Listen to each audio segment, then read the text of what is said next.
Hey buddy, how are you all doing today? Hopefully you are doing well. I realized too late that my going live notification still said that we were unaliving Sonic, so you know. Hello, baby.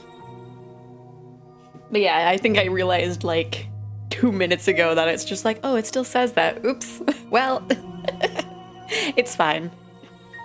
People can be like, wait, you finished the Sonic thing yesterday, and then see that we're playing Umineko, so that's fine. At least I have it in the right category. But yes, hopefully you are doing good, Bailey. Let me go ahead and get Umineko opened over here.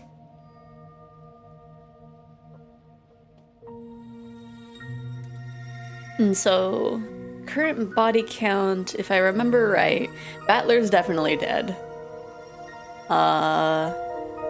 Ava, Rosa and Maria, Natsuhi.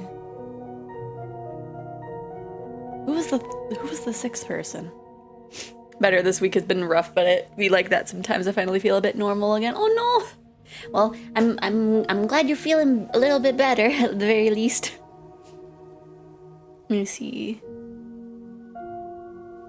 Oh, Kire. Kire was the sixth person. Let me see. So yes, that is the body count right now. I didn't really get to see the Sonic game last night. I just left you alert for some support. Oh yeah. Well, thankfully it was all in just that one. And then there was me failing on... Oh wait, that's not the right capture. I was just failing on the little mini-game sections. I was getting very angry at one point. Okay, that's about center. I get to see the Mario movie tomorrow. Noise! Hopefully it's good. I've been hearing good things. I don't know if I'll have the chance to see it. I might have to wait until it, like, comes to, like, a streaming service or something. Because I can't remember the last time I went to go see the movies. Like in a theater. It's been quite some time. I think it was before, like, the whole 2020 stuff, which sucked because it's like our theater just got, like, heated seats. But it's just like, at this point, it's just like, I don't know. Maybe. And get what, the Sonic game, yeah. Because there were little mini games where it's like I had to collect rings, and like towards the end I had to get like kind of perfect on there. I didn't expect it to have a mini game, but you know, it was a nice surprise until I kept failing. But yes, let me go ahead into the load screen and then let us go on over here. And then we can continue. It's been like exactly a week. I'm surprised that I remembered who all died. Okay. Yeah, the volume should be good. Many victims had been found, and the mansion was still wrapped in chaos. Hideyoshi's group seemed to have gone to the guest house, worrying about the safety of the kids there. Hello, Lunar. How are you doing? Klaus and Rudolph's group was in the hall, talking about what should be done next. During the short gap in this chaos, Erika dashed all about the mansion. She was checking the crime scenes. She's just speeding through. She's just like, I need my photographic memory to memorize all of the details in all of these rooms. Normally, with the detective's authority, Erika had the right to openly investigate the crime scenes to her heart's content. However, this time she hadn't yet made use of that authority. She was a guest and an outsider, so there was little to no chance that she would be allowed to investigate. So she was forced to quickly check all of the crime scenes now, while she could still run about as she pleased. In the servant room, there had been a clear folder containing a sketch of the mansion's interior. Because she had borrowed that, she knew the locations of all the rooms. Erika skillfully made her way through the mansion, dashing into each crime scene in turn. I think in her mind, she's just like, finally, Battler's not gonna be in my way! Lady Erika, I believe you know, but allow me to warn you just in case. Yes? What is it? Good, love. I'm doing good. It is true that you have an incredible photographic memory, Lady Erika. That, combined with the detective proclamation, is what made the possible for you to avoid being deceived by anything. Yeah, I get it. Since no detective proclamation has been made about me, even my photographic memory doesn't count as foolproof evidence. Of course, I understand that. Still, that doesn't mean I can afford to miss viewing the crime scenes directly. After all, in the last game, my pride in that regard led me to a truly miserable failure. For example, by this argument, no matter how well you examine a person's corpse, you could not even guarantee that they were not faking their death with absolute certainty. Oops, this isn't Erica saying it. Most probably, features of the situation must be individually confirmed by telling Battler to repeat them in red. And I'll need to use the blue truth liberally in order to make him. I understand. Let's start with the basics. The lack of the detective's authority is no handicap.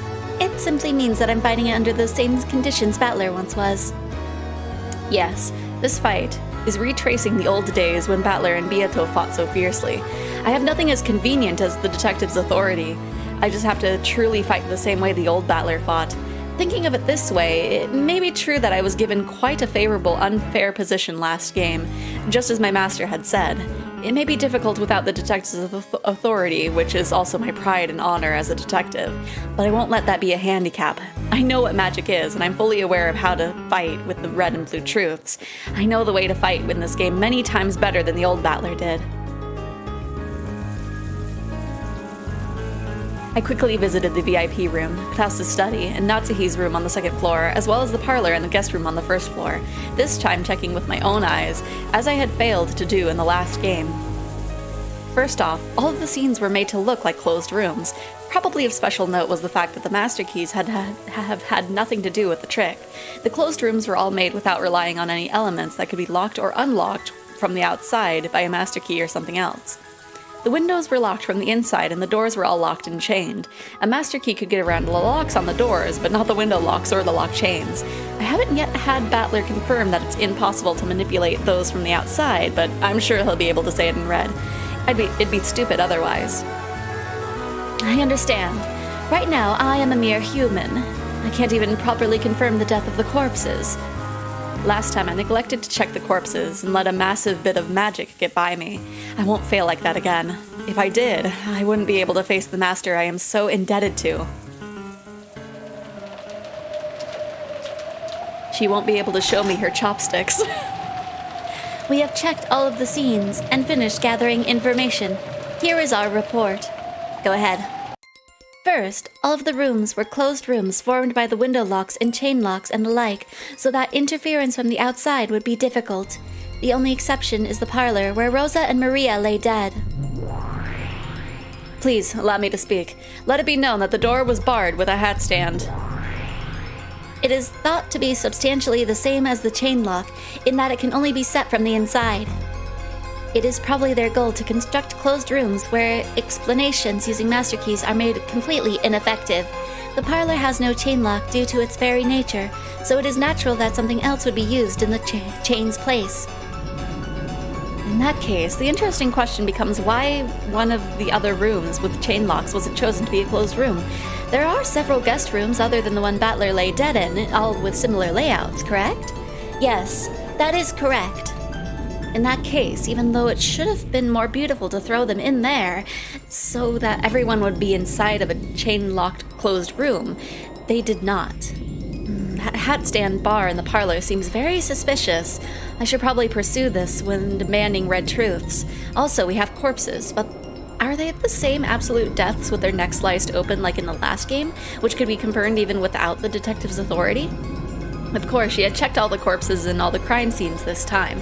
However, without the detective's authority, she had no guarantee that she would be able to see through any fake deaths with certainty. The old Battler had also started fighting by doubting whether the victims were truly dead. It was the same for Erica. Please, allow me to speak. Know that there are no corpses that could have been confirmed dead with certainty by physical means. Please, allow me to speak. We cannot deny the possibility that any one of these corpses might be a faked death. Well, I doubt Battler will easily confirm their deaths in red even if I tell him to. Sheesh. I liked Beato's chain of 6 closed rooms better. Oh gosh, I think Tails' voice yesterday scratched my throat. However, these closed rooms are even more complete, considering that master keys don't help you at all. There are two general ways of breaking closed rooms that Battler might be after. An illusion of a closed room, or an illusion of a crime. It'll be one of those. I get the first one. That's when something looks like a closed room, but it actually isn't, right? What do you mean by an illusion of a crime? An illusion that makes it seem as though a crime has occurred. In other words, are they really dead? Well, that's dumb. The people inside are alive. Handling any kind of closed room is like pissing on a toilet. Still, with this closed room, it's pretty hard to think of any other answer. What about the endless possibilities of manipulating the chain lock from the outside? We don't know if there are secret doors, ways to kill from a distance, chances of suicide, or even whether there are complete closed rooms in the first place. I already know since I'm looking at Balor's game board from the underside, but there are perfect closed rooms. They can only be constructed from the inside, and there exists no method by which to deconstruct, or interfere with them from the outside. Can you say that in red? That'd be a little too rude to Battler, so no. If you do love me, you must see my words as red truth already, right? Then the closed rooms are perfect. In other words, this is an illusion of a crime. It does seem that way. If so, these are all trick closed rooms. Does that mean that everyone got so pissed at Erica for bragging about detectives and stuff that they joined together instead of a fake murder to make fun of her? Oh, is that the right answer? I'm like a super detective. Unfortunately, this isn't a fake. The victims really have been killed. Huh?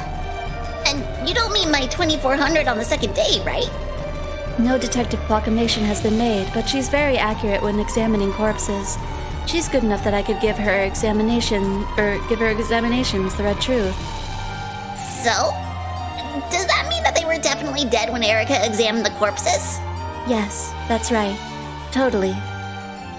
But you won't say it in red for her, right? That poor Erica must want it so bad. Well, she isn't even the detective this time around. I won't give her any red. Still, that makes it incredible. This time, Battler's really made a perfect closed room. Oh, yes, I believe you're right. Will Erica be okay? It looks like an ordinary closed room murder at a glance, but this one is pretty nasty. Won't this load be a bit too heavy for Erica without her detective's authority?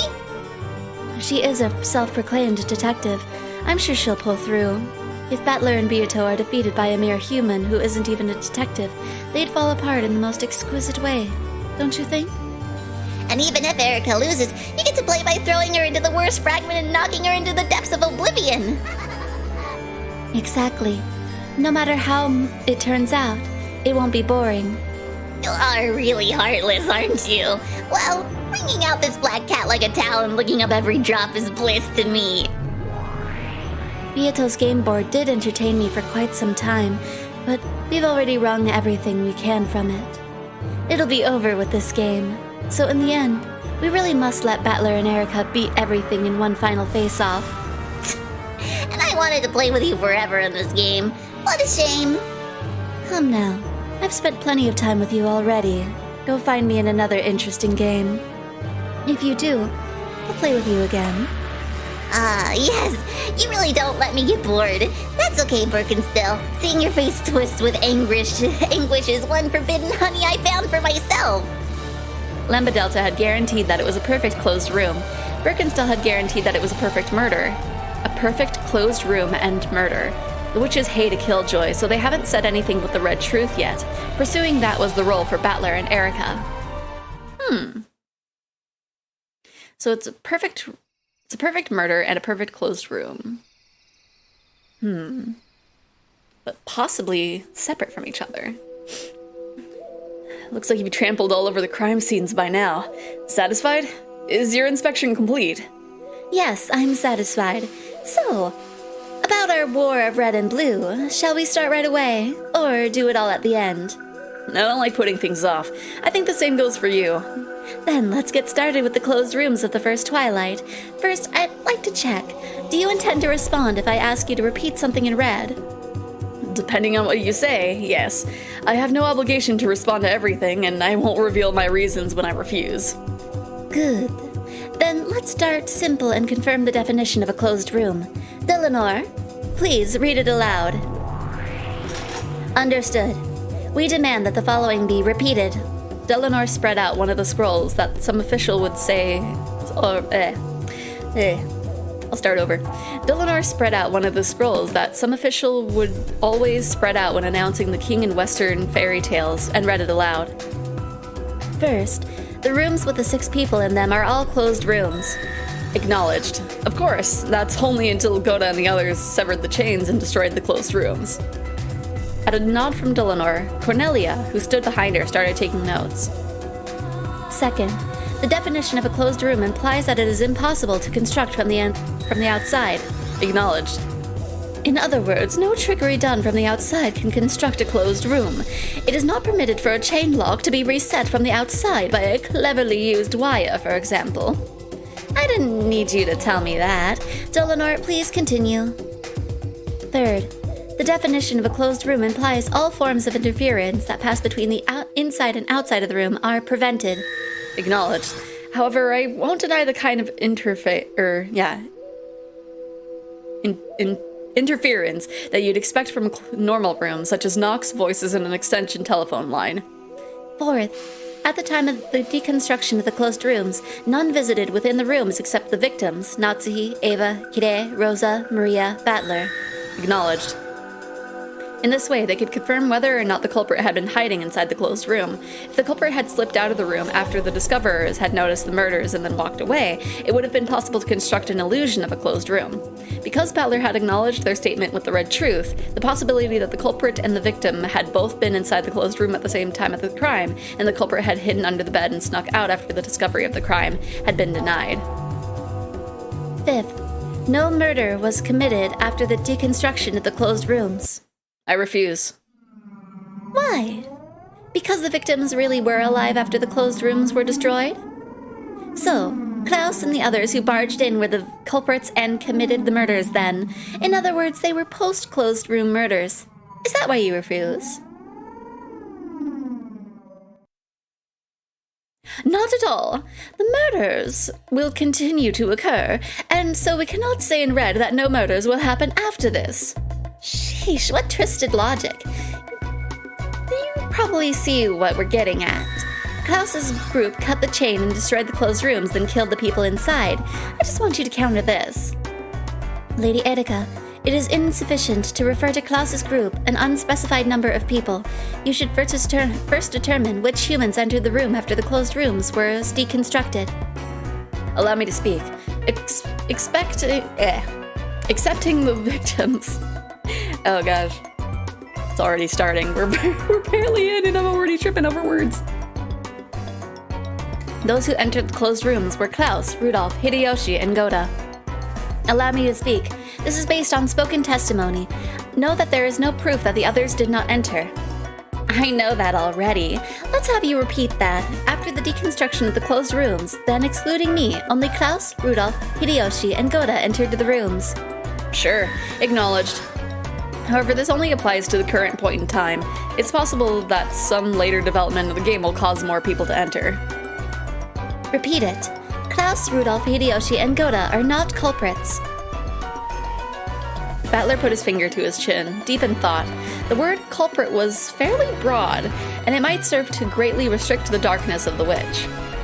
Why not answer? If we refuse, the blue truth naming Klaus and the others as the culprits will remain. Sure, I'll acknowledge it, but I'll make sure the language is more strict. Klaus, Rudolph, Hideyoshi, and Goda were not involved in the murders of Natsuhi, Ava, Kire, Rosa, Maria, and Battler.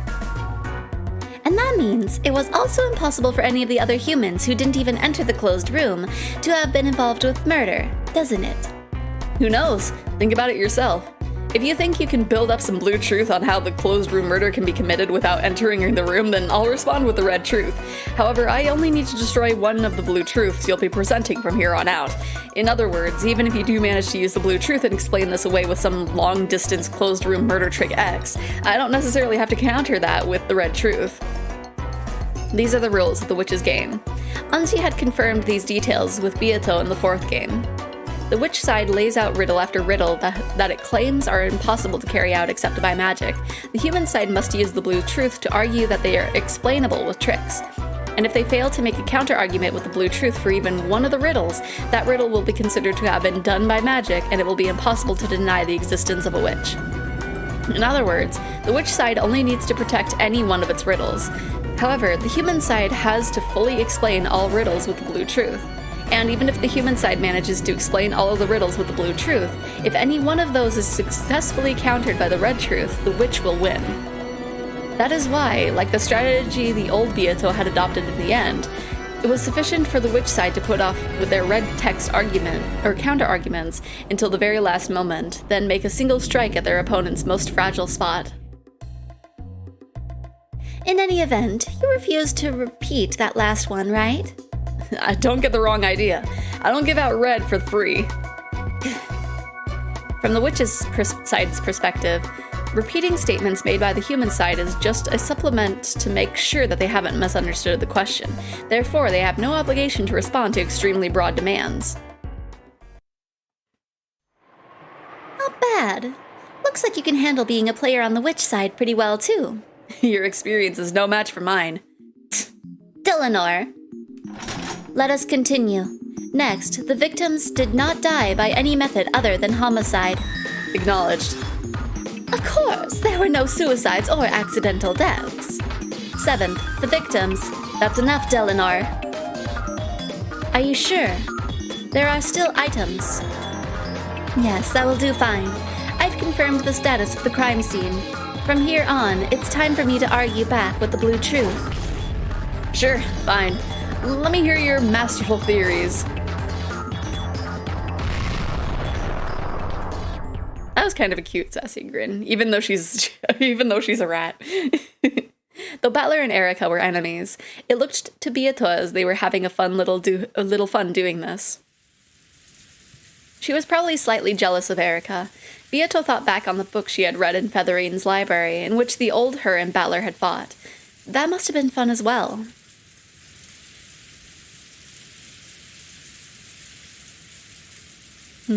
She's reminiscing of her past life. During a short break in the family conference, a horrible, brutal mass murder had occurred.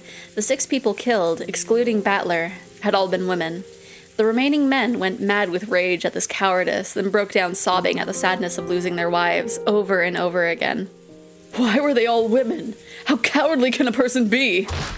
What's wrong with us? Here we are under the same roof and we're just smoking away, not noticing that members of our own family are getting killed. Damn it! But who and how? They were not unguarded. The chain was set for all of them. Who gives a damn about that? I don't care how they were killed, I just want to know who did it. Hey, Genji-san, Goda-san, were the doors and the windows to the mansion all locked during the family conference? Yes, there can be no doubt. In accordance with Madame's instructions, everything is always locked at the time of night patrol. Tonight was a special case, so everything was locked up right after seeing the children off to the guest house. How is that possible? I mean, Battler and Maria-chan were inside the mansion, right? They shouldn't have been able to get in, right?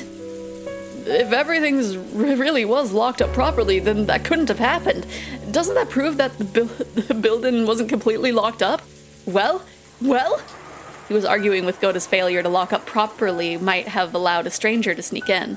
At the very least, none of them had known that Battler and Maria had visited the mansion. If those two had come and found everything locked tight, they wouldn't have been able to get inside.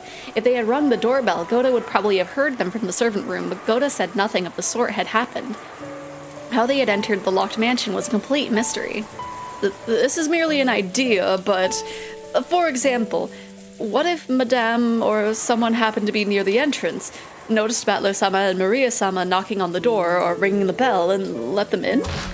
That couldn't have happened. You were in the servant room then, right, Goda-san? Isn't there a chime in the servant room that goes off when the front door opens? There's no way you would have missed anyone. Well, at the time, Goda was serving drinks as you requested, so he was not in the servant room. Why was there only one servant in the mansion on such an important day? Why was someone as important as Genji-san on duty in the guest house? Does that make any sense? Why was the servant room left empty? My wife formed those shifts. She probably hoped that Goda would be kind enough to serve some fashionable drinks throughout the family conference as well. Krausny-san, this is the family conference, right? The most important day of the year, right? Why was Goda-san left as the only person on shift in the mansion? If there had just been one person, everything would have been different, wouldn't it? Right? Right? With a half-crying, half-enraged, jumbled-up expression, Hideyoshi yelled at Goda. Of course, the culprit who killed everyone was the most to blame and the most despicable. However, even if he understood that, he needed to be left off, he needed to let off some of his emotions by hating someone he could see.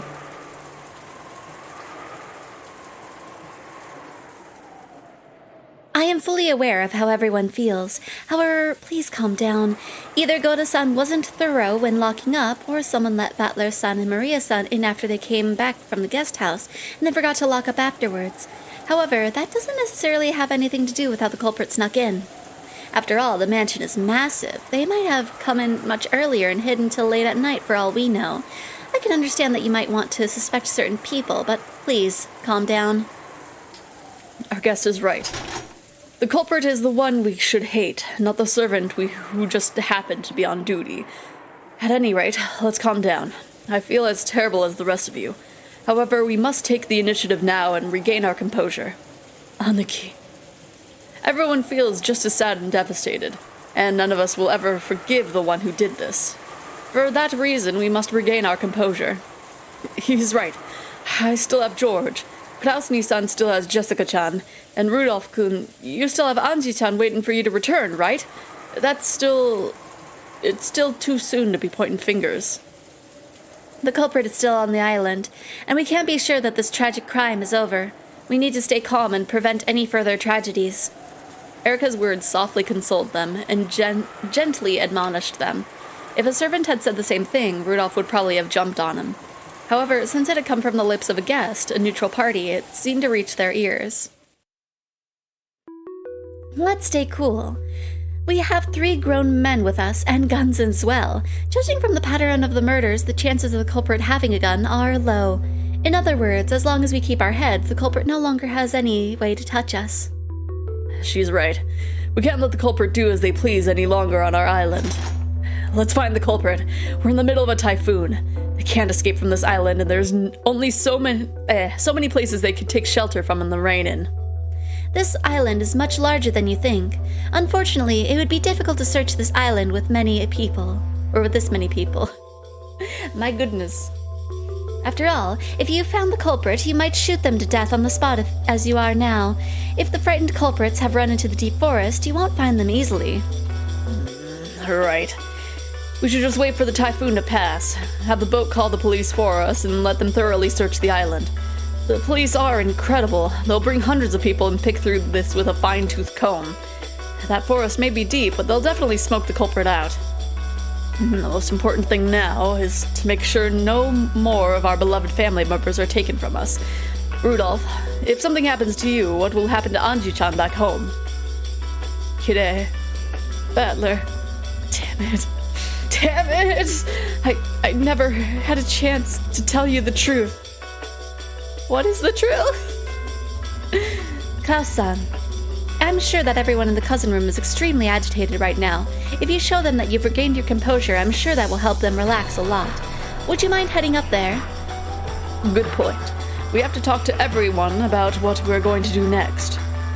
Please go up with him, Genji-san, Goda-san. I'm sure that Shannon-san, Kanon-san, and Kumasawa-san are all really very agitated. Yes, I'm sure everyone is quite agitated. Are you certain? Is there anything else we can help with? That's why I want you to go with Klaus-san. I want you there to help him if something happens. I'd like for the rest of us to check in and see that everything's locked up here. We'll head up soon, so please go on ahead. Understood. If you need anything, please call us. Genji bowed and Klaus nodded. Klaus also nodded to Erika, then headed up to the second floor with Genji and Goda. In times of confusions, when only men are around, it's easy for a composed member of the opposite sex to take the initiative. Even without the detective's authority, she was able to control them quite naturally. Erika had wanted to get rid of the servants for the time being. Okay. In that case, let's go checking the locks. Our problem's gonna be the big window in the lounge. It looks like it doesn't even have shutters. If they smash this, they won't be able to stop them from coming in. Don't worry, the sound of glass smashing will be more than enough warning. We'll turn them to Swiss cheese. Quiet, please. I didn't have you stay down here to check the doors and windows. Please listen calmly about what I'm about to say. When Erika lowered her voice, Rudolph and Hideyoshi realized that she wanted to talk about something secret, so they brought their ears closer to as soon as they regained their composure. Listen up. This crime happened during a short break in the family conference. In that tiny span of time, 6 people were killed without anyone noticing. I can't imagine a crime improvised on the spot going so smoothly. This crime was committed by someone who knew the layout of this mansion well, inside and out. Well, if they didn't know the inside well, but a short while ago, they had attacked Goda, suspecting the servants of making a blunder. However, they'd only thought that he'd forgotten to lock up, and they were attacking him for letting the mysterious culprit in. They hadn't considered that one of the servants they knew so well might have taken those lives with their own hands, so they hadn't wanted to think that. People can't easily suspect someone they know well of being the culprit. At the time of the crime, the mansion was locked from the inside, and only those involved with the family conference existed there. So, Aniki killed Kire and the others? Or am I supposed to suspect Hideyoshi-san? That's impossible. Unthinkable. I never even considered suspecting Klaus-Nisan or Rudolph-kun. All the siblings had excellent relationships with their spouses. True, the Yoshinomiya family may be strict with discipline and money, but that doesn't mean we treasure our own families less than anyone else. Hello, Rocket. Picking up Killer Shark in other worlds. If you want anything, just name it. Eh? I'm confused. Yes, of course I believe that. Of course I could believe that. I think maybe I'm distracted. Do you guys want some carbs? I feel like we had quibs last week, and I just didn't think about that.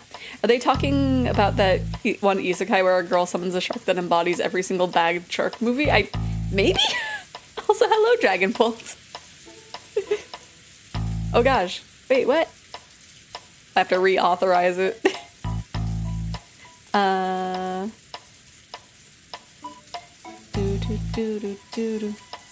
I'll have curbs here in just a second. Okay. Should have quibs. Yo, I've been lurking. Nice. Okay, there. I don't have the quibs on the scene. Quibs.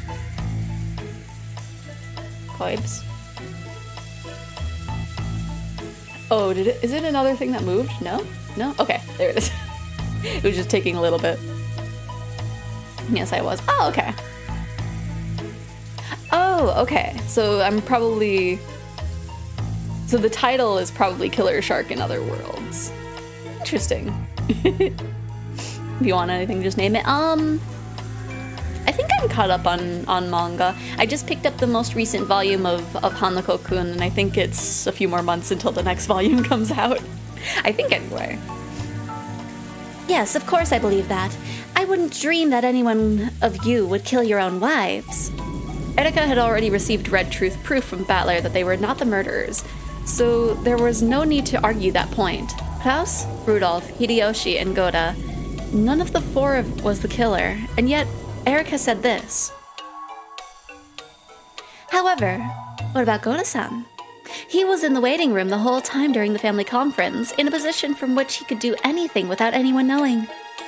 Isn't it a little early to suspect Goda-san? Goda-san came to us with drinks in the dining hall during the break. He was with us for quite some time. He couldn't have had time to kill 6 people. So stupid, I'm pretty sure the shark has an intense hatred of normies, and the narrator is pretty liberal about his usage of the word. Oh my gosh. Just good entertainment. But yeah, fair enough. A lot of those shark movies are just like, yeah, we are aware this isn't the best, but it's fun at least. However, he might have just been able to let the actual killer into the mansion. Precisely. Goda-san probably didn't kill them himself. However, it's very possible that he secretly welcomed the actual murderer into the mansion. Rudolph and Hideyoshi, stunned, looked at each other. They were family. Even a wife of the siblings would be considered family.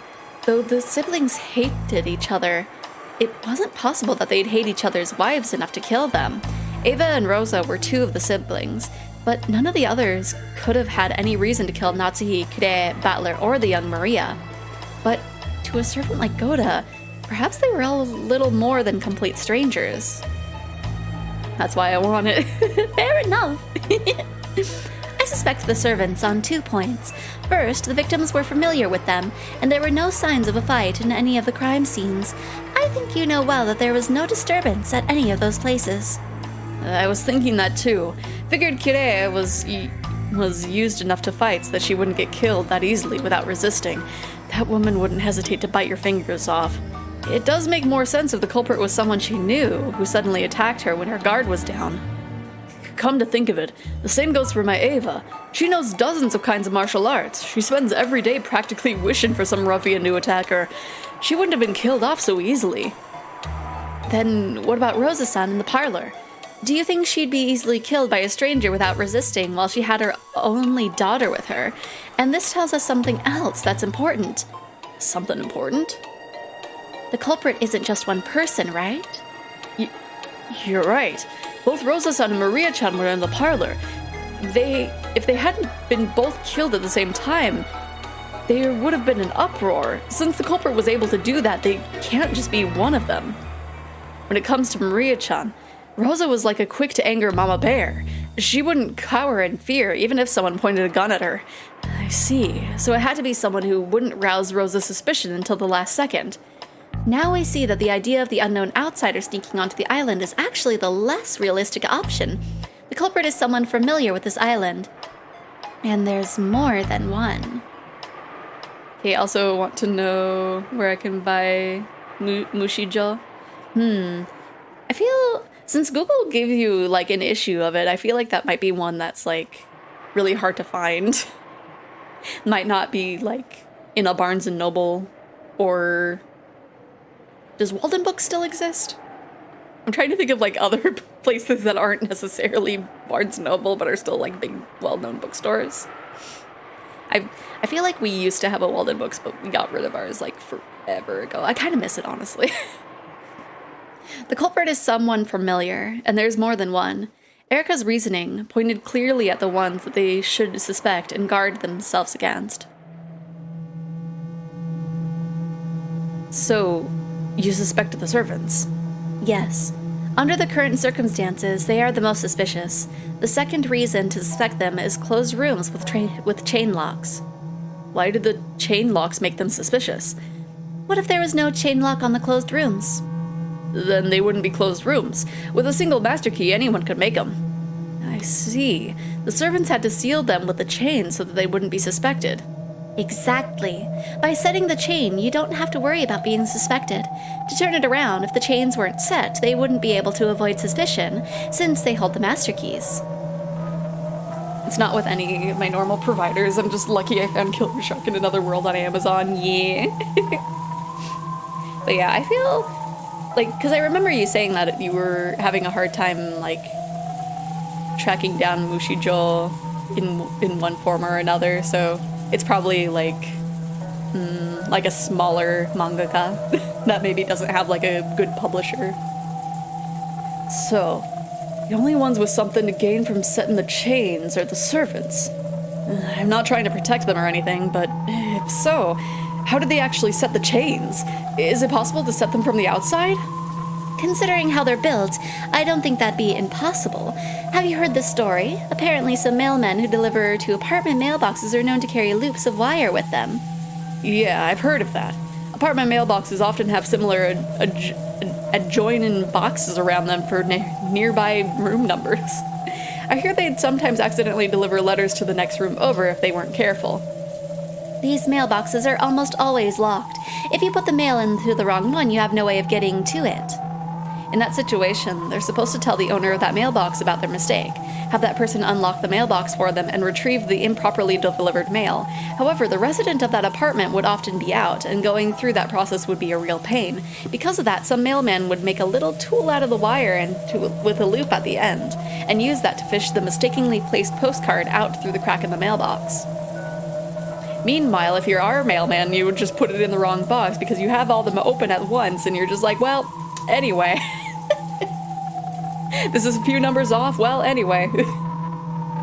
I found the digital copy of Mushijo on a comic store, but it's hard to tell if it's fan translation or official one. Yeah, sometimes it is really hard to tell. Usually it's like the...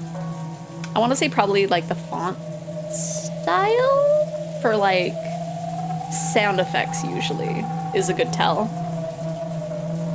I've heard something similar from a friend of mine at a building management company. It seems that they'd sometimes get drunks who locked themselves in the bathroom and fell asleep, so to get them out of there, they'd stick a thin metal tool through the crack in the door and undo the latch. Exactly. All industries have little tools that can easily open things that normally can't be opened. It wouldn't be particularly surprising if the servants of a mansion had something of the sort. Good point. Once you figured out the knack of it, you probably can set the chain from the outside by using a wire.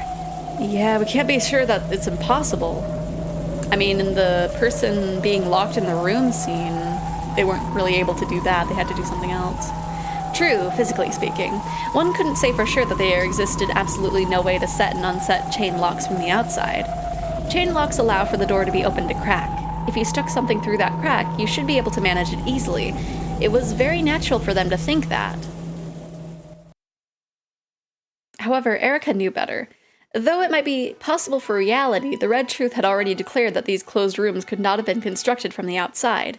In other words, it was impossible to manipulate the chain lock from the outside. And yet, Erica was guiding the thoughts with the illusion that only the servants could have constructed the closed rooms. With an air of solemnly revealing some crucial point, she steadily steered the situation in the direction she wanted.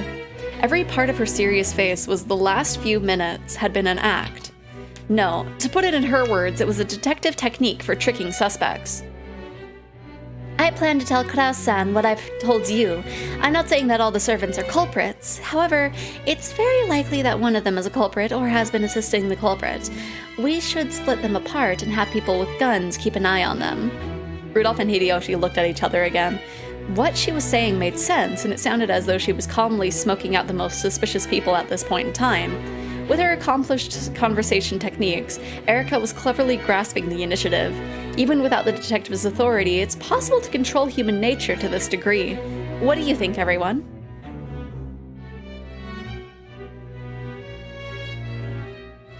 She's just looking at the camera, and Klaus and Hideyoshi are just like, what are you looking at?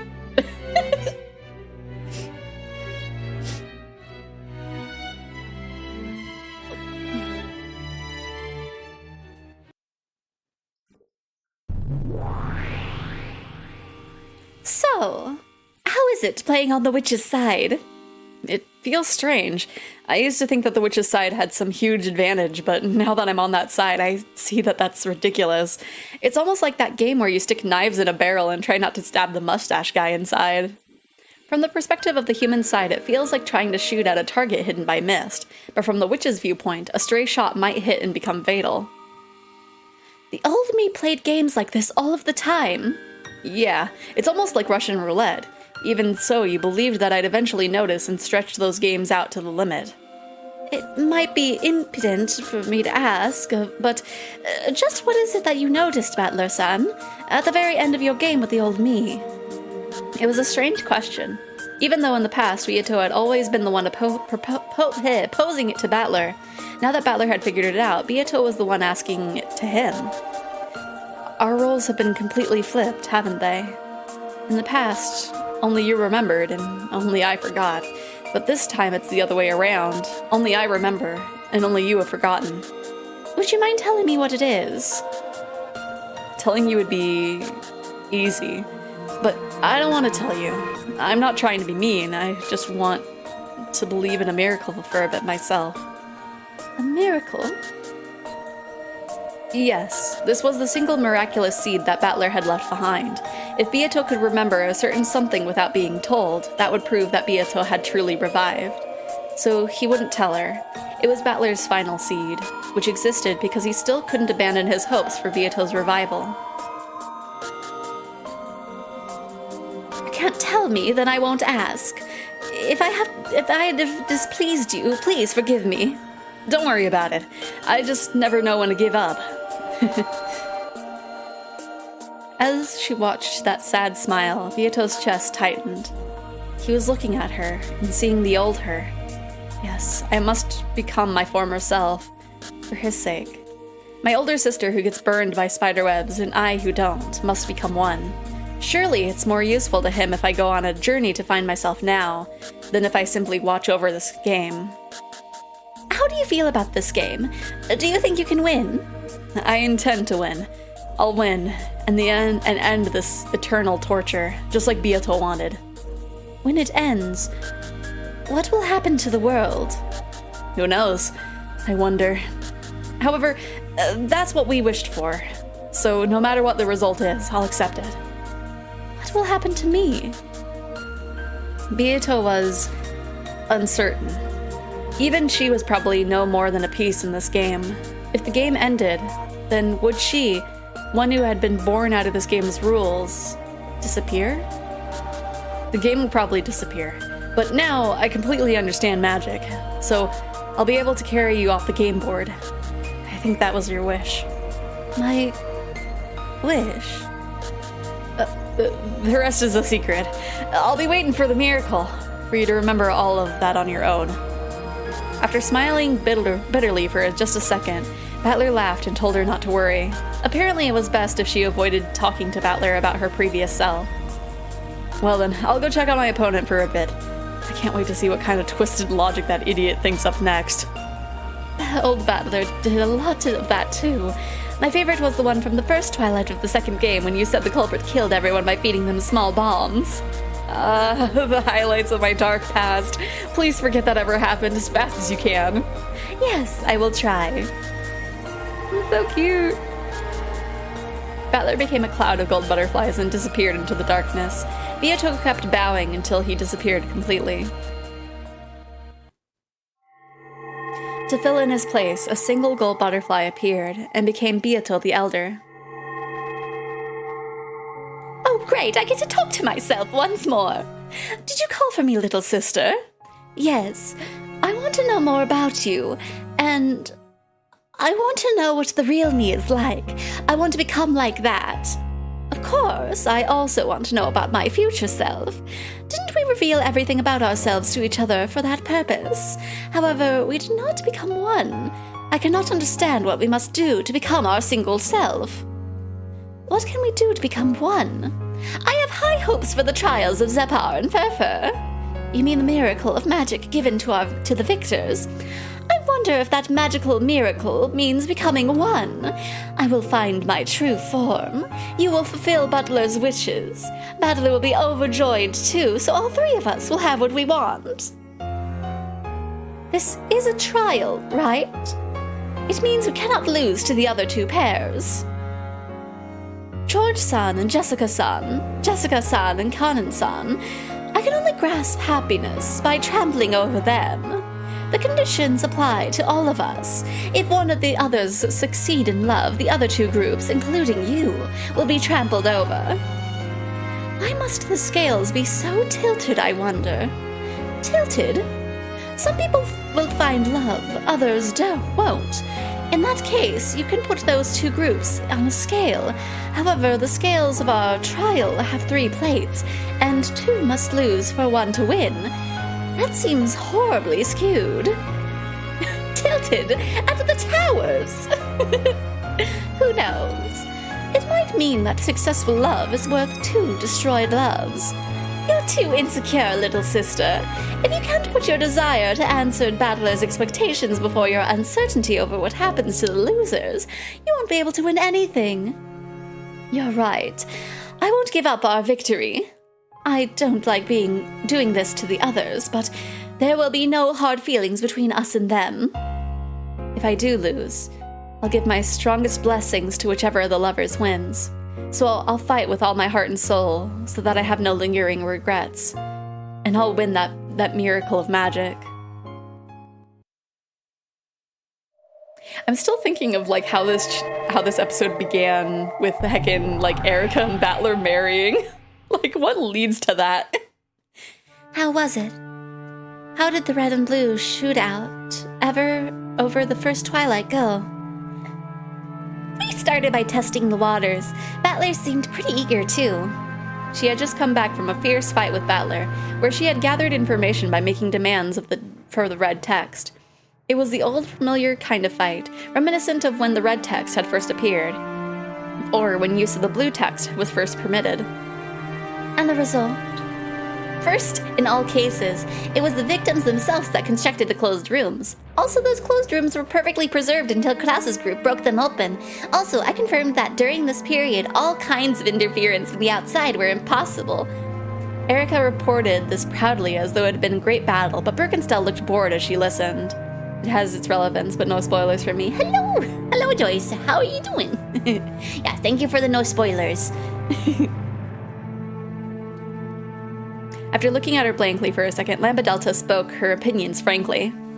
Wait a second. Doesn't that mean this closed room murder was perfect? What?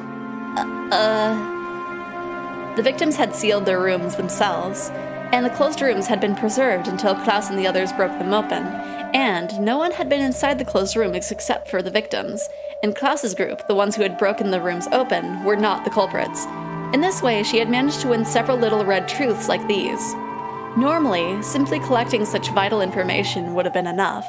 However, the Master Witch, tired with boredom, had expected a much more flashy, argument-winning victory instead of this bland result. However, this time I don't have the detective's authority, so there's a chance I messed up when examining the corpses. So if we suppose that a drug that mimics death was used to fool my examination, You mean Puru Puru Pico Puyo? No, not that. It's not impossible for certain well-known drugs, such as insulin, to bring about a temporary state that mimics death. Battler did not counter that with the red truth. In other words, my blue truth worked. I think we've started with a victory. To sum up Erica's report, all she had done was listen to the red truths Battler had wanted her to hear.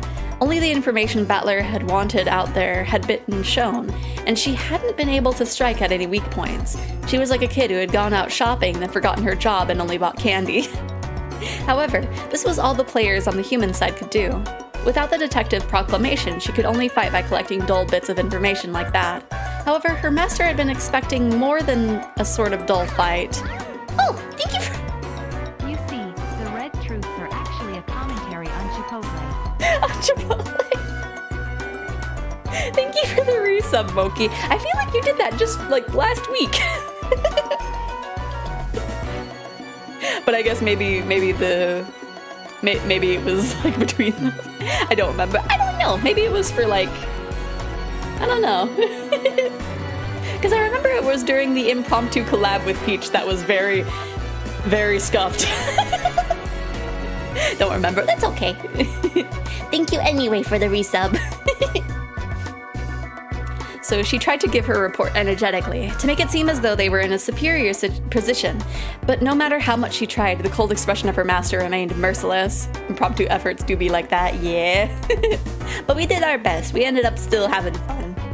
Your blue truth worked. If you didn't cut it down, it's probably just because it was too stupid. You call yourself a great detective with reasoning like that? I did try to examine the corpses with care to the best of my abilities. However, I don't have the detective's authorities, so we can't be certain. Wait a second. Were you the one who decided not to make the detective proclamation? Didn't you say you wanted to raise the stakes to make up for your disgrace last time? Well, what's wrong?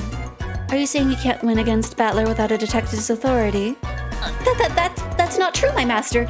I could easily defeat an incompetent like that, even without the detective's authority. It's just, this style of fighting is a little different from what I'm used to, and I haven't got the hang of it yet. As far as humans go, Erica was quite talented. Her knowledge and powers of memory and insight were ahead of the pack, and it was likely that no human was more well-suited as the detective than her. However, no matter how much of an advantage she might have had over other people, that didn't matter in the witch's game. In the witch's game, it was either 100 or 0 or 100. In other words, everything is either red truth or it isn't. If a normal human was worth a 10, her exceptional power would probably rate a 99. However, it could never be 100. Since it wasn't 100, it couldn't be absolutely certain, so it didn't count as red truth. For example, the explanation of the corpses that Erica had worried over in the fight just now, if she had performed it with the detective's authority, she could have said with 100% certainty whether they were alive or dead. However, without the detective proclamation, it was 99%. I just realized, have we seen Dr. Nanjo at all?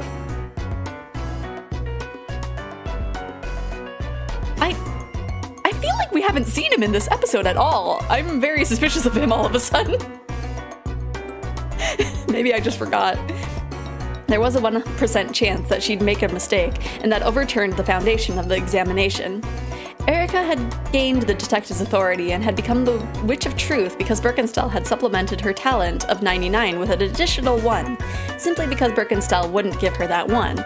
In the world of witches, Erica's 99 was treated exactly the same as 0. She couldn't even use the great assistant Delanor without a power of 100. When working under an Erica who had lost the detective's authority, Delanor's red longsword lost its power. Delanor was also irritated that she couldn't provide full assistance. She had tried several times to convince Erica to use the detective proclamation, but Erica had stubbornly refused each time. Why not just do it? Make the detective proclamation. If you do, you'll be unstoppable. Eleanor could even use her red longsword in the Nox Decalogue. Why not do it? If you want. No. There was no need for anyone to explain. By now it was clear that Erica hadn't abandoned the detective proclamation by her own will. When Battler reached the truth during the previous round, this game was already finished. This isn't really the 6th game. It's just a finale so that Battler can have a chance to serve as Game Master at the end. The result was already decided last game. Yeah, pretty much. The games won't continue forever, and I've lost my bet with Byrne. In this game, Battler will prove that he's reached the game's truth. And then Beato's game will be destroyed in a big victory for the human side. And a big victory for Byrne, too. Well, supposedly, but you look unsatisfied for some reason. Yeah, I'm not satisfied. I didn't want such a boring victory. The victory you did want had Beato's game board being torn to bits. And Beato's true pathetic form exposed, humiliated, and trampled on. But this victory of Battler's isn't quite like that, is it? All this about love and promises. He wants to end the game quietly and let her sleep in peace. That sort of ending would make anyone vomit. I didn't give Battler all that advice so he could end things like that. I had his little sister turned to scrap meat behind his back. I had his parents and family killed horribly over and over again. That was all to spark a desire for revenge against Beato. And now, what kind of ending is this? Have I won? Of course not. Battler's gotten his hands on a victory that neither you nor I can stand. I had to withstand a staggering period of boredom just to come all the way out of this backwoods territory, just so that I could see Beatrice lamely and pathetically torn to little bits. I didn't come here to sip from a rotten yogurt fragment like this. Oh, your angry face is wonderful too, Byrne. I see. So this is why you wanted to straighten things out for yourself at least once in the end. It's all the fault of this moron piece screwing up all the time in the last game. Because of you, this game board that looked like it'd be fun for the first time in 1,000 years has all been wasted. Filth, trash, scum. Yeah, you take that insult, Erica. My apologies, my master. I will definitely bring you a victory, so please forgive me. If you couldn't win with the detective's authority in the last game, how could you expect to defeat Battler now that he's the game master? You don't have a chance at winning even with the detective's authority, so why bother with it? True. If you can't win anyway, then the detective proclamation isn't necessary. The lack will just make your loss all the more certain. And therefore, if you manage to win with even this even situation, that would be a miracle worthy of me. And I don't know who's talking. And if and only when you can do that, I'll be able to forgive you. We can just pretend it's both of them at the same time, it's fine. Yes, I will surely show you that miracle. Like, hell you can, scum. All you can do is thoroughly expose your wretched self in a horrible punishment game with your only weapon taken away from you. And through it all, you can still roll over playfully and beg to keep me entertained, scum. Sounds like you're having fun. Am I getting in the way? Gold butterflies gathered in the darkness and took the shape of Battler. Though he had just arrived, he seemed to know that the mood was dark. Ah, Battler. I had a look at your first twilight. Quite impressive closed rooms. I'm sure you've even more talented than Beato. It's just a rehash of the closed rooms Beato made in the past. I'll take that as a compliment aimed at her. It seems your fight with Erica wasn't bad either. Think your serial murders will move along smoothly? Who knows? My role isn't to carry out serial murders, it's to use that process to show you closed rooms that are impossible without magic, and therefore achieve victory for the witch side and prove that I fully understood this game. No, there's one more thing. What is an umineko? A seagull? If you're talking about the plot, I don't know. Witches. Confusion. Witches do be witchin', they do. Witches do be witchin', but also magic doesn't exist, but also it kind of does, but also not. I'm thinking this, like, episode somewhere is gonna explain. I know. In this universe, Moki. Not in real life. Yeah, no. You are you are magic Moki. You're not just regular Moki. I guess the real Umineko was the suit that I stepped on us along the way, right? Yeah, it's you. What? To settle things with Erica after they've evenly... Wait, I don't know who said what. To settle things with Erica after that evenly matched duel we acted out last time. Battler. Evenly matched? Birkenstell noticeably grimaced. Erica averted her eyes and hung her head timidly.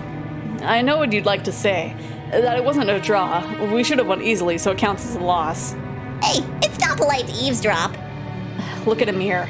It's written all over your faces. No way! Where? Hey, what's going on? If you tell me it's written in ink only morons can see, then death, super death to you. Nema Delta pulled the mirror out of thin air, then looked at it and jumped around angrily. She was apparently pretending to be stupid in her own special way. Erica. What is it? That final fierce attack you and Dolinar made in the last game was spectacular. Thanks. What happened to Dolinar this time? Are you by yourself?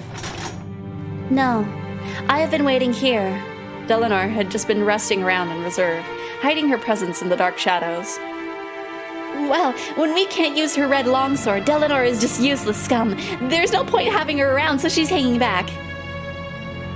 All I can do now is record Lady Erica's reasoning. Why won't you fight with her? Why can't you use that red longsword? Erica's reasoning and your longsword. Those were strong because they worked together. Dolinar didn't answer.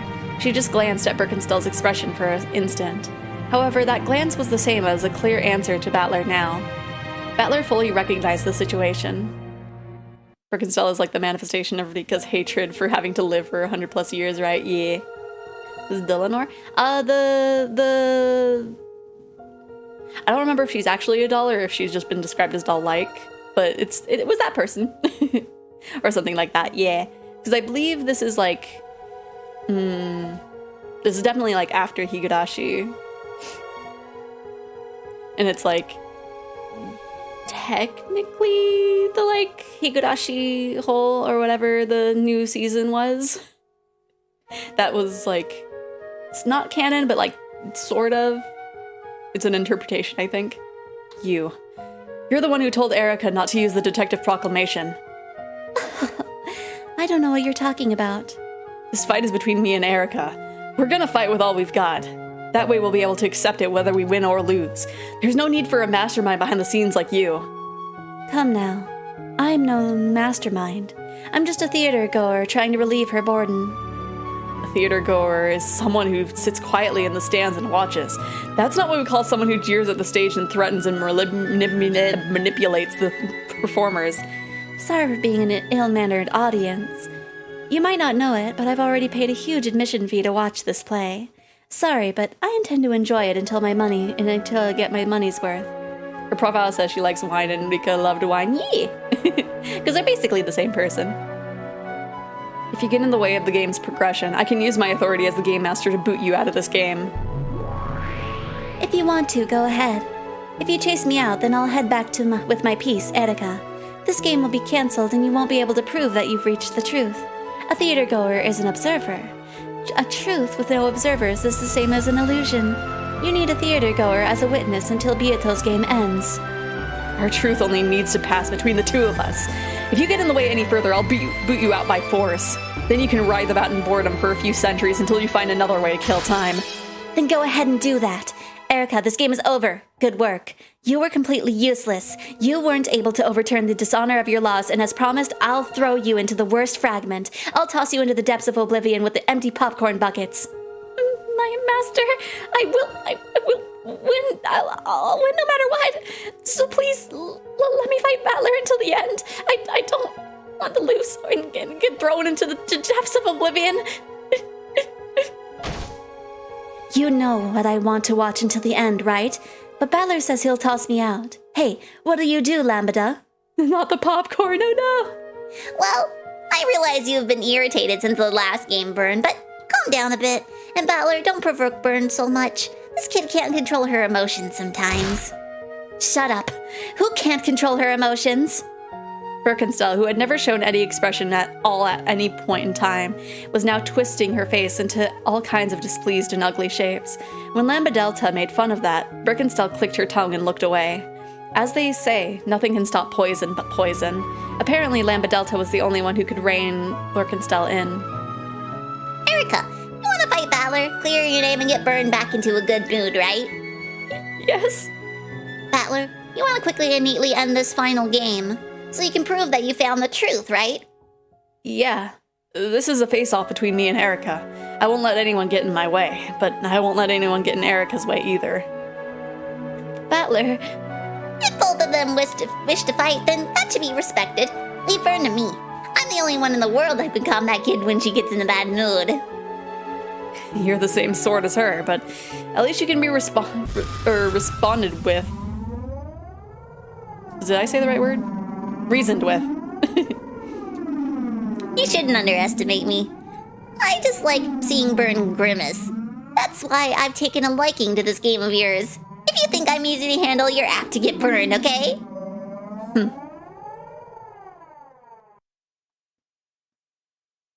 Eleanor can't use a red longsword because the detective proclamation hasn't been made. If Erika makes it, she'll regain her power right away, right? yes. When that happens, forgive me. Erika, What? make the detective proclamation. No. Do you really think you can beat me as I am now without the detective's authority? I can win. Lord Battler, Lady Erika is herself a piece. She cannot disobey her master's orders. All she can do is gather the power she has and fight for survival. Dillonor, your power can't be used at all without the detective's proclamation? I need permission before unsheathing the red key. One form of that permission is the detective proclamation. Are there any other ways of getting that permission? What are you saying? If you're doing this out of pity for me, that's none of your business. Quiet. You're so flimsy by yourself that it's boring. Be quiet, detective who isn't a detective. The red key is infinitely similar to the red truth. If and only if I am given the red truth, or a truth, I am permitted to draw my sword for items that pertain to it. What do you mean by a truth? For example, these are Lady Erika's packing tape seals. Ah, those. Lady Birkenstell has already acknowledged that those seals are equivalent in value to the red truth. Therefore, I am permitted to draw a red key, at least for truths pertaining to those seals. Those caused me a lot of trouble last time, so I had all the sticky packing tape removed from the game board this time around. A splendid move. Erica was proud to be able to call herself the detective, wasn't she? Yes. Though her only goal was to irresponsibly solve riddles, it was a matter of pride for her. Then she must be really suffering now that she can't make that proclamation. Only she could tell you that.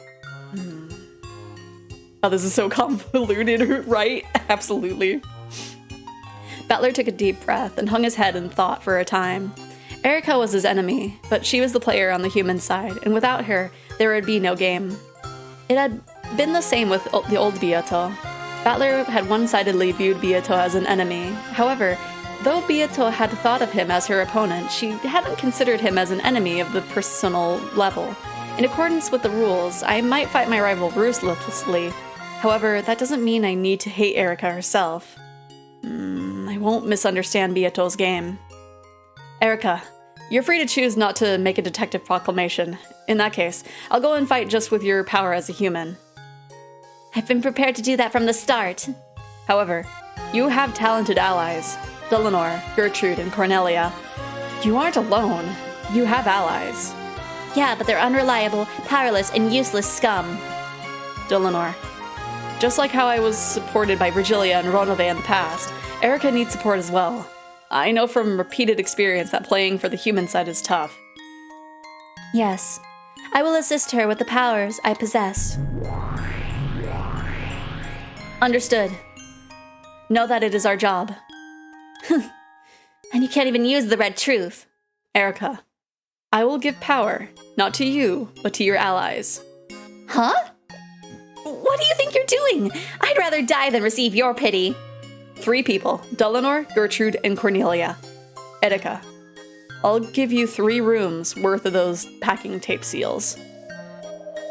To fully seal one room, multiple seals would be needed to cover all the doors and windows. If he had said 3 seals, it would only have been possible to fully seal one room at best. So Battler was generous and limited them by room instead of by seal.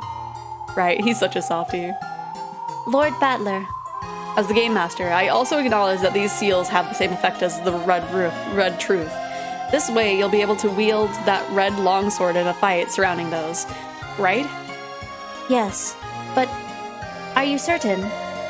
Winning against Erica when she's less than a detective is hardly a victory. If Erica's upping the stakes, then I should have the right to do the same. Ooh, what a man! Aren't you lucky, Erica? Now you can use a little bit of the red without making the detective proclamation and irritating your master. You'll regret this. I'll use those 3 seals and kill you no matter what. Imagine he's just like, joke's on you, Peace Me's already dead. What you gonna do about that? Perfect.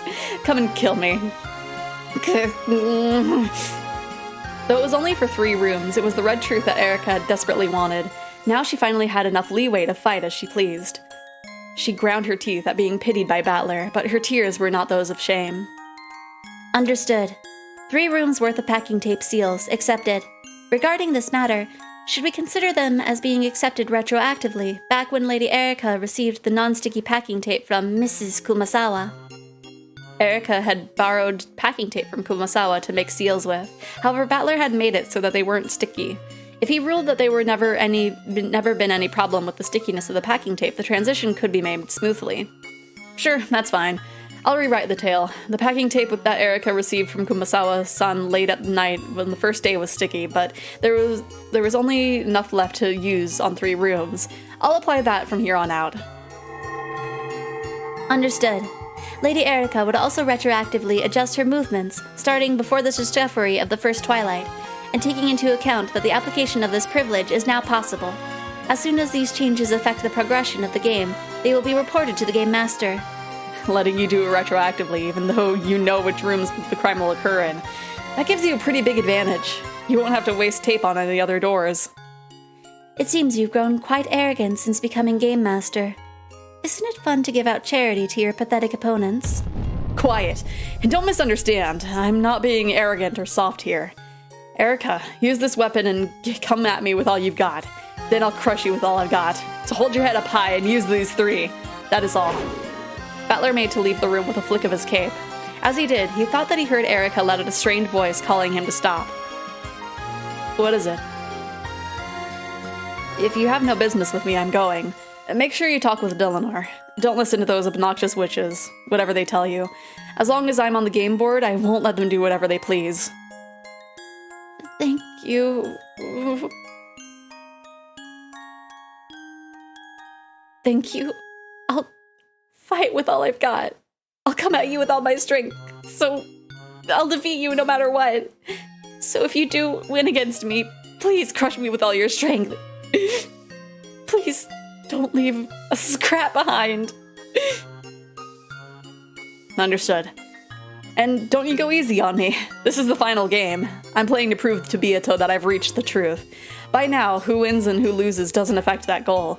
So I just want to accept you as a rival and settle this.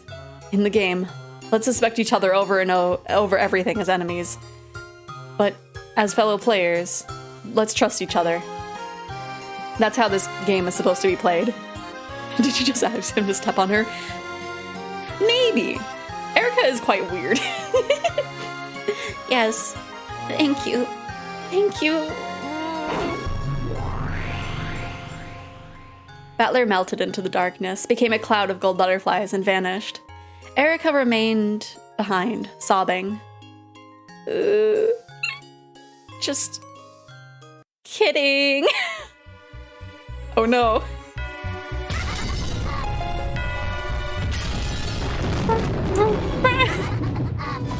Jeez, you're a dim, stupid man. You totally fell for it and give me the tape. I, Frudo Erika, have packing tape. It was hard to imagine that the person who had been sobbing pathetically and this person now are the same. That's how vile her face contorted to be. The two witches were also cackling with ugly smiles. I totally understand. When you became Game Master, it feels like you've become God and you get all sure of yourself. It was the same for you, Lambda. Of course, you'll lose after leaving a stupid mistake like walking corpses alone. Stupid Game Master, stupid mistakes, stupid pride, stupid losses, stupid battler, stupid everything. Oh god, she has packing tape, right? She's unstoppable. She'll tape up everything. Stupid losses, stupid battler, stupid everything. Has a nice ring to it. Nice one, my master. Stupid battler, stupid everything, stupid battler, stupid everything. If that stupid battler really thinks Erika's at a disadvantage, then I really pity him. A detective proclamation isn't what you need to kill a moron. Death by falling on a piece of tofu? It'd have to be soft tofu too. Add some gochujang chili paste, and you've got a snack that'd go great with some wine. The three giggled together. It had all been an act to get the packing tape for the seals from Battler. Even though the packing tape had been tormented him so much in the last game was unusable in this one, he had fallen for Erika's act, and she had gotten what she wanted, though just 3 rooms worth. The illusion that Erika had an overwhelming disadvantage was just an act, a trap to trick Battler to make him hand over the packing tape. With this, I can kill Battler perfectly. I figured out those pathetic closed rooms long ago. A perfect closed room, dummy!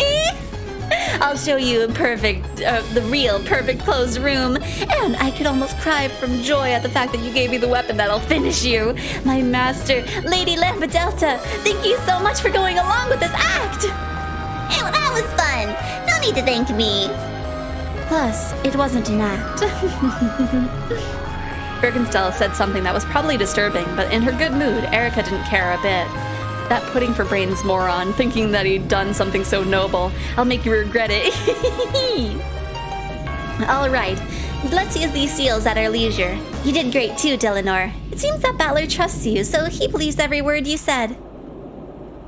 Don't tell me your conscience is hurting. You little murder doll. No. Delanar looked at Erika with a slightly lonely way. Then, after shaking her head slightly, her gaze turned hard, and she looked at the darkness Battler had disappeared into. He should have known that it was a no-hands-barred fight. How foolish, Lord Battler. This is, without a doubt, the result of your pride. Mr. Battler, this will be fatal. So now we just get to see, like, what rooms she chooses to put tape on. Because she has to choose 3 out of 5, essentially. So far, so good, Furfur? Yeah, all of the lovers clearly possess a strong will. This is a victory for love that we shall extol. Everyone had gotten used to these 2 overdramatic demons. George spoke quietly with an annoyed expression. We'll only extol that after we've passed our trial and someone has been given the miracle of magic. I agree. We've all passed the first trial. What's next? I won't hold back anymore. I'll do whatever it takes. Yes, I won't lose. We won't lose either. Yeah. And of course, the same goes for Battlerkun's group. Of course! I doubt anyone here is so naive that they hope to win by having the others forfeit. Right! Anyone weak enough to drop out would have no right to be here right now. Even Beato, who seemed to be the shakiest of the 6, was strongly determined. The 2 demons nodded at each other, taking note of the 6's continued resolve. So, what's the next trial? Don't tell me you still haven't decided. Well, we thought at least Some of you would drop out. we didn't think you'd all remain. What a happy, miraculous miscalculation due to love. Oh, thank you for the follow. Joyce, I hope you enjoy your stay. I'm glad that you're enjoying it so far. I don't know why it's not showing up in the chat, but a lot of my bots like to bully me. Shut up. So, are we going to play musical chairs or something to make sure someone drops out? Yes, precisely that. Oh my gosh, really? We've decided to have this trial eliminate one group no matter what. This trial is the second twilight of the epitaph. Tear apart the 2 who are close. I don't get it. Xephoria-sama, Furfur-sama, what sort of trial is this? Do you mean we're gonna kill each other? And that settled things quickly. Though it's not exactly civilized. Love is for carnivores. I guess we can't all just find happiness together, can we? And that is what they call a zero-sum game. It's an economical word, but maybe you've heard of it? No, my apologies. I was literally born a few days ago. Zero-sum game. It's where victory and losses all cancel out to end up with 0. In order for someone to win, someone else must be forced to lose. It's the ruthless way of this world. If only everyone could be happy, but there's no way an ideal world like that could exist. No, there is. That is the Golden Land. The Golden Land? What are you talking about? That's right. If you reach the Golden Land, all love will be satisfied. However, like heaven and hell, that's not a place in this world. I wouldn't want that. Love has meaning because we found it in this world. I can never support sad lovers' double suicide where they only are reunited after death. I'll stick to my love in life. I won't lose to anyone. George-san. The door to the Golden Land can be opened by solving the epitaph's riddle. In that place, love and lives are all whole and can be revived, but... We're straying from the point. Let's hear about the second trial now. Right. What are you trying to make us do with this tear apart the 2 who are close thing? It's quite simple. The only possible way to tear apart 2 lovers is by the sad farewell of death. The second trial involves killing one of the 6. Of course, any lover with their partner killed is disqualified. In short, one group of lovers must fail during this trial. You say kill so easily. What exactly are we supposed to do? You can just fight to the death, or you can decide by a lottery of some sort. Like hell we choose by drawing lots. Let's have a fair and square duel. Though if we do that, I imagine Battlerkun and the Game Master, and Beatrice, who is the Golden Witch even though her memory is gone, will have a substantial advantage. Well, I wonder about that. Don't worry. For this trial, we have made everyone's powers equal. Even the Game Master, Lord Battler, is taking this trial on an even footing with everyone else. Oh, that's pretty good, considering how strong George and Jessica are. In that case, it's fair. Is it completely and purely on an even footing? Yes, it's perfect even. On a 1-to-1 matchup, victory will be decided by luck. It's perfectly even. So it'll probably take some time before it's settled. So, the trick to attack when you're in a superior position, I wonder? Duels that take time are, of course, wonderful. Why would anyone leave it up to luck? Of course we want to fight in a situation to our advantage. In that case, a three-way struggle? Won't that mean we're stuck? Beato was the first to notice. If the six were truly on an even footing, and both willing and capable of winning, one pair would have to concentrate their attacks on a single person. If that happened, then the pair containing their target would, of course, band together and resist. In other words, that would never be 2 against 1. It would become 2 against 2 in a matter of luck. However, at that time, any third pair who happened to be watching this could team up with whichever pair they liked with no risk to themselves, defeating the opposing pair with certainty. Sounds troublesome. It means that moving first is disadvantageous. If you step forward and fight, it's a matter of luck. If you sit and wait for the others to start fighting, it's certain victory. A fight would never begin in this situation. Maybe we could just have everyone fight the person next to them one-on-one. Then, as soon as one fight is settled, the trial will be over. Unless everyone could abandon any naive hopes for a 2-on-1 fight, this trial would never begin and never end. In that case, if they made a gentleman's agreement and had everyone duel at once, it would be no different from drawing lots, but it would at least be even. That won't work. If we do that, everyone will just defend instead of fighting proactively. All they need to do is wait for someone to lose before they do. Shannon's point was a sound one. If both fighters just glared at each other without attacking, then neither would lose. All they had to do was wait for someone other than themselves to lose first. This brought them back to the starting point. No one would fight proactively. In the end, no one will move and nothing will be resolved. Since there's this arithmetical situation where we have all the same strength, it's almost like a puzzle. True. There would have been an interesting duel if our strengths were unknown. However, since we've been told that they're perfectly even, this duel is no different than rock, paper, scissors. In that case, why not use rock, paper, and scissors to decide it? Are you crazy? I'm not gonna do that!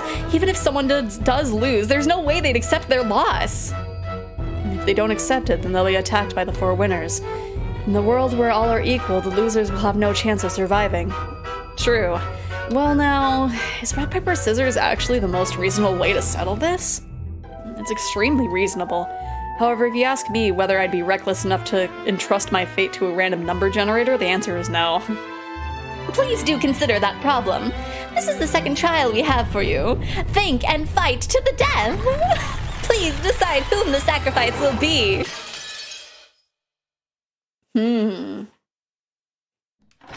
I wonder. Because you would expect, like, Battler and Beato to, like, last, but I don't know.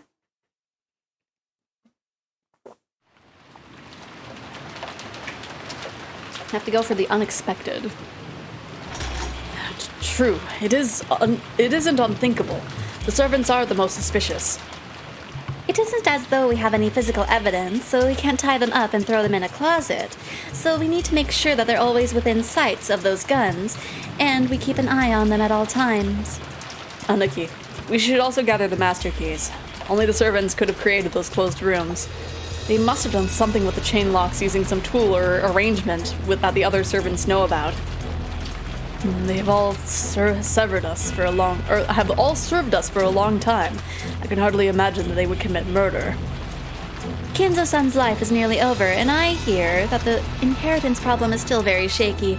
Add on that story about 10 tons of gold being hidden somewhere. A possible payoff like that might be enough to convince certain people to commit a crime. I don't want to think about it, but there's also a chance that the old bastard is running some bizarre occult ceremony. The servants of the One Wing are his pawns, and they might have been the ones to carry out the murders. How about Dad, anyway? Have we been able to contact him yet? No, the extension line isn't working either. The culprits may have broken it, and Father does sometimes leave the receiver off the hook when he's in a bad mood. When I knocked, I only received a grumpy reply. We can't contact him, but that study is well protected. It's probably safer there, so it might have been best for him to stay there. He's totally not dead or anything, don't question me again. Flustered, Klaus tried to explain away Kinzo's silence. Battler, the game master, hadn't made Kinzo's death a major theme for this game, so the conversation didn't progress any further at this point. They stopped talking about Kinzo without Rudolph thinking anything was particularly suspicious. Anyway, we can't let the servants go unsupervised. I've already talked with Hideyoshi-san about this, but we've decided to split everyone into 2 rooms on the 2nd floor and hole up in there. Why 2 rooms? Wouldn't one room be more secure?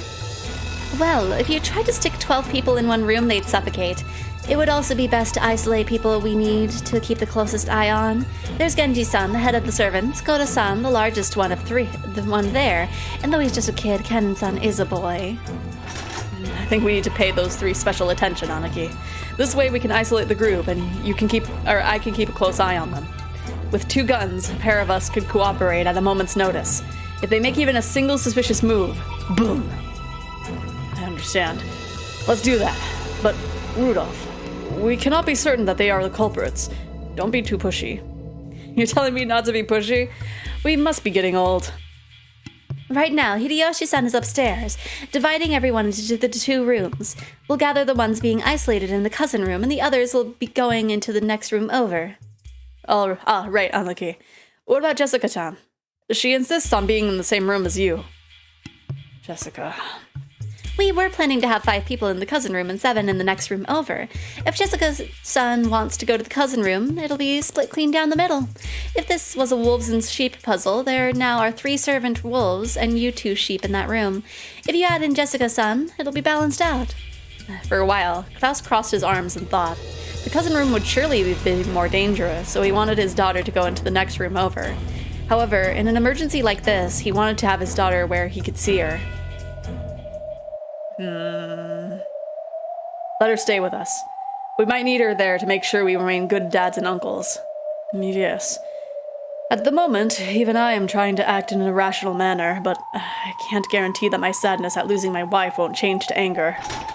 Even without physical evidence, the servants are certainly the most suspicious. During the long wait, the 2 men's wariness and anger and sadness might make them lose their reason and act in anger. After thinking deeply, Klaus decided to accept Jessica's request, in part to prevent such a thing from happening.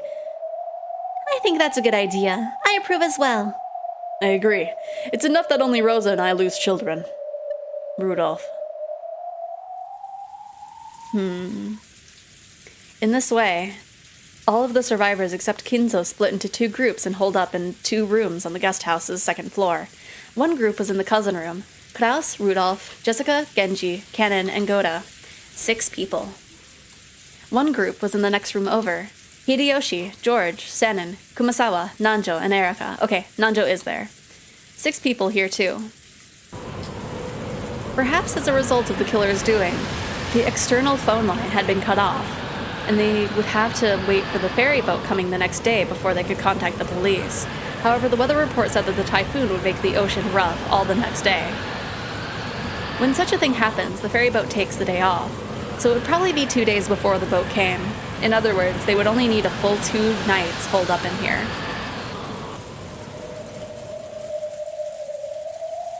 While Erika and the others held their planning meeting in the lounge, food and blankets had been brought in to prepare for the siege. The sudden tragedy had everyone on edge, but it was already well after 2 in the morning.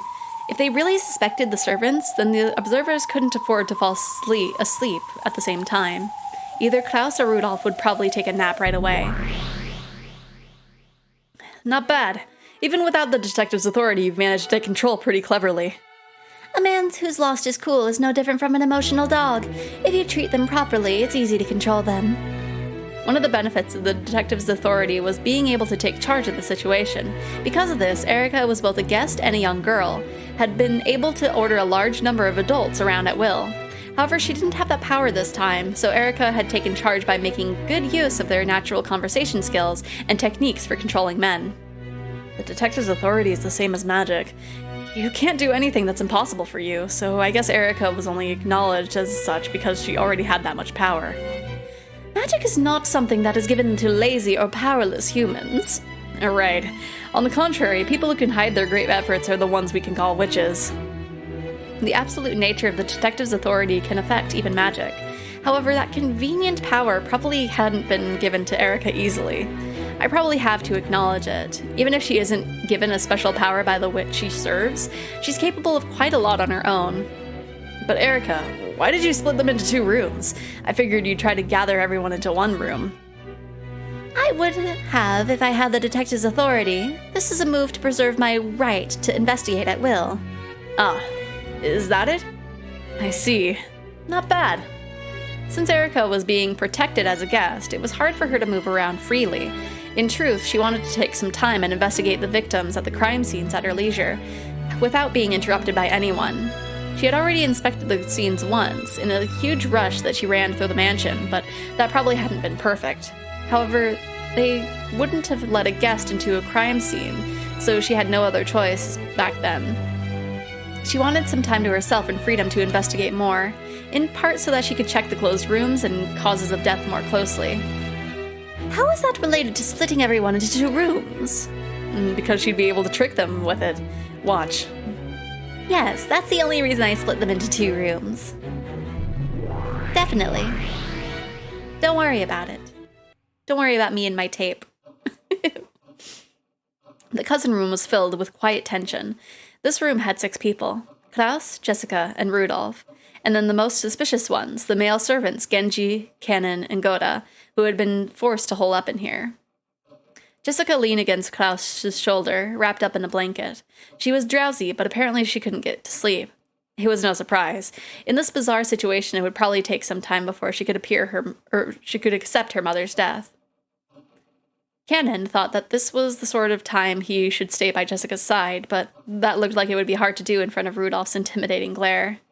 Rudolph stayed completely silent, but his inner emotions showed clearly in his eyes, so Genji, Cannon, and Goda didn't have to ask to realize that they were suspected. Sometimes Goda asked to help in an attempt to get on their good side and correct his misunderstanding, but it seemed to be having the opposite effect. The best option available to him was to stay quiet so he didn't aggravate Rudolph and sit still at the end of the sofa.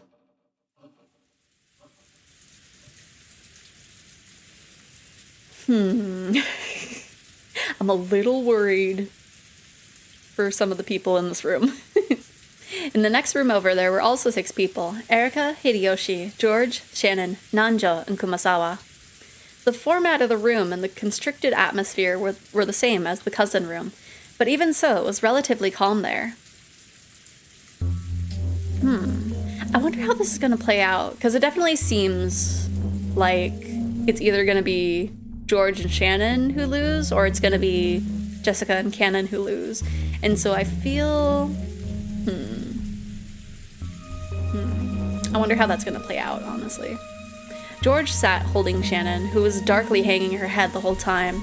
Kumasawa and Nanjo sat nervously as they listened to Hideyoshi explain the situation. We don't know how many enemies there are. However, we have guns with us. And of course, I'll shoot guns. I've shot guns before.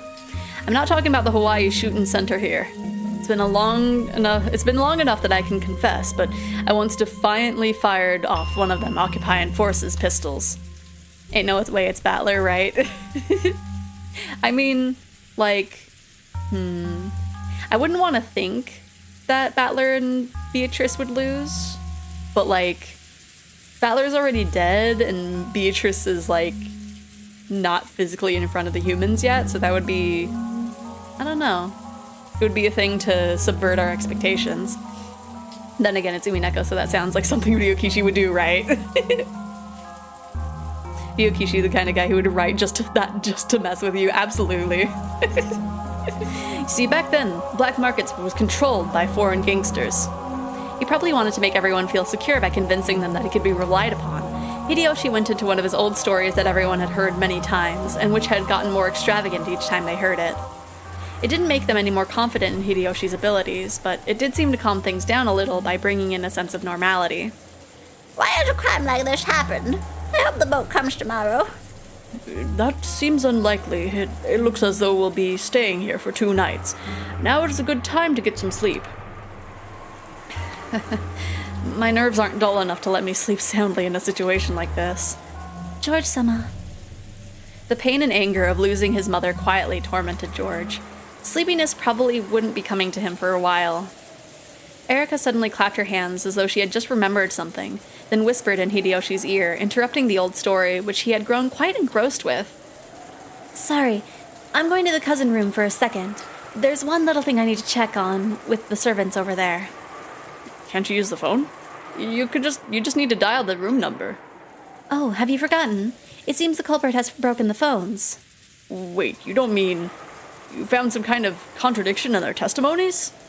Up until this point, Erika had spent a lot of time giving the impression that she behaved like a detective, so Hideyoshi immediately assumed that this was something vital to do with the crime. It'll be easy to check, but it might be a huge lead. I'll be back before long. Please don't let anyone leave this room. Even though it's the next room over, it's too dangerous to go alone. You sure you don't want someone with you? We can't trust the servants or Nanjo-san completely. You're in charge of this room. George-san is needed to support you. There's no one left. Don't worry, the detective never gets attacked. Erika had already worked hard to look like a sharp, clear-headed person. Hideyoshi relaxed and agreed, thinking that it was just the next door, and it wouldn't be a problem. After an hour... No. Better not wander around too much. I'll stay over there until morning. It'll be better if I wait until it gets light before I come back. Good thinking. You be careful now. It's just a little trip to the next room over. Take good care of this room.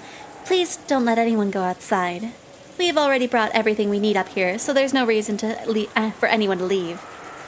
Food, drinks, blankets, medicine, towels, tissue paper, everything. The women also had their cosmetic pouches. They could last 48 hours without lacking for anything. Is there a bathroom in here? I would hope so. I know. We aren't just here to protect ourselves. We're also on the lookout for the culprit if he's among us. I understand. Good. Goodbye, then. Where are you going, Erika-chan? We promised that no one would go outside. Oh, Erika-chan remembered something important she had to do. Yes, they did say Among Us Dragon Balls. She's going to the next room over. Don't worry, she'll be fine. Hideyoshi suspected that Shannon might be one of the culprits. Since she also knew that Shannon and George had a special relationship, he apparently thought it would be prudent to mislead George about Erika's actions and motives. Hideyoshi slowly opened the door and checked both ways down the corridor, his gun raised. It's okay. No one's there. That's far enough. For all we know, Shannon-san might take George-san hostage as soon as you leave the room, right? It's careless even just showing your back to them as you're doing now. You're right. Then be careful. Tell me all about it later. Sure. Bye then. Let me tape up all these rooms. Erika closed the door, pushing Hideyoshi back inside. She then waited for the sound of the lock on the inside, her smiling eyes opened wide. Her expression had become ruthless and intelligent. In this way, Erika had been able to gain several hours during which all the suspects were sealed up and she alone was free. Finally, I can investigate to my heart's content. But first, Yoshinoya Butler! Don't use my full name.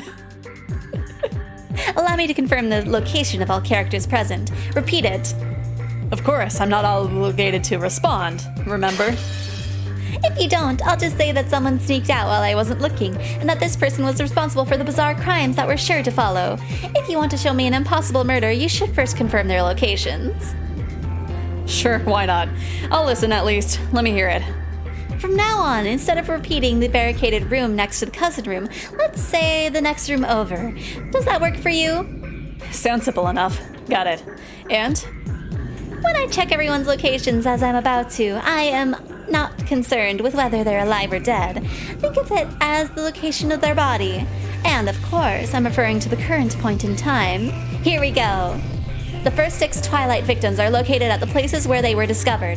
Natsuhi is in her room, Ava in the VIP room, Kire in the Klaus's study, Rosa and Maria in the parlor, and you in the guest room. Don't tell me you're already going to refuse. And don't worry, I acknowledge it. First off, it was acknowledged that the victims' locations were the same as the rooms that had been shown in the Witch's Sided Illusion. Good. I'll continue. Hideyoshi, George, Shannon, Kumasawa, and Nanjo are in the next room over. Acknowledged. With that, the humans in the room Erika had just left had been specified. Carefully checking even obvious things like this was the most basic part of playing on the human side. Good. I'll continue. Everyone else is in the cousin room. Ooh. The word everyone drew a slight reaction from Battler. The intuition he'd built up from all his previous games told him not to answer this one instantly. I refuse. Acknowledging that would mean Kinzo's corpse would also have to be in the cousin room. Oh, pardon me. It was already been shown that Kinzo no longer exists, so please remove him from the word everyone. Why are you using the word everyone for the cousin room alone? Why are you so vague? When you could just mention the names of Klaus and the other 5 individually. That'd be too much of a pain to read out all their names. Or is there something wrong? Does using the word everyone create a problem with some trick of yours? I mean, technically you're not in the room. If Battler had been told to repeat Klaus, Rudolph, Jessica, Genji, Goda, and Cannon are in the cousin room, he would probably have acknowledged it with a red without thinking too much about it. Of course, normally Erika would have mentioned the names of everyone inside and had him repeat it precisely. Battler had paused, feeling some kind of unease because of that unexpected demand and the word everyone. Excluding Kinzo and me, there are 17 people on this island. 6 were killed and are lying in the mansion, and 5 are in the next room over. And the remaining 6 are in the cousin room. That's a reasonable assumption to make, right? However, there are 17 people on the island, so if we subtract 6, then 5, then 6 again, we're left with 0 humans whose locations have not been checked. But that sort of assumption would be extremely dangerous. I'm pretty sure that this sort of trick involving names and numbers of people caused you a lot of trouble with Nanjo's murder in the 3rd game. Good point. That trick worked because the 18 names given didn't match up with the 18 people who actually existed, leaving room to add in an unknown person. Exactly. And so I can feel secure just by checking their locations by name. That's why I used the word everyone. That word can prevent you from using a new trick that I haven't even thought of. I see. Pretty crafty of you. If Battler was planning a new trick where the names and number of people would be used to create false alibis, like the murder of Nanjo in the 3rd game, even calling off all 17 people and checking their positions left a trace of uncertainty behind, if he cleverly managed to slip somebody past the names and numbers of people. For example, let's say that an unknown assassin X is hiding on this island. Let's call him Puro Pico Man. I see. Even if you list everyone's names and check their location, this Puro Pico Man guy would fall outside the net. Precisely. Even hearing there are only 17 people on this island and here are the locations of 17 people is insufficient. There's already a precedent for this. However, the word everyone is just too broad. Can't you word it a little better? No, if we run away from the word everyone here, there's a chance that Erika would be able to use that as a basis for making Puro Pico Man the culprit for everything. In my old fights with you, I also nailed several riddles with no basis other than the unknown person X. The word everyone is significant. Make sure you think very carefully first. Erika wore a full but evil smile, confident that she had made a powerful move. Players on the witch side must eradicate all possibilities that would be possible for humans. If I don't crush any chances for this ridiculously named Puro Pico Man right now, he'll be used to explain everything the witch does. That was a move I liked to use in my old games with Beato. Back in the very beginning of the fight, my counterattacks were all based on the unknown 19th person X.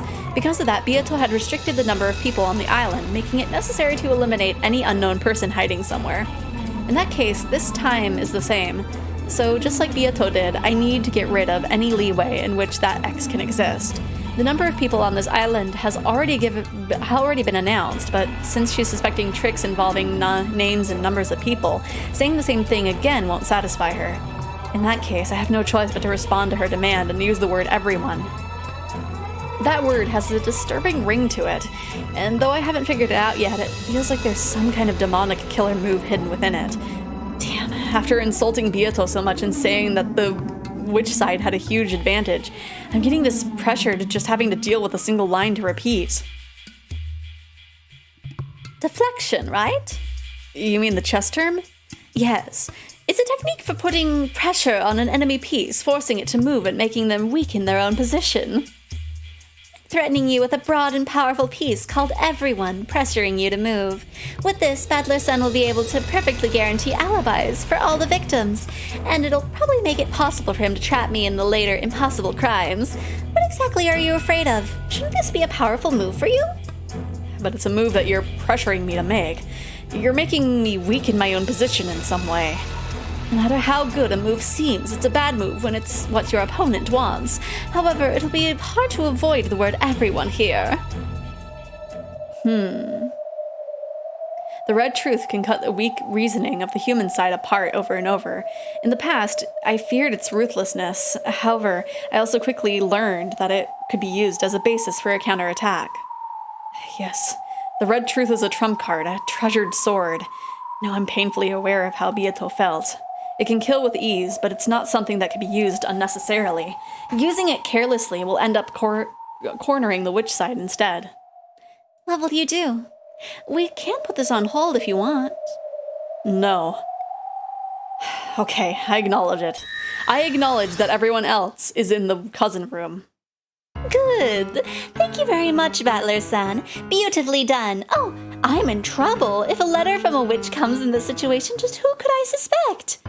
She said she was in trouble, but her face didn't look troubled at all. On the contrary, she looked as though she just had succeeded in placing a huge opening move. In a witch's game, even a single mistake could be fatal. In both chess and shogi, you can't get a piece back once you've moved it. That last exchange had left a bad aftertaste, as though flesh had been torn and bones broken. That should be enough to confirming positions. Shall we continue the game? Yes, we shall. Delanor! Yes, Lady Erica. Let's get started right away. Let's use the privilege our merciful game master has given us. Yes, understood. Gertrude, Cornelia, use 2 rooms worth of the 3 sets of seals we were given. Let it be known that. We understand. Seal the cousin room and the next room over. With this, everyone's been sealed except for the victims.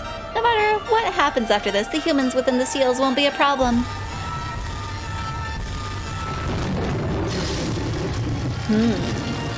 That makes sense. By the seals on the doors and windows, the complete sealing of both the cousin room and the next room over has been guaranteed. For just an instant, a red longsword had returned to Delanor's hand.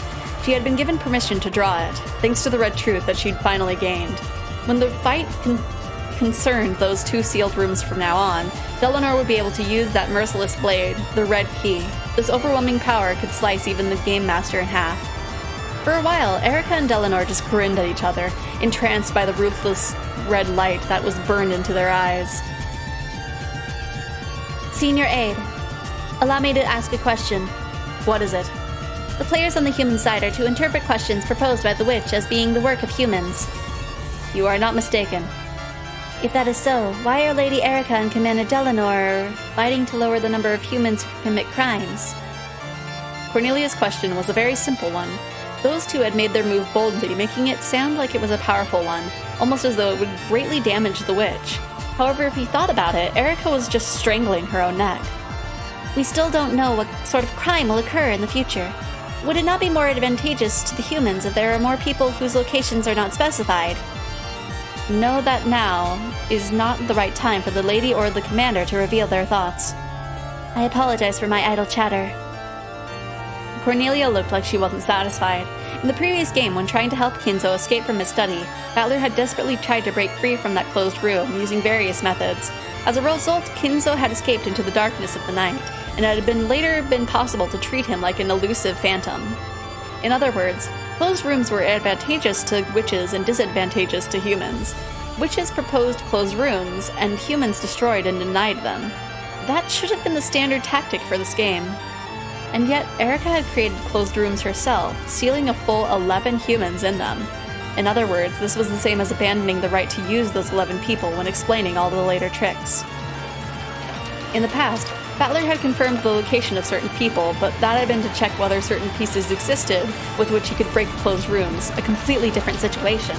Why had Erica taken these 11 people who were also her pieces and sealed them in a closed room? Cornelia hadn't experienced enough fights to understand this move, which looked as though they were trapping themselves. Very interesting. A disturbing move. What on earth is Erica planning? It isn't necessarily an attack. In chess and shogi, strengthening the guard around your king is an excellent strategy. In other words, the seals around these two rooms aren't an attack, but a guard? That seems likely. Thanks to that, it's hard to lay a hand on the survivors. It'd be tough to carry out the second twilight. Ah, I see. The witch side has an advantage when more riddles are presented. Yeah. After all, if even one riddle goes unsolved, the witch wins.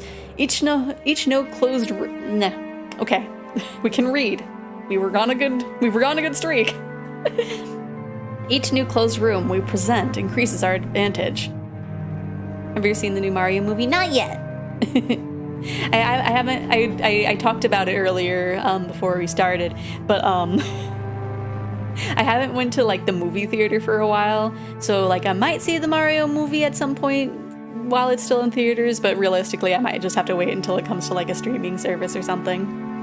The riddles that the witch's side set up are equivalent to attacks. The human side must perfectly intercept all of those. It's almost like a penalty shootout where letting a single point slip by means defeat. So the witch side wants to increase its number of attacks. The human side wants to lower the number of attacks. When Battler had fought on the human side, he hadn't thought of the survivors holding up in a room as being particularly useful. However, from the witch's side perspective, this strategy was simple but effective. What made Beato incredible was how she had bluffed and sneered at this tactic, as though it was completely useless. Hello, Psych! Sending good vibes and proper pronunciation your way. Thank you for the good stream wishes. Hopefully you have a good day at work. Also, thank you for the stretch and for the hydrate and the ear wiggle. I'm ear wiggling as I try to stretch. Of course. Oh, did I leave my water bottle off to the side now? I will hydrate with a tiny sip of Gamer Sups. That last one.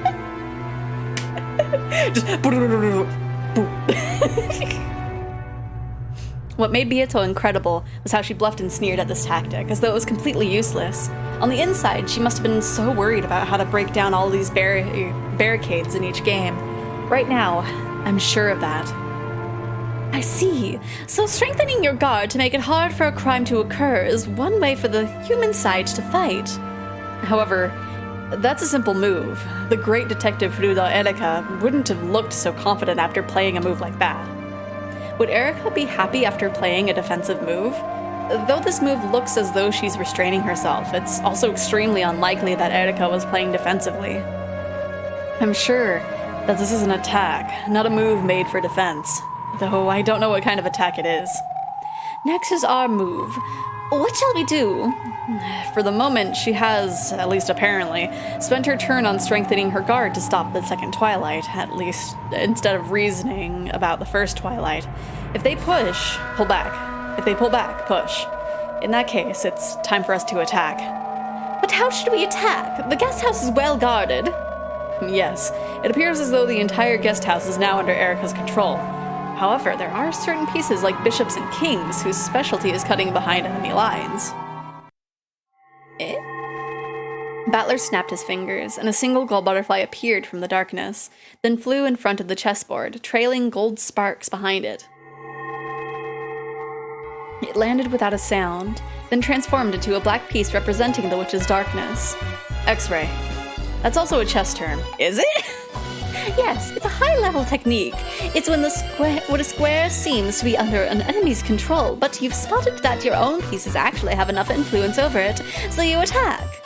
Erika, if you really believe that you can stop my next move by sealing up all the survivors, that's just naive. Battler raised his new black piece high.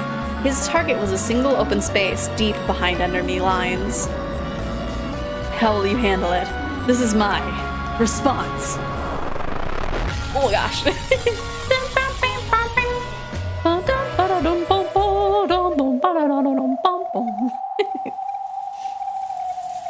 Okay, what's gonna happen? Which room is dead? The suspense. Ha! Now I can finally stretch my wings. First off, let's take a midnight stroll to the mansion. You would take a stroll in the middle of the night to an eerie mansion where a killer might be hiding? You must be very insane. Not at all.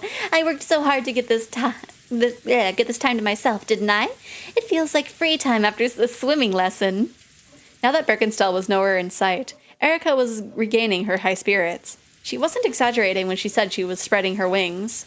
Delanor knew that she was risking her own destruction in this game, and she was not in a favorable position of it by any means. Come on, we can do this.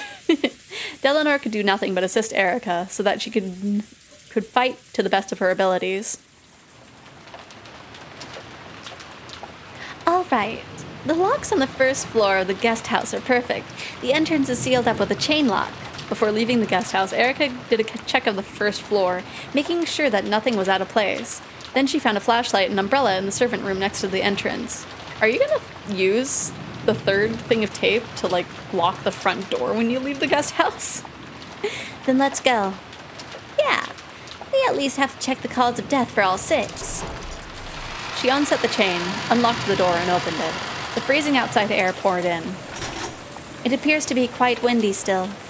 Well, this body is just a cage of flesh to me. I don't care if it gets wet or cold. Let's go. When Erica dropped her gaze to open her umbrella, she noticed something lying at her feet. Oh my gosh. Take that, Erica. It's one of the usual letters. It was one of the letters sent by the witch, with the seal of the one-winged eagle on it. It had been wedged under the outside mat in front of the entrance, as though someone had predicted that Erica would eventually leave for the mansion by this way. It was in the shadows of the large eaves, so it had avoided the rain entirely. So, it's here already. Almost as though it was waiting for me. She bent over and picked it up. She then tore it open recklessly and pulled the letter inside out of it. A message had been written in neat letters. Welcome, Fruda Erika-sama, it says. Oh, so it's calling me by my name? They totally saw this coming. What does it say? It's an advance notice for a crime. No, I should say it's a report of after the fact. Apparently they have taken Ushinomiya Battler's corpse. It's basically saying please try looking for it. So this isn't the tear apart the two who are close, the second Twilight? Well, disappearing corpses happened a few times in Beetle's games too. There's nothing really new about this. Erica shrugged and scorned the letter. However, this letter was a real attack. All of the survivors were sealed in the rooms on the second floor. And at the very end, after she had gone around with Klaus and the others to check the locks on the doors and windows, Erica had personally confirmed that there was nothing at this point. So this was an attack saying someone who shouldn't be here placed the letter, and that this someone was a witch. This was also an attack that the old Vieto had often used. Ha, sheesh. If the way you show it is the same, please tell me what the actual trick isn't the same too. Delanor, please call Battler here. Understood. Lord Battler, we wish to take our turn. Got it. Let's have it. Sorry, I actually don't have a move to declare. The truth is, there's something I need to apologize for. Apologize? Battler and Beeto's eyes went wide. However, though Erica said that she wanted to apologize, she had a confident look on her face, as though even that apology would be a new move. So Battler glared at her dubiously, without letting her guard down. It's about those retroactive seals. I actually already sealed one place. I apologize for taking so long to report this to you. You already sealed something? In other words, you've already used up all 3 rooms worth? Yes, I promised that I'd report it right away, but I completely forgot until just now. You have my sincere apologies. You don't look like someone who's sincerely apologizing. Well, that's fine. I'm the one who gave you that privilege. So, what did you seal? Was it his room, probably? Delanor, allow me to report. Battler's guest room was sealed at the time of Lady Erica's inspection of the corpses. Beato tried not to let it show on her face, but her eyebrows twitched visibly and her gaze flicked over to Battler. Normally I would have liked to seal all the closed rooms, but I didn't have enough packing tape. Out of respect for the Game Master, I sealed only the room with Battler-san's corpse. So you were kind enough to close the lid on my coffin. I remembered a short while ago I was planning to tell you when we reached the mansion and investigated the guest room with your corpse in it. However, when this letter appeared, I figured I should report it right away. Why did you think that? Well, after all, Battler-san has been playing this game ignorant of the fact that his corpse was sealed in the guest room. Because of that, I thought that it might possibly change things regarding the appearance of this letter. The cousin room and the next room over are completely sealed. Sorry for the late report, but the guest room with your corpse in it is also sealed. And there are 17 people on the island, excluding Lady Erika. The existence of an 18th person has already been denied in a previous game.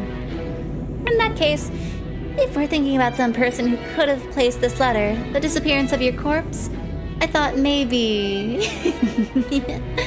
that this might change things around a bit. Erika laughed crudely while staring into Battler's eyes to see if he had panicked or if he was panicked or disturbed. Battler-san. Stay calm. Erika has just made her report a bit late. There's no need to lose your cool. Erika had suspected it since the beginning. It was possible that Battler actually wasn't killed and was still alive. And if he was alive, then the letter that had suddenly appeared was easy to explain, even though all the survivors were sealed up. Judging by Beato's faint agitation, maybe Erika's guess had been right on the mark. Battler played dead and somehow got around Erika's examination. And then, while everyone was barricading themselves in the guest house, he snuck out of the guest room. After that, he placed a letter detailing the disappearance of his own corpse in the entrance to the lobby, and hid himself. If that was the truth, then the seals that had been placed on Battler's guest room at the time of Erika's examination were now very significant. In other words, if this was the trick they'd used, then Battler would certainly have broken the seals when he left his guest room. The trick would not be workable without breaking the seals. Since the survivors were all sealed up inside the guest house, then if the seals on the guest house were broken, it meant acknowledgement that at least one of the victims was actually alive. If Battler had known about the seals earlier, it was likely that he would have advanced the game in a different way to avoid this. In other words, it was very likely that the announcement about the seals would have had a large effect on the rest of Battler's game. Erika was saying if Battler avoided breaking the seals because he was pretending to be a corpse, and instead remained inside the guest room, perhaps this letter would have not appeared in the story. If Battler was actually alive and had placed the letter there, then now that Erika's seals had come into play, there was a chance that his trick would cause a contradiction somewhere down the line. And that sort of contradiction was called a logic error. Logic error?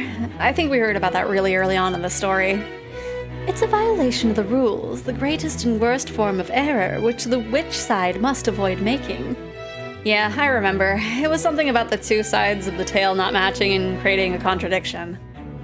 Do you remember the magic for making candy appear inside an overturned cup? Yeah, Maria, Onechan, and Erika were fighting about that. Apparently that was a simple trick where someone slipped the candy into a cup where Onechan had her eyes closed. That's right. Since Maria did not observe the process of the trick and was only given the results, she accepted the illusion of magic, that the candy had appeared by magic inside the cup, and magic was established. Okay, so a logic error would be a trick that has become impossible. If you think about it, Erika and Maria's fierce red and blue battle over this magic was the real opening of this tale's fight. Let's try to remember that exchange. The heartless truth was that it had all been a trick. Making the candy appear in the cup by magic had been nothing more than Beato's claim. Magic can only do things that one can accomplish. In other words, you can only have a magical result if something that could have been done without magic. Let's be clear. There are two general types of magic. The type of magic where you summon giant statue people. If you summon giants and towers and make towers grow from the ground and also summon the representation of death, I think. But when the lid is taken off, nothing has happened in the rose garden. That's one type of magic. That's just an illusion. It's a lie with no observers that takes place where the witch says it did, in a location without any anti-magic toxin. Magic doesn't have to match a result. It is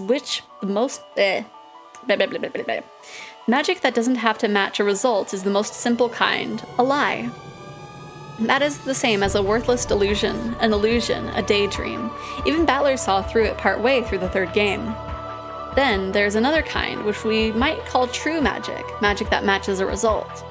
The cup trick is an example of magic that matches a result, which an observer actually checks to see that the cup's contents were empty before seeing a candy appear there.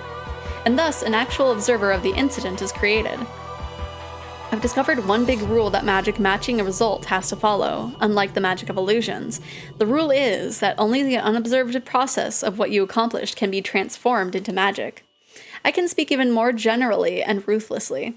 In short, all forms of magic are tricks. Only things that can be accomplished without magic can have a matching result.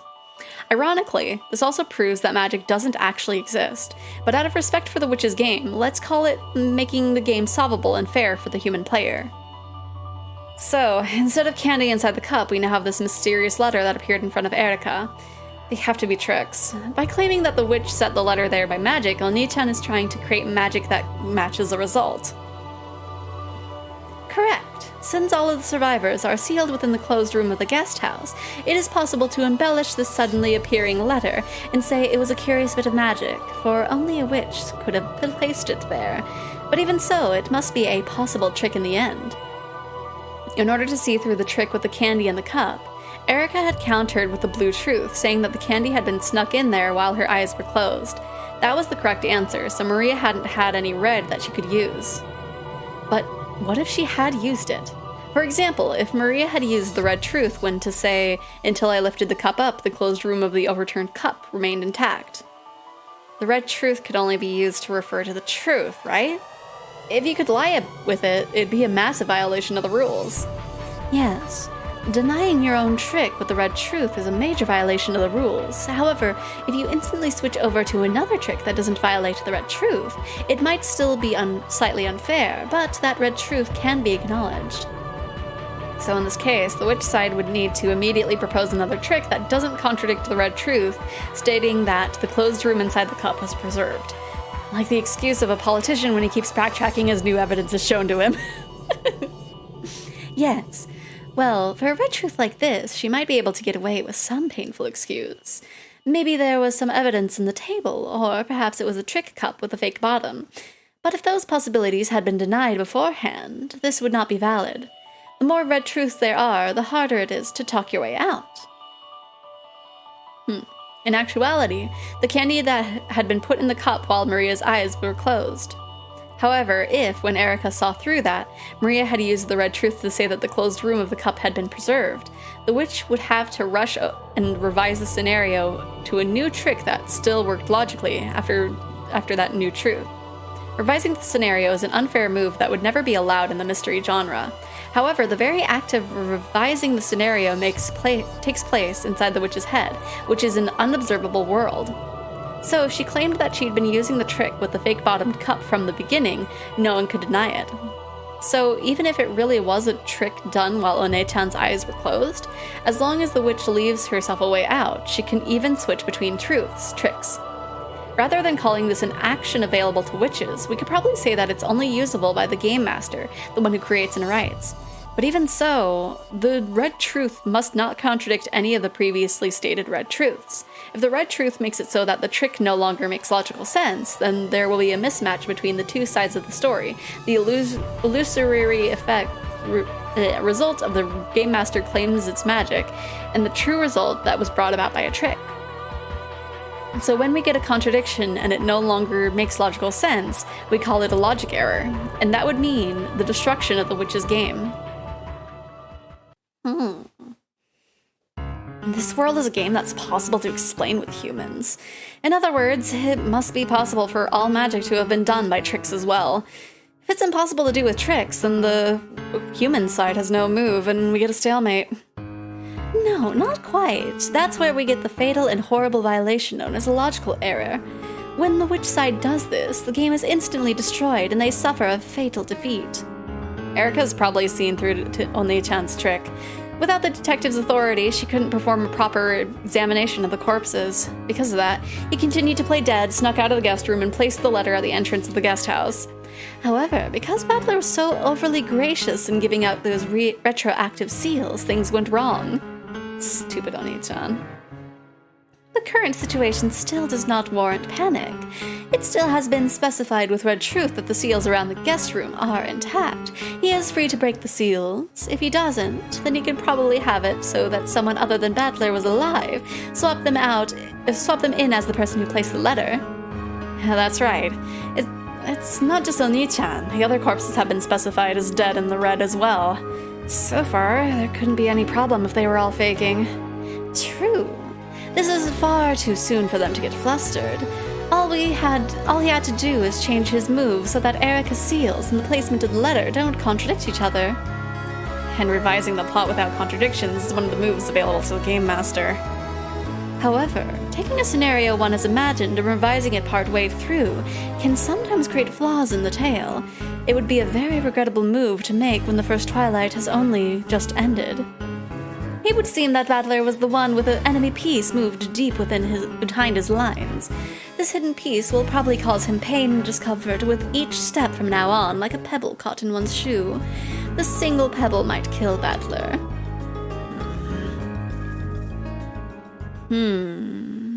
Very, very interesting. This still isn't quite a logic error, and though we sealed the room retroactively, we are at fault for the lateness in reporting it, so I have no problem with letting Battler-san retroactively rewrite the plot concerning the letter. Retroactively rewrite the plot? I see. If I placed the letter there, then that would have become impossible as soon as I was sealed in that closed room. In which case, this letter shouldn't have appeared here. Correct. So I thought you should have the chance to revise this small inconsistency. We just now discovered this letter here. We are saying that we do not mind if you want to undo that, or if you want to use a revised scenario. Just by the existence of the letter and the packing tape, this sort of move is possible for Furudo Erika. What do you think, everyone?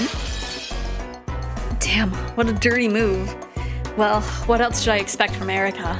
I made a promise with Delanor too, that we both play all out and mercilessly. Yeah, it's true.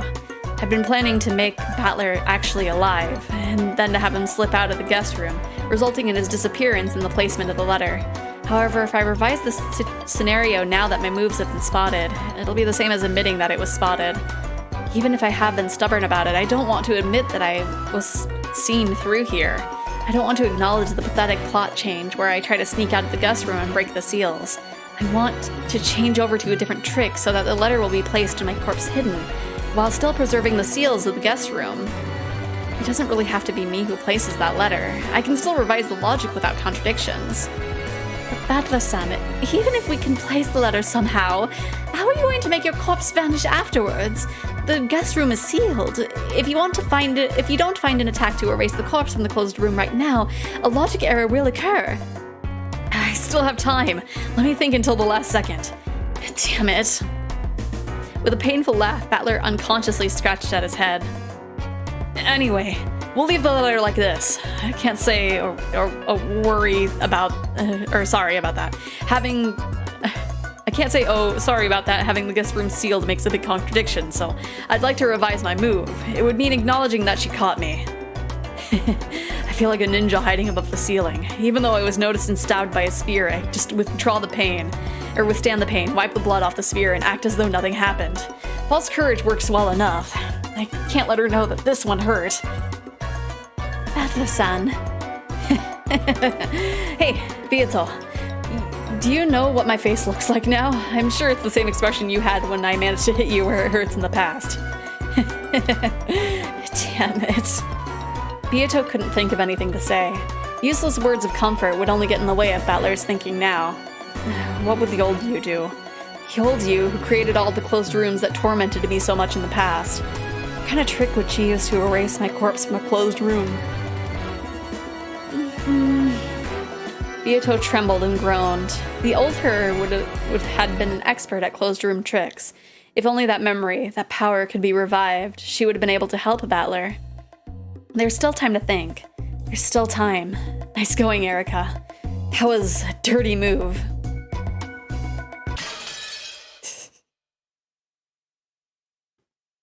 Do your best, Battler. You can do it. Oh gosh.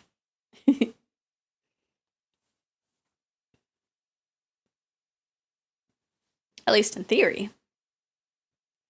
At least in theory. I'm gonna take a munch of something real quick.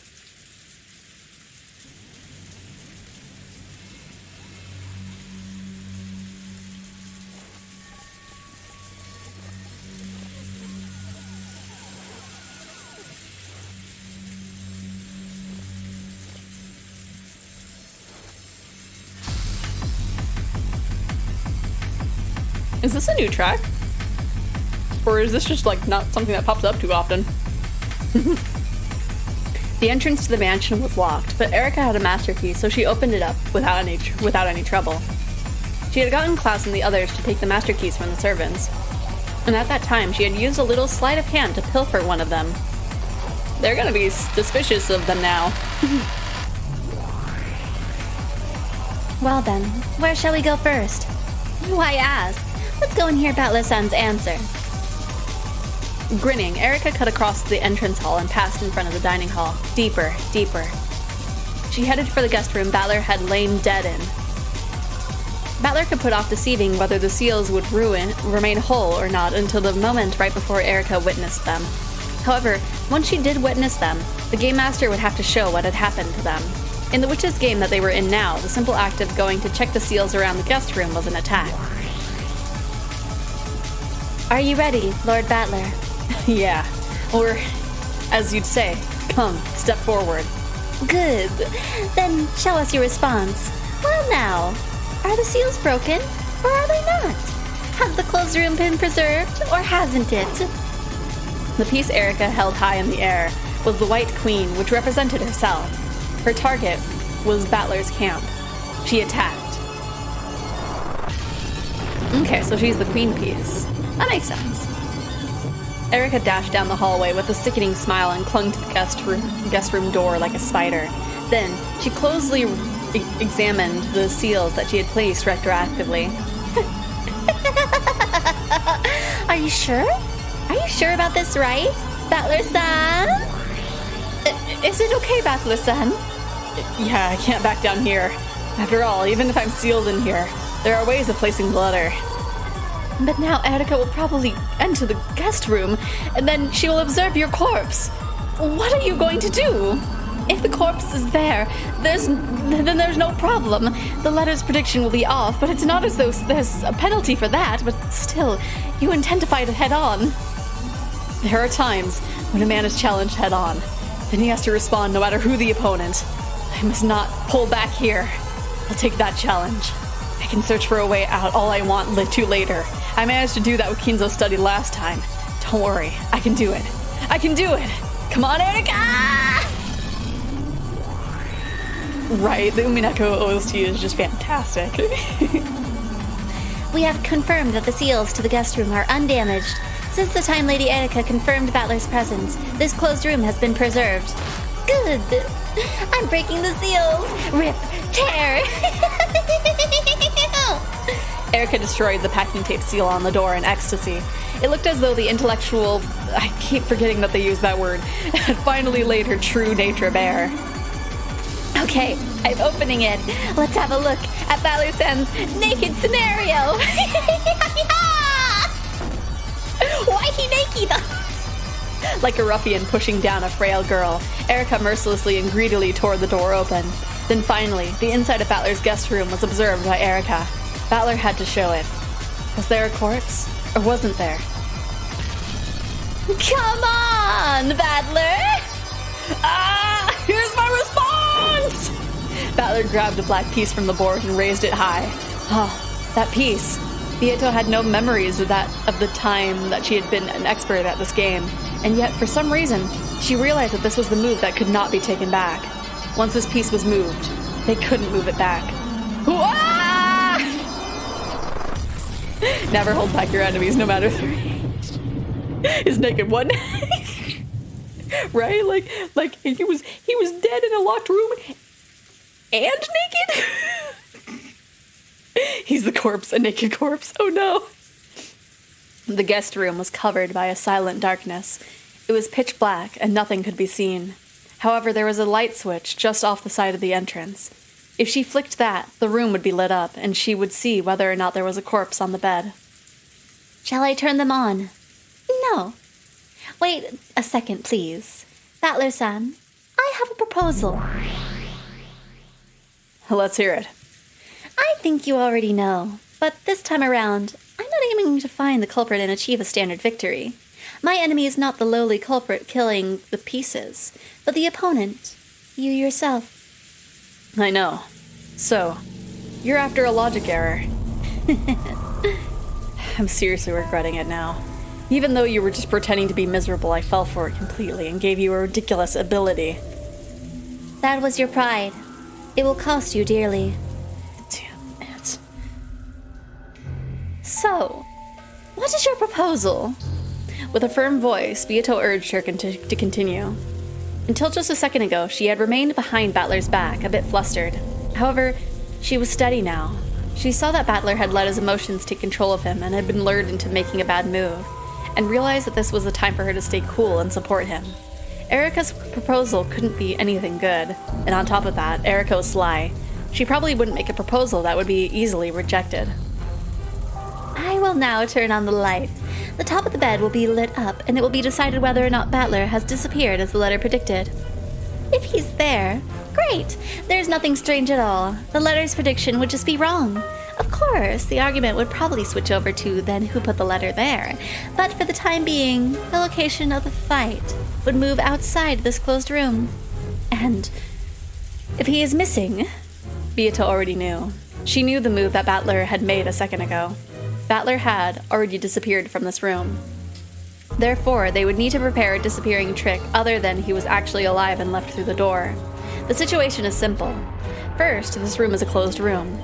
Also, Battler's life or death situation hadn't been confirmed. In other words, him being alive wouldn't cause any problems. Remember, if I die in space, the will goes to you. If you can bounce my dead butt off the satellite, you get my family too. You bounce me. What? Rocket, what are you talking about? Don't walk away from me. What are you talking about, Rocket? They had to make Erika think that Battler had vanished from the situation. He just had to escape from the room. Or, if that wasn't possible, he just had to hide somehow and wait for her to leave, making her think that he disappeared. inside this tiny room, I will now begin our endgame and chase after the king. It should end in just a few moves. You'll be unable to construct the logic needed to lead Battler escape from this room. And the tale will be destroyed. Game over. Fighting to keep that from happening is our job. What is this proposal of yours? An endgame fought over a logic error should be a bit more precise. Once again, we will fight with the red truth and blue truths. But we need a referee on the same level as the game master to observe and see that he doesn't create any logic errors with the red truth. That seems reasonable. There's nothing special about this. Back when the old you was the game master, you were under the observation of your guardian, Lady Lambadelta. In that way, it was judged that all the red truths were valid. So, you're telling us to show Lambadelta our cards? I've been watching since the beginning. It's okay, don't worry. I am impartial to my judgments. Can you say that in red? Yep, I swear that I am impartial in my judgments. I was plenty impartial in the last game, wasn't I? Especially for interesting judgments where she doesn't care which way it falls. Accept it, Battler. Erika is going to corner you. Understand? She will duel with you and kill you in this room. If you're a man, accept the duel. You're big. Yeah, honestly, like this is normal for Rocket. Rocket is always confusing. Just says the most off-the-wall confusing stuff and then never elaborates. Sure, fine. We won't get anywhere if you suspect every single impossible murder I show off being a logic error. It's true that we needed an observer to guarantee that the game is legitimate. Then I'll come around to your side. Let me take a look at your hand.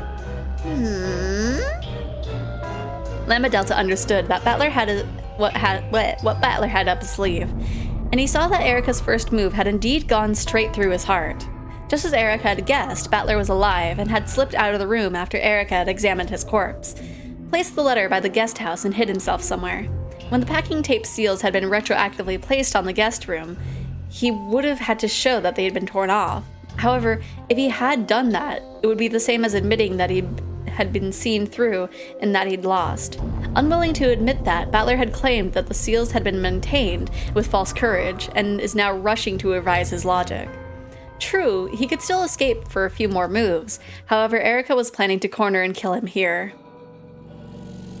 Battler, you're fighting with some pretty incredible cards here. Cards? Does this game of chess look like a card game to you? To me, it looks like as though you are all playing a game of poker. So, by moving to this side and looking at the cards you hold, I understand everything. That's an awful move. It's a complete waste. And Erica has already seen right through you. What would you do? I'm the referee. I can't give you advice. But let me tell you my impressions. No, that's okay. It's chilling. You're trying to use this useless move, this baseless bluff, to make Erica back down. She's not going to back down, that girl. After all, you're the one who should be throwing his chips in and folding now. Thanks for the advice. Battler-san, I agree with her. Let's back down from the fight in this room. We don't have any winning cards. Were you hoping to discard your cards and draw something more useful? I thought you were playing chess. In the world of chess, if you rely on luck, you die. By hoping to draw something useful, she meant relying on luck and betting that, even if he couldn't think of a trick now, he might think of a good plan for making a closed room trick later on. If you enter into the fight without any trick in mind, you get killed. Now was the time to back down. When Erica flipped the switch, he had just had to be sleeping there on the bed. That's all he needs. The mechanisms of my mind are an enigma. Yes, they really are. Lambda. I don't know what you're talking about, but you're chatting too much. A referee needs to be impartial. True. Then good luck, Battler. I'm hoping for a precise chess-like battle. You aren't playing poker, are you? Are you ready, Battler-san? Yeah, I am. Turn the lights on whenever you want. For the rest of the fight in this room, the progression of time will be stopped. This way, all the moves for both players will be made at the same time, and the first move made will be treated no differently than the last move.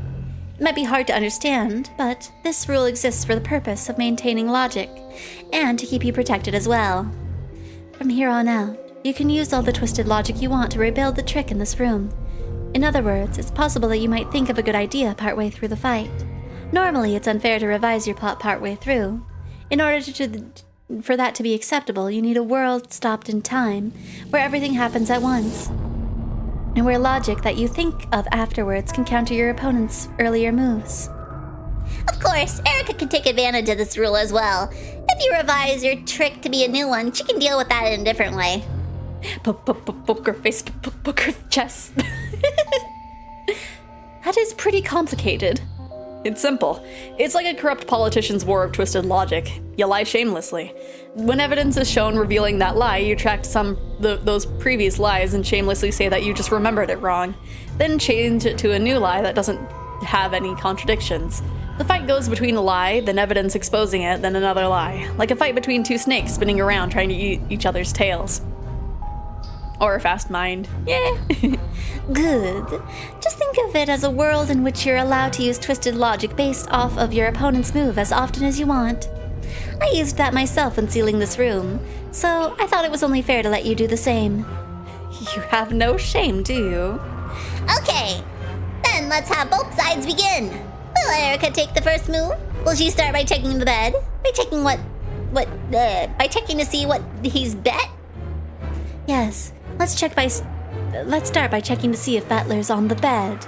Erica, begin. Leave it to me, my master. Right, on. With a click, the sound of the light switch rang out, and the bulb turned on, lighting up the room. On Battler's bed was... Delanar. Confirm it with the red. Yes. Ushinomiya Battler. Just cuts to a different scene. No, it's my move. I'll say it. Ushinomiya Battler is not on the bed. Good. I'm glad you didn't run away from the fight. I'm impressed. It's a high-stakes battle, so it'll cost you a lot if you're the one who loses. Are you prepared? No one would raise the stakes unless they felt confident in their advantage. Delanorr, keep a record. As you wish. At Delanor's nod, Cornelia, who was hanging back, started to taking a record. She wrote down that Battler's corpse, which should have been on the bed, was not. Is he dead again? Well, because we found the corpse when we last played last week, and Rudolph saw it and was like, "No, my wife and also my son, my quite possibly realistically adopted son." So it wouldn't be a thing if he's dead again. He might not actually be dead. He might have been playing dead, but I don't know. Dead or alive, yeah. It was a closed room, so it was kind of like Schrodinger's cat, essentially. Let's see. She wrote down that Battler's corpse, which should have been on the bed, was not, and also that Battler hadn't backed down from this closed room game. As previously announced, Battler's first move is to have the corpse vanish. Now it's Erica's turn. Go ahead. Was it confirmed by Red? Oh gosh. Was it? It would have been earlier today. I feel like I should have remembered. Did they confirm it? Yeah, I don't remember either. It would have been something that happened in like the first like half an hour of this stream, and I feel really silly for not remembering it. Just something that happened like barely an hour ago. Present the possibility that Ushinomiya Battler is alive and hiding somewhere in this room. I proclaim that this with the blue truth. Invalid. If you want to use the blue truth, give me a specific location. In the last game, Beato did that in Kinzo's study, and Delanorr made Swiss cheese of her, right? Are you trying to take revenge for that? Your text isn't red. Wait, my name is red. Does that mean I'm constantly saying stuff in red? Just the fact that you were Parasitus Rocket VT is truth. It's the red truth. Before I start searching, I have one blue truth I can use without a search. There is a possibility of a hidden door X that is impossible to discover. He's hidden behind that, so it's impossible for me to find him. Noxus third. It is forbidden for hidden passages to exist. Isn't that right? No hidden places that are impossible for Erika-san to find exist inside the guest room. Noxus third. Valid. Good. Then, let's get started with the search. Erica slowly began to walk around the room. Until the endgame had started, Erica had been energetic, jumping about impatiently like a hungry dog. However, now that it had actually begun, this was a stifling battle of wits, where each breath made her tense. Even the quietest sound of the rain was distracting. Now that I've searched the room, let's confirm its layout. The guest room is divided into two rooms, the bedroom and the bathroom. Lady Erika has currently searched the entire bedroom section. There is only one exception. I'll leave that one place to be for the time being. So, were there any irregularities discovered in the bedroom? There were none. Except for one location, there is no one to be seen in the bedroom. What's this except for one location business? Say it without being annoying. There's a reason a face-down card remains face-down. I'll turn it over if it's needed, so look forward to it. After thoroughly checking the bedroom, Erica headed for the bathroom door. The color of the highlights. Oh, it looks purple on my end. I don't know if it's different on anybody else's end, but shoot, it's purple, yeah. Since he wasn't in the bedroom, it was natural to think that he was in the bathroom.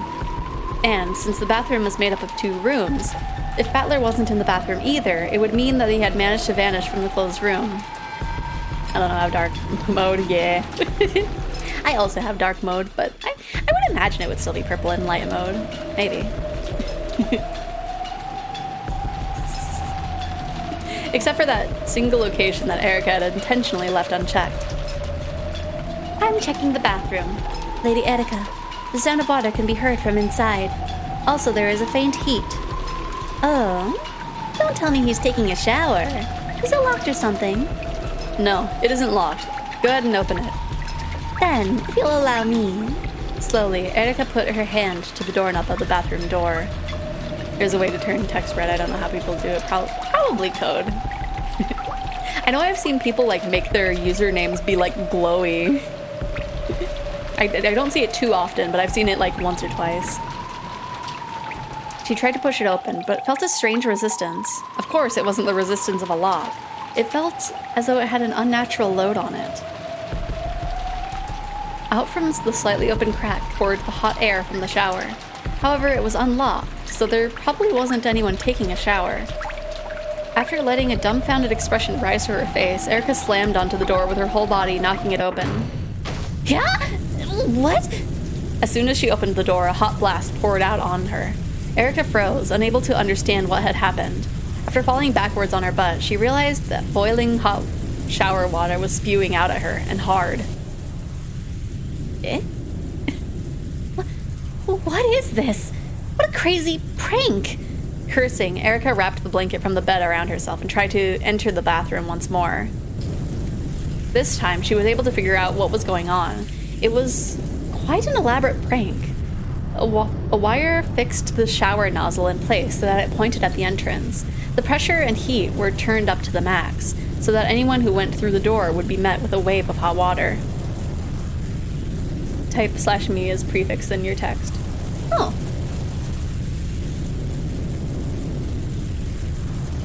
Maybe, I don't know if it's showing right for me, because it just looks like you said like test in italics. What does italics have? What does the source mean? The pressure was very strong, which probably accounted for the weight that he had felt when trying to push the door open. She tried to take the nozzle point in another direction, but not only was it fixed in place by the wire, it was also fixed in place high enough that Erica couldn't reach it with her height. She tried to turn off the pressure, but that was also held in place by wires. She couldn't manage anything with her bare hands. She would have to get a tool to cut the wires.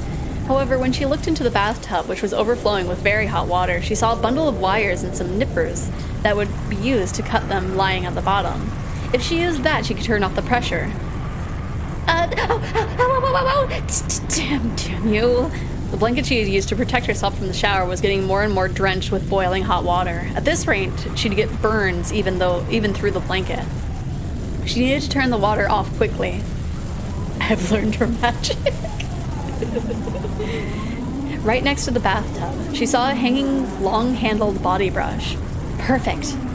Erica used that to skillfully scrape the nippers off of the bottom of the tub. Fortunately, it was a shallow Western-style bathtub. If it had been a deep Japanese one, it would probably have burned her badly. Making sure not to touch the hot metal parts, she carefully took the nippers and cut the wires around the faucet.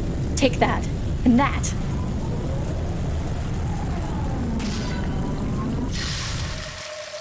She broke the magic seal.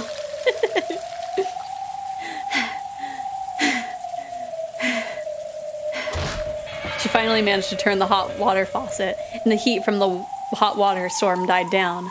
For a while, Erica was forced to cool her almost burnt arms under running water. What a calamity. Would you like a bath? I can wash your face with this brush.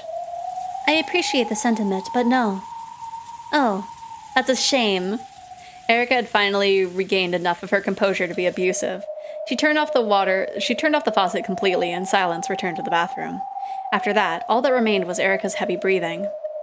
She turned on the fan to get rid of the hot steam. She had to leave the bathroom until that was finished. It was pleasant, like stepping into an air-conditioned room on a hot summer's day. Right, she has so many fish.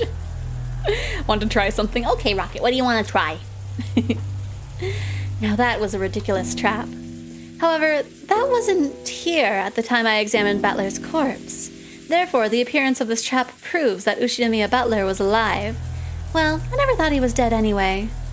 So he decided to openly show a card that had been exposed. Let's check the inside of the bathroom. Was Battler seen? What did I do? I didn't notice anything. Was it something on screen?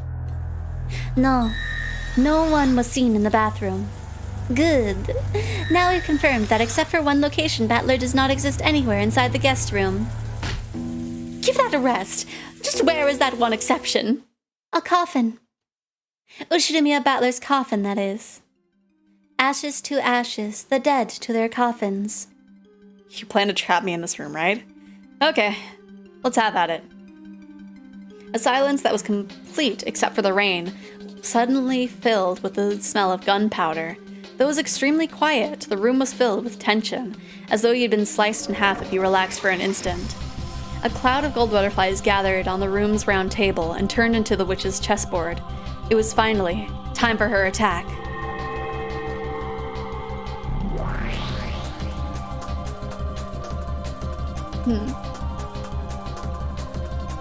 Pardon me. Need a little yawn. Blue Truth, you did not vanish from this room. You just hid yourself to make it seem as though you disappeared from a closed room. The place you are hiding is the one exception that I haven't investigated yet. As Erica lightly raised her right hand, a single gold butterfly appeared from the darkness behind her, flitted between the index finger and middle finger of Erica's raised hand and became a white piece. Then she lifted it high into the air.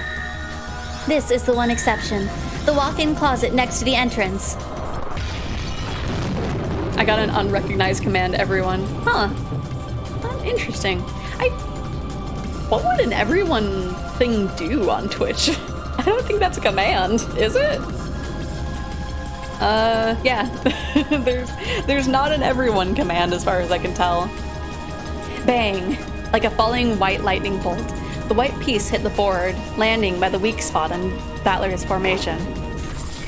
I think the closest thing would be like announce, because that like highlights it, but I think that's just a thing that me or mods can do.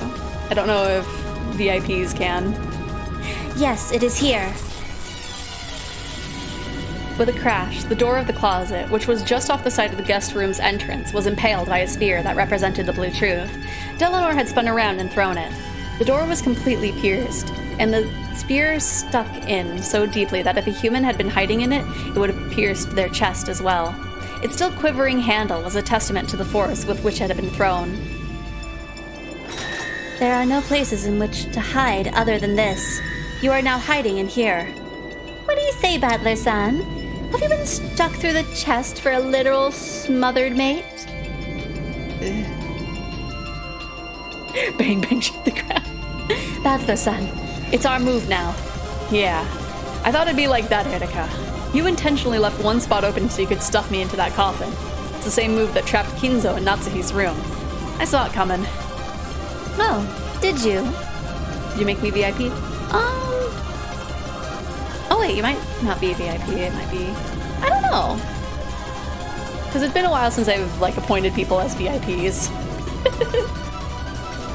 I don't know. Maybe you're not a VIP, because I think it would have had one more badge on there. But you're at least a founder. Oh, did you? Let's see your response. But let me make a prediction. Or... That was me talking. Let's hear it. I'll checkmate you 2 moves from now. That's my prediction. And I'll make the same prediction. I'll checkmate you in 2 moves. Sounds interesting. These predictions contradict each other. Who will be the liar, I wonder? The air burst and sparked. The silence would hurt one's skin. Then go. It is your turn. It's useless. Your lowly coffin won't be able to trap Battler-san. Here's my response. Slowly, Battler moved his hand over the chessboard. A gold butterfly that had appeared from the darkness rested on Battler's finger and became a black piece. That black piece was the king, which represented Battler. This is my response. To your Battler is hiding in the closet. Take this! Objection! Take that! Ushinomiya Battler does not exist within the guest room. There are no exceptions, including the closet. Like the black bolt of lightning this time, Battler slammed his piece down on the white piece of Erika's that had cut deep behind his lines, crushing hers. It scattered like a golden spray and melted beautifully into the darkness as a faint cloud of gold sparks drifted about. 2 badges, so if you marked me as VIP, I would never know if you let me show one off. Ah, okay. Okay, I don't know. I'd have to check, because like I think I was vaguely saying, I don't think... Oh. Your test took away your Prime badge? Unless you turned that off. Okay, so maybe I haven't. Because I think I haven't, like, messed with making people VIP or not since... been a few months, honestly. I see. So he hid in the closet first, then slipped out of the room while Erika was occupied by the shower. Ooh! It's the same technique he used to let Kinzo escape from the study in the last game. Distract the observation of the observer and disappear into the darkness. I see. That's really smart. Good. Of course, yes, of course. I'd already foreseen that move. Next was Erika's turn. A gold butterfly popped into existence in front of Erika, and she grabbed it right out of the air. She then lifted that hand into the air and raised the white piece high. Let me announce a retroactive move. This occurs back in the very beginning, right after I broke the seals and entered this room. At that time, I immediately closed the door, reset the chain, and sealed this room. Objection. Goda severed the chain back when the crime was first discovered. Since the chain lock was not functioning, it is impossible to use it to recreate a seal. Objection overruled. Erika repaired the chain lock. See? That's such a scummy move. The chain was broken. You can't have used the chain. She fixed it. Impossible. How could she have repaired a brass chain? It was possible. Have you forgotten, Mieto? The packing tape seals? Erika used that packing tape to join the two cut ends of the chain together, sealing them. In other words, the chain was repaired by the packing tape, and this room once again became a closed room locked from the inside. Objection! Erika-san has already used up her packing tape seals, hasn't she? She shouldn't have been able to use them anymore. Objection overruled. The use of the packing tape wasn't limited by the number of strips, right? It was by the number of rooms. The only restriction was to limit it by only 3 rooms. Erika chose this guest room to be one of those rooms, so Erika has the right to seal as many places as many times as she wants within this room. Packing tape is the strongest weapon, honestly. That's right. I gave her permission to do that. This is the cost of your pride. Sympathy is the evil liquor that the proud are most fond of.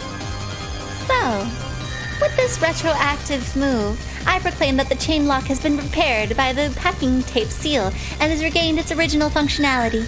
And thanks to that, I locked the room upon entering it and made this guest room a closed room from the inside once more. Yes, and hello! Yes, we are back at Minako. Packing tape doesn't stick to brass. Apparently in this universe it does.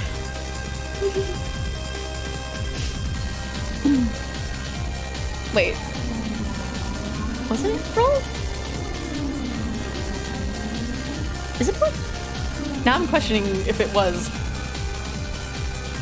It would have to. Wait, what? It's very strong packing tape, right? Oh. Wait, okay. I'm about to fix the thing. I forgot to set up one thing when I was setting up stream. Give me 1 second. Give me 1 little second. No, you didn't break it. I forgot to set it up. Give me 1 second. This is very important that we have you roll. Oh, okay, connected. Okay. Okay, try now. It should work. The white piece Erika held aloft represented the seal caused by the chain lock. This move would draw out Battler's king and drag it to the guillotine. Die, Battler! That is not my voice! The piece for the chain lock was slammed down right out Battler's king's throat. 5 seconds into the stream. It's okay. Like I said, I forgot to set something up. So you doing that reminded me that I needed to set it up. But like I said, it should work now. Repeat it. The lock created by the chain is currently intact. Battler's face contorted. Beato, who was watching from behind, grimaced even more. This move was very painful. If his logic had him hiding in the closet until Erika left, using the uproar of the bathroom to escape, then the chain lock must have been undone. In other words, he couldn't respond to her demand. A 9. Nice! If he didn't respond, Erika would use the blue truth in her next move. She would probably say you hid in the closet, then use the disturbance in the bathroom to escape. Since you then couldn't set the chain lock from the outside, you left it undone, and she would be right. This was checkmate. Hello, nobody! Oh my gosh, you pop in with a 20! Oh my god!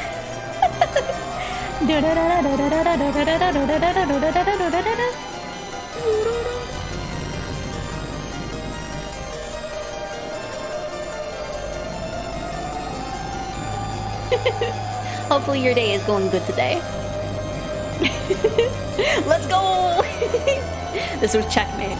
As Erica had predicted, she would strike the finishing blow on the second move. On top of that, she would probably use the disappearing battler to solve most of the crimes that were to follow. Losing the battle in this closed room would steal a major deciding piece from Battler.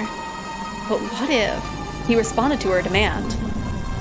What if he could say the lock created by the chain is still intact? That would be fatal to Etika. It had already been shown in the Red Truth that this guest room could only be made into a closed room from the inside, so this hopeless closed room would indeed become Erika's coffin. With a riddle of that magnitude, Erika probably wouldn't solve the mystery of Battler's disappearance before the end. Each unsolved riddle gives an advantage to the witch side. Battler wanted to respond to this demand, if at all possible. However, if he answered by saying that the chain was still set, he would have to abandon the logic saying that he had escaped while Erika wasn't looking. Once he escaped, he wouldn't be able to set the chain lock again. They would make the riddle to corner Erika, but he would have to construct a different escape method. Even a move such as him leaving the closet during the scene in the bathroom, hiding in another place, say under the bed, wouldn't hurt because he had proclaimed that Battler does not exist within the guest room. If he could construct logic that allowed him to escape from here while preserving the chain lock's position, then Erika would be the one facing a fatal blow. However, if he didn't have that logic, if he failed, it would be a logic error, the worst and lowest forbidden move that would instantly end the game in his defeat. He would have no way to recover. For Battler, deciding how to respond to this demand was a very advanced and difficult decision. Either way, Erika would probably corner him. Fries? Oh, I'm good. I have some fries of my own, but you can share with the other Eggies if they would so like. Erika about to big dead. Maybe. I don't know. It seemed kind of... I want to say it seemed kind of unlikely, but who knows? Everybody else is locked in the guest rooms. In that case, my choice is obvious. Battler-san! This guest room has already been restricted in many ways by the Red Truth due to its closed room nature. How do you plan on escaping from this? If only I could do something about the chain lock. If only... If he could somehow get around a chain lock, he could force Erika to deal with a terrible closed room. It would probably end up as a finishing blow to her. Hello, Mal. How you doing? Make a trick from escaping the closed room that existed before Erika came back, which was now the closed room sealed from the chain that Erika set right after re-entering the room. And on top of that, he had to make sure that the chain that would only be set from the inside remained in place. If he could do that, if he could find a way, then it would end here. Was the window open? I was thinking maybe the window, but like if the window... It is possible that she didn't like tape up the window.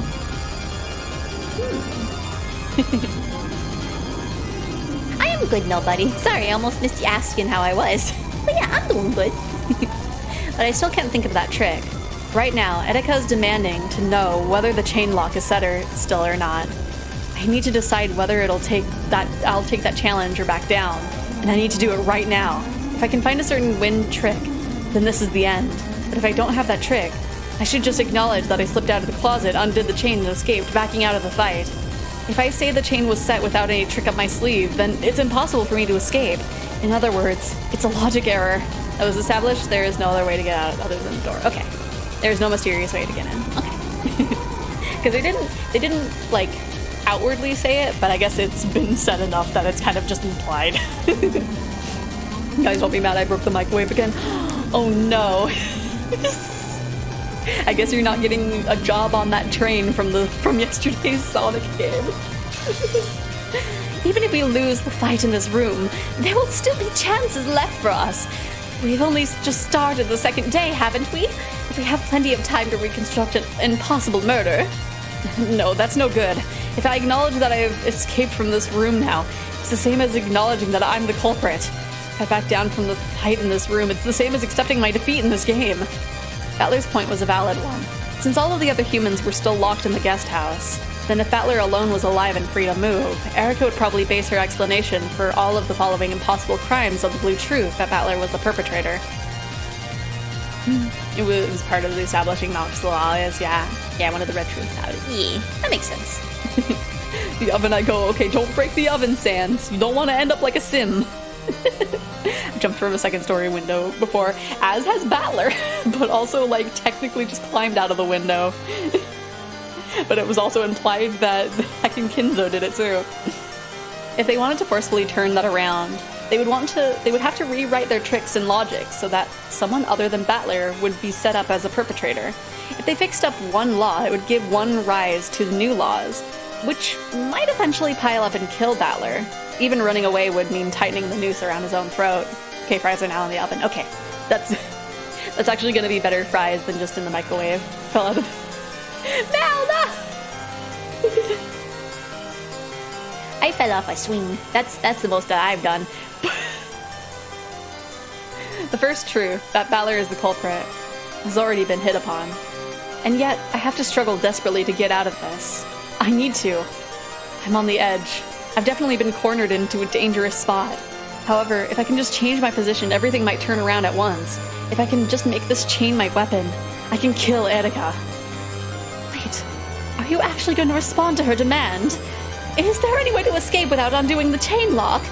There isn't. If you respond, you'll lose instantly from the logic error at the end. It's clear which choice we ought to make. Yeah, it's clear. No matter what move we choose, it'll turn for the worst just as Erika wants. If it's horrible either way, I'd like to choose the move that has the biggest reward if we win. You're going to call even though you have no logic for escaping or no trump cards? You think you can accept her demand and win? And my cards might be useless. However, with just one more card, they might become a flush, or even a royal flush. Hell waits for me after both options. I'll take the one that'll finish her off if I win. That's an insane move. Sometimes madmen leap into the path of death, and so miracles occur. That's impossible. How can you escape this closed room without removing the chain? There's only one difference between heroes and madmen. It's whether they win or lose. I'll be looking forward to your big victory. Fell off a chair and about broke my neck before. Oh no. Don't listen to me, bro. Don't do it. This wasn't a careful descent. It was a full dive and 5 seconds of free fall. Oh my gosh. Believe in the heart of the cards, Yugi. If I can finish things with this move, then as I predicted, I can kill Erika on my second move. I still can't think of a trick for escaping this closed room. However, there has to be something. There has to. Once I think of that, I can make a magic illusion of me changing into a butterfly and slipping out of the crack in the door like smoke.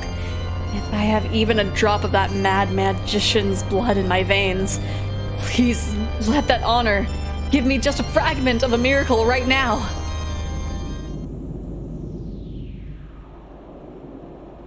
So, Battler-san, let's have that second move that you predicted you'd checkmate me on. Please give an answer to Lady Erika's demand. Will you respond, or will you refuse? Slowly, Battler's hand stretched out to his king's piece on the board. He lifted it up, and slowly held it aloft, tracing a large circle in the sky. Would Battler respond, or wouldn't he? Would the lock caused by the chain be preserved, or wouldn't it? Would Battler's king crush the piece of the chain lock that stood right in front of him, or would it slip away like a ghost and escape? This is my response, as predicted. On the second turn of mine, you're through. Here it comes. Furudo! Erika! Ah! I'll ever just scream for no reason. Like, oh my gosh. Hopefully your cat didn't do that. Battler's king had become a black lightning bolt that crushed down on the board. Where had it gone? On top of the piece of the chain lock? Or past that piece? I will repeat it. The lock caused by the chain is intact.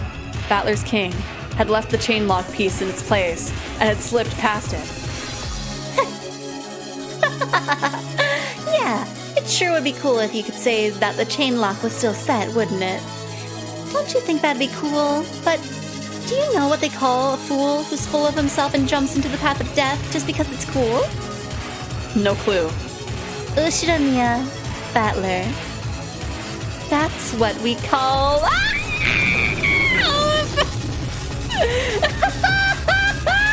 I file a motion for a logical error! That blurred truth of yours just now has cut off your own logic. Please have this impartial referee make her judgment immediately. Great Lady Lava Delta! Oh yes, our totally impartial referee. First hands, will nobody get a cookie or will he not? Hopefully nobody gets a cookie. I want a cookie. Here it comes. Tyler just throws a pawn at her face. just flips the chessboard. Motion received. Lamba Delta, does this make logical sense? Your inspection, please.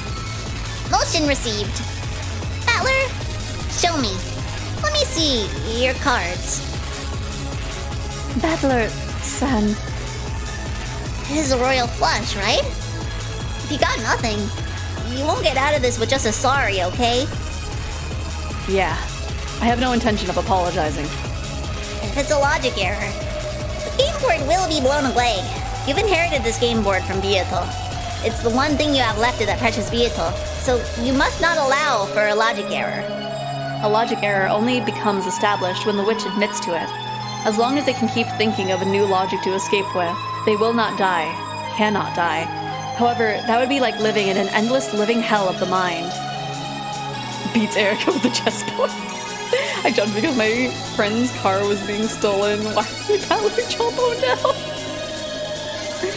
Even if you manage to crawl around forever after falling into the darkness of thought, you'll just be eventually trapped in a hell where you constantly think of ways to escape that closed room while refusing to accept your logic error. Are you sure? Are you sure? This is nearly as bad as the depths of oblivion, got it? It's like a difference between falling from the roof of a 10-story building and falling from the roof of a 100-story building. Lambada, Battler has already finished making his move. Players can't take back a move once it's made. Act as an impartial judge, carry out your motion, and see whether or not Battler's escape from the closed room is logical, and whether there has been a logic error or not. I am sure like a wee! Moita. I'll move on to my laptop BRB. Okay! Hopefully your cat didn't do the thing to your bed, Sans. Be slow, accurate, meticulous like an archaeologist, and be as fast as a guy at an ice cream shop where he forcefully and skillfully scoops out the sweet, fragrant vanilla/soy sauce ice cream. Soy sauce ice cream? Yes, I know that. Battler, let me see it. Oh, thank you for the stretch and hydrate, nobody. I actually forgot to grab my water bottle, so I will take a small sip of gamer subs, but I will kind of make up for sips during my break when I grab my water bottle. Big stretch. Yeah, big stretch. Battler-san. Beato, do you think I'll lose? I don't want to think that. After fighting with the old me many times, you finally reached the miracle that I so wanted you to find. I will get water when I break, nobody. I promise. Charizard? Charizard? There you go. It was staying there for a while. You finally reached the miracle that I so wanted you to find, so I'd like to believe that you'll win through a miracle once again. This woman called Beatrice. The whole time, she fought on the same border between reason and madness. Rocket, don't you start. She fought with a mixture of sadness, anger, and several other emotions for me that can't be described with words. The very last game, at the last moment, she managed to seize victory.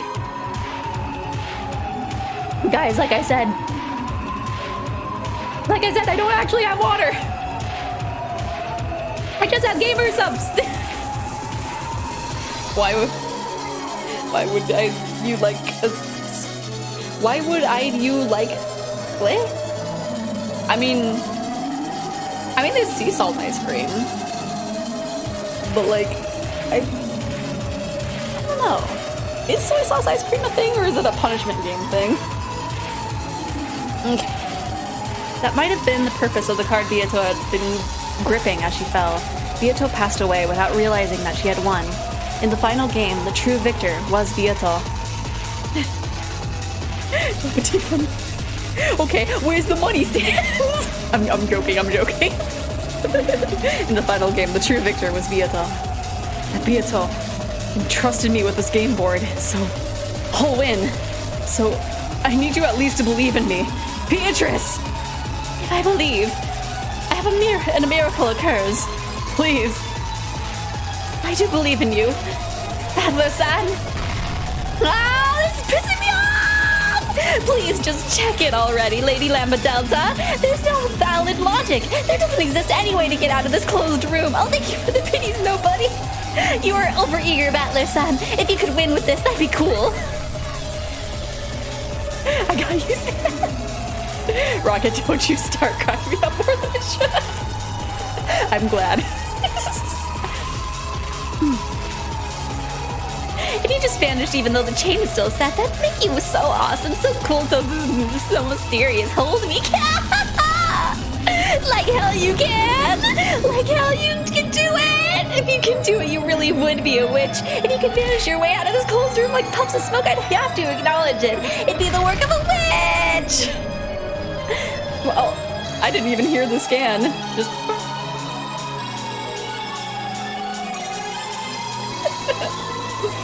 we do be dancing, yeah. Quiet, Lady Erika. Lady Lambda Delta is conducting her inspection. Is this why wait, is this why they're getting married in the beginning of this episode? Pass through. One move. Go back. And corner.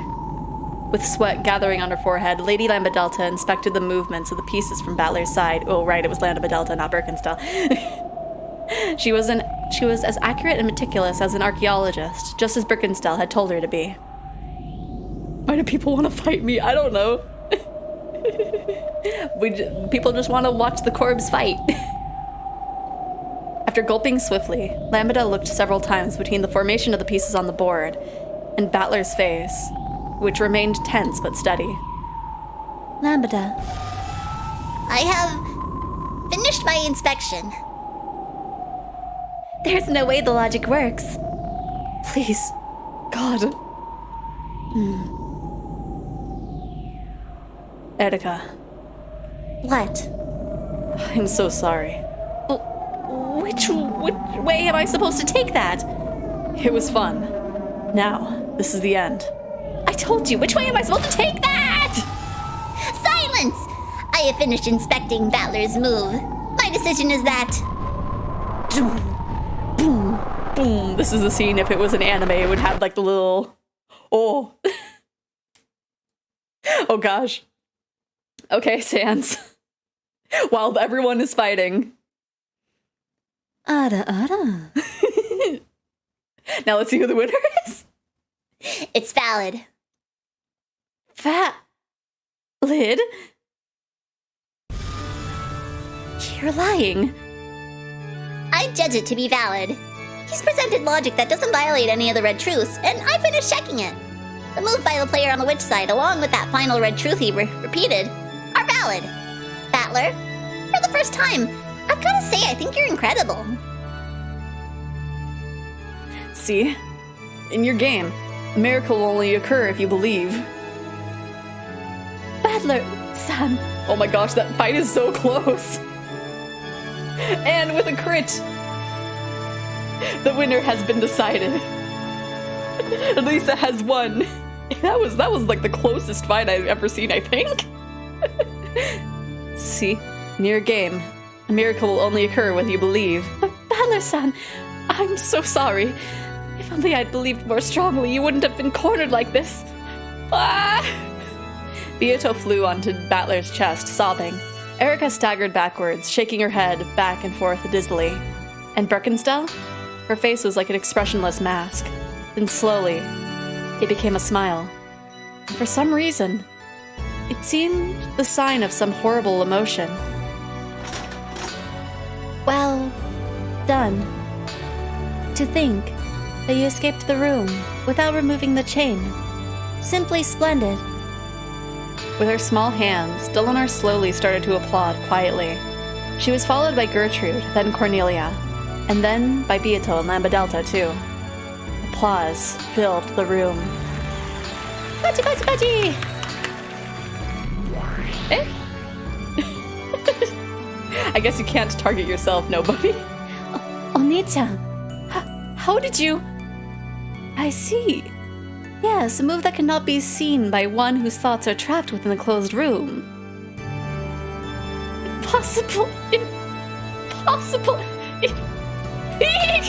As Lambda Delta watched Erica, who was breathing hard, shocked and dizzy with a despair that she couldn't accept. What's the currency for this? I'm confused. I absolutely have no idea.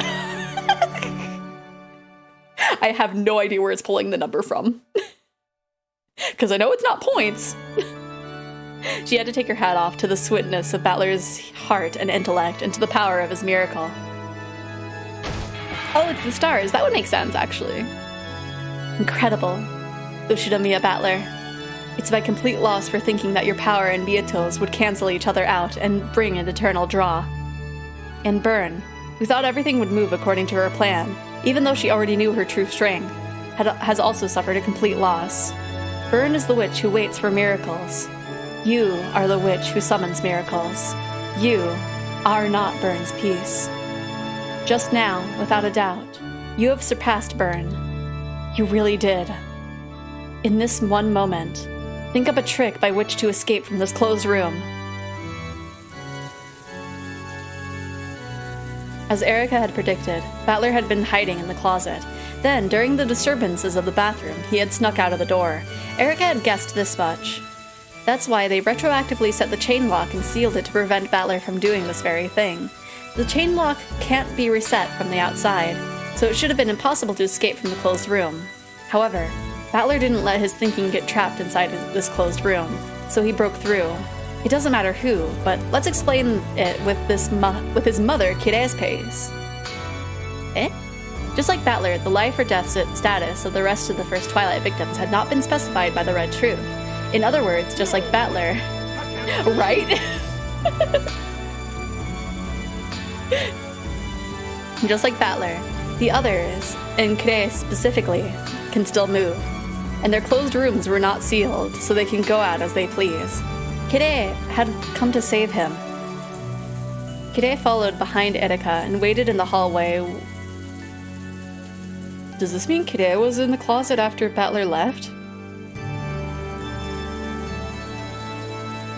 And waited in the hallway while the latter entered the guest room and sealed the door from the inside.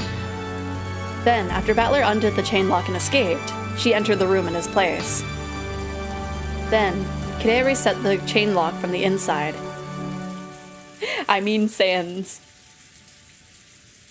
A good amount of us are too. My room is 76 degrees, send help. Oh no! I don't know what temperature my room is. It's pretty cool. I'm like comfortably sitting with a blanket.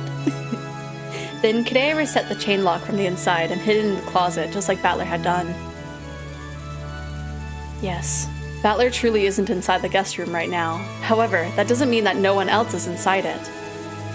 Kire took Battler's place in the closet. I still got snow outside. I want snow. The last time I got snow, it was like not even an inch. I felt gypped.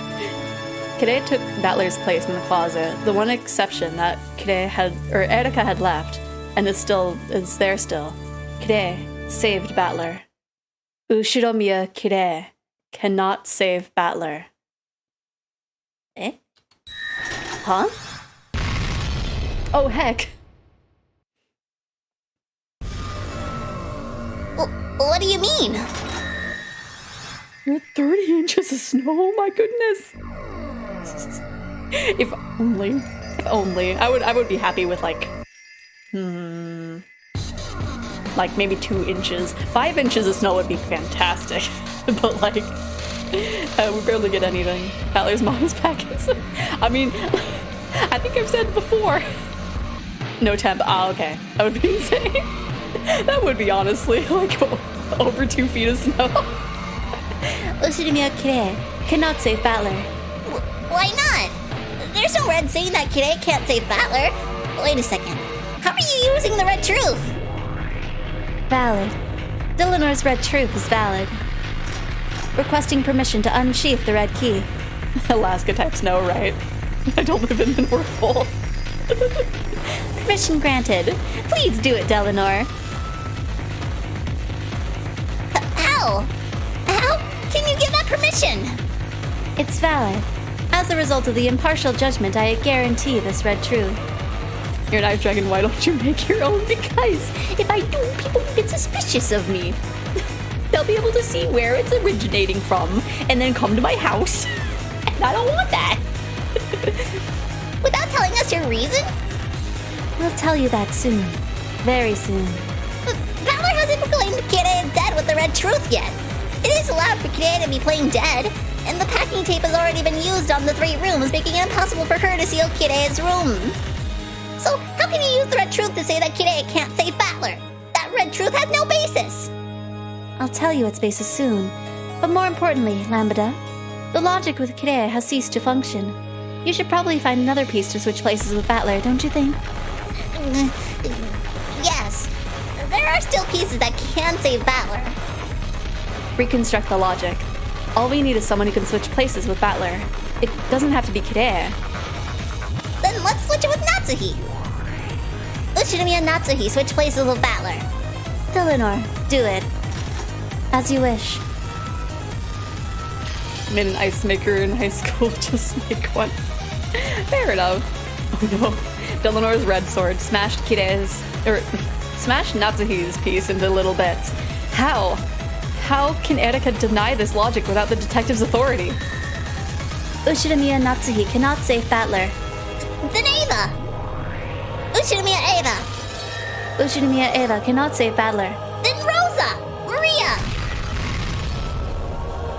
Useless. Rosa and Maria cannot save him either. Death, death, death, death, death, death, death, die. The death sentence, the death. The great equalizer is death. I just got an achievement. All of them? Oh no, I remember this episode now. Oh no.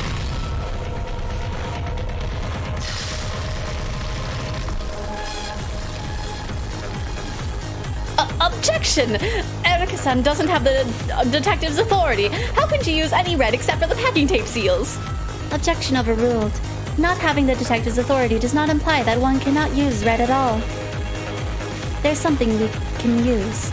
Or she can use, right? Yes, there is.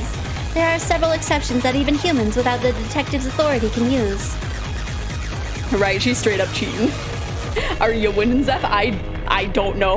We thought we were, and then it's just like, nope. Insane. There's no way. Yes, there is none. However, there is a certain action permissible only to humans without the detective's authority. And it can become a truth of such overwhelming credibility that witches can easily rise it to the level of red truth. A certain action permissible only to humans who aren't the detective. You don't mean... Erika, you... I've got it! Yes, if I'm right, this red truth is valid. I don't understand. Was there some power that could only be used without the detective's authority? There is. There is just one. So you finally noticed. That's right. That's the only reason I abandoned the detective's authority this time around.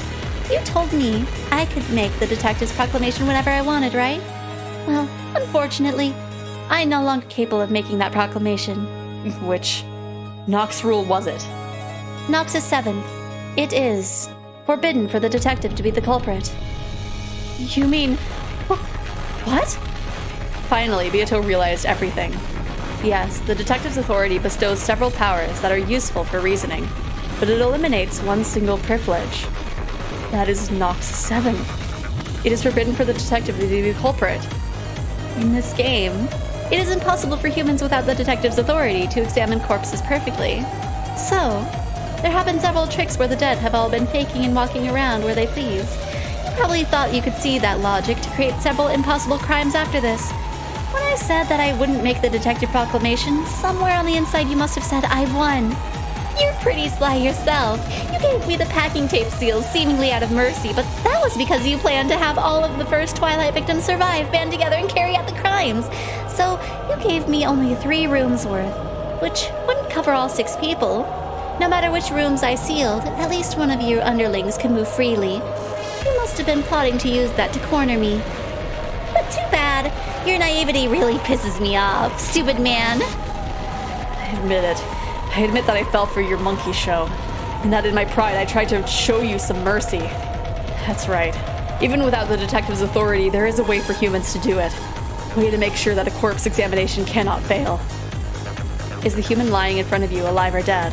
You can answer that question by examining the corpse. With just a quick glance, your chances of being right are 50-50 either way.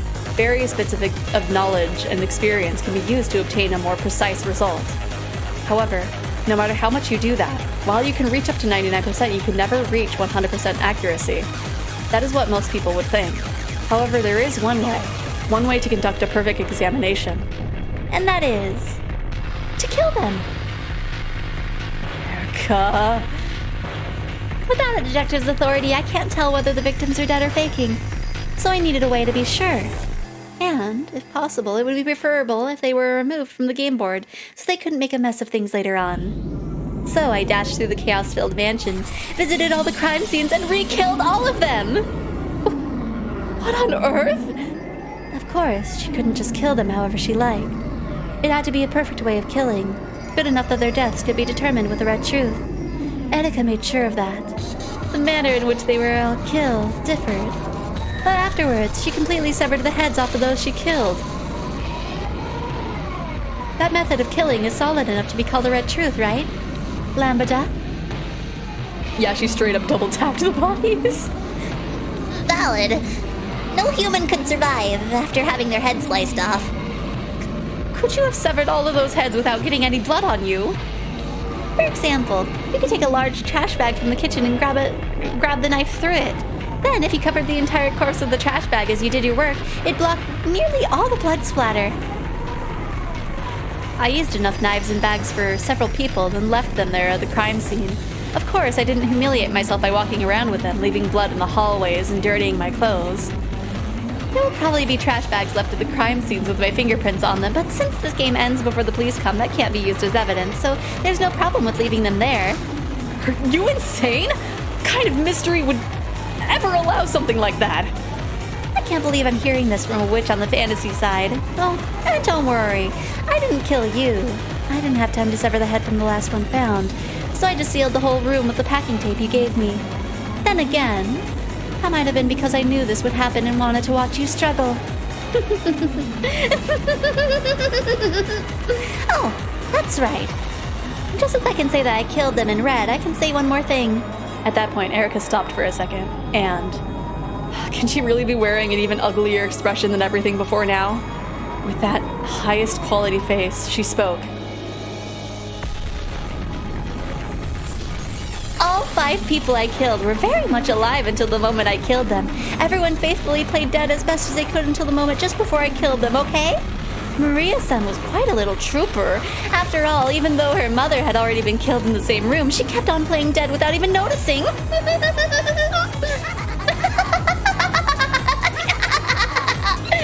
They're demons. Up until now, many witches and demons have appeared in this tale, but for the first time, here are true demons. You bastards! You bastards! This time, Beato understood the entire plot of this tale. This tale was just the story of a prank. Surely someone had thought of playing a slightly harsh trick on this inconsiderate guest, who loved to show off her intelligence and act the part of a great detective. And several people had agreed to go along with it. Then, the ones who would play the victim would go into their assigned room, set the chain and lock from the inside, and play dead to create a fake closed-room murder. If you think about it that way, the rooms chosen for the corpses seem to make more sense. It was only natural for Natsuhi to die in her own room. If you're going to play dead, it's only natural that you want to lie down on your own bed. Eric deserves the worst. I'm sorry, but if she was my opponent, I would be... Oh my god. Right, just, you would be like... What the... I guess I'm going to jail today for murder. Ava's vanity is strong, so she must have asked to die in the VIP room. Kide was in Kurasu's study. That was probably well air-conditioned and comfortable. Rosa and Maria were in the parlor. A soft sofa would have been a great place to play dead. Maria had done her best and had impressively acted the part of living dead alongside the wall. Battler was in the guest room. The temperature there was also nice. The bed was also fairly pleasant. Yes, the victims for this first twilight had all died in comfortable rooms. In the past games, the corpses had often been found exposed in the courtyard or under the rose garden arbor, in the cold gardening shed or in the boiler room. This time, there were no victims in any such inhospitable environments. This is probably the truth. This is the story of a prank with no one dead from the beginning. And this demon turned it into a real murder case. You do not have the right to speak ill of Lady Erika. However, right now you also have the obligation of showing a new logic that doesn't lead to any contradictions. Ashes to ashes, dust to dust, corpses to corpses. Hey, Battler-san, let's continue the game. Please present a different human to switch places with you. If you don't, your trick will become a logic error. There's now no one who could come to the rescue. Erika's killed all of them. No, Battler has the right to talk ill of her. Yeah, absolutely. Damn it. Damn it, damn it, damn it! Battler-san, please, calm yourself. Now's the time to hold back your tears and fight. Even if you've lost 5 pieces who can save you, there's still the 11 people in the guest house. You're right. Klaus, Hideyoshi, Rudolph, George, Jessica, Shannon, Cannon, Genji, Goda, Kumasawa, Nanjo. It doesn't matter who, as long as someone comes here. Somebody help! But it's no use! Please look at this! Gertrude, Cornelia! Let it be known that we are here and ready. Battler Sean! Please, look at this! What are these? Erika, who is now so excited that her pronunciation was tumbling all over the place, pointed at 2 doors. She basically represents mystery solvers taken to a logical conclusion, the complete opposite of Battler's approach. Oh no! It was the hallway on the 2nd floor of the guest house. They were in front of the cousin room in the next room over. Hey, look, oh, look, here, there's something attached to the door. What is it? Hey, what is it? Gertrude? Know that this is the packing seal of the cousin room. Oh yeah! Very good! One more! What about this door? Know that it is a packing seal of the next room over. Oh, very good! Okay, you two, why don't you show everyone watching at home on their TVs? Please have a look on the packing seals on the both doors. So, what do you think of them? Are they broken? Or aren't they? Please let us have the red truth. Please, allow me to speak. Know that neither is broken. Know that an unbroken seal proves that there are still none who have entered or exited. It needs no second telling, but know that the entry or exit without breaking the seal is impossible. Good. Battler, it is as you see. There no longer exists anyone who can save you. The victims of the first twilight have all been killed, and the guest house is still sealed. No one can come to the rescue. Erika had guessed that this moment might come so long ago, and that was why she had made the strategic move of suddenly sealing those 2 rooms. This answered to the doubts Cornelia had felt at the time, wondering why the human side player wouldn't want as many free humans as possible was a natural and simple reaction to that move. However, if you sealed up all humans, there would be no room for magic to intervene. You want to kick her in? I would say more touches on the true messages behind the series or theme more, I guess. Okay. Why is magic magic? Because the people who see it say that it's magic. Then, is it possible for magic to exist in a place with no people? Does the lack of anti-magic toxin mean that there's no problem? Wrong. Magic in a place that isn't being witnessed is no different from a delusion, a daydream. Magic that matches a result must be carried out by human hands. If all humans are sealed off, then magic cannot be created. This was Erika's strategy for this game, and her beautiful checkmate. Well now, who's going to come save you? Please tell me the identity of the real person who switched places with you, remained in the guest room in your place, and set the chain lock from the inside, if they even exist. Okay, Battler, your logic has been interrupted. Who could come to save you? You are now in the middle of a logic error. Wait, I'm still thinking. Battler, you have 2 options and 1 duty. The first option is to build a new thread of logic to reconstruct your closed room trick. The second is to come clean and admit to your logic error. And you're obligated to choose one of these options. It is merciful. There's no restriction on the amount of time you have to make that choice. That's right. Your time is endless. Eternal. I'm sure there's still some way, some twisted logic that can get you out of this. Anyway, I'm sure there's still some way. Thinking about it, what about you, Beato? Let me know if you find anything. I'm sure the old Beato could have managed something. She built up several closed rooms like this. Beato felt awful. Why was she, Beato, and yet not? Surely the old her would have thought up a trick under these restrictions. Only she could do that. She could guide Battler to victory, but she couldn't do it under her current self. Yeah, I'm sure you'll think of a good trick. Eventually, surely, probably, maybe. Pretty sure it's impossible, though. Oh, I didn't even see the quotation. I thought you were just thinking that. So then, Battler, let's go back to the guest room. From now on, this will be your world. Once again, they returned to the slightly chilly guest room. It was the same room as before, of course, but it felt as though an unsettling darkness had crept in. Here's the room you'll spend your days in from now on. You'll just need to escape from this room by any means you want. However, there are conditions. As I believe you know, there are all things you forced yourself upon yourself. First, this room is now a closed room created from the inside. The seals on the windows are intact so that there could be no escape through there. Of course, there's no way to escape by leaving through the bathroom. I'll make it simple. There's no exit to escape from except for this door. However, the chain lock on this door is set. You can unset and reset all that you want, but you can only do so from the inside. Furthermore, you are free to go through the door, but you cannot leave or escape while the chain lock is unset. You have to show that you can escape from this room with the chain lock still connected. Times to make the new old Beato. Oh no. But he couldn't possibly. He couldn't possibly do it. He made this closed room himself. We have arranged for just one exit other than the door. That one's in the bathroom. My merciful master has given you a last way out. If you fail to think of any trick to escape, please listen up. Birkin still guided Battler to the bathroom. This was just a normal bathtub. The setup that had surprised Erica to buy time was no longer working. However, the bundle of wire and the nippers had been used to prepare that trap. It still lay in the empty bathtub.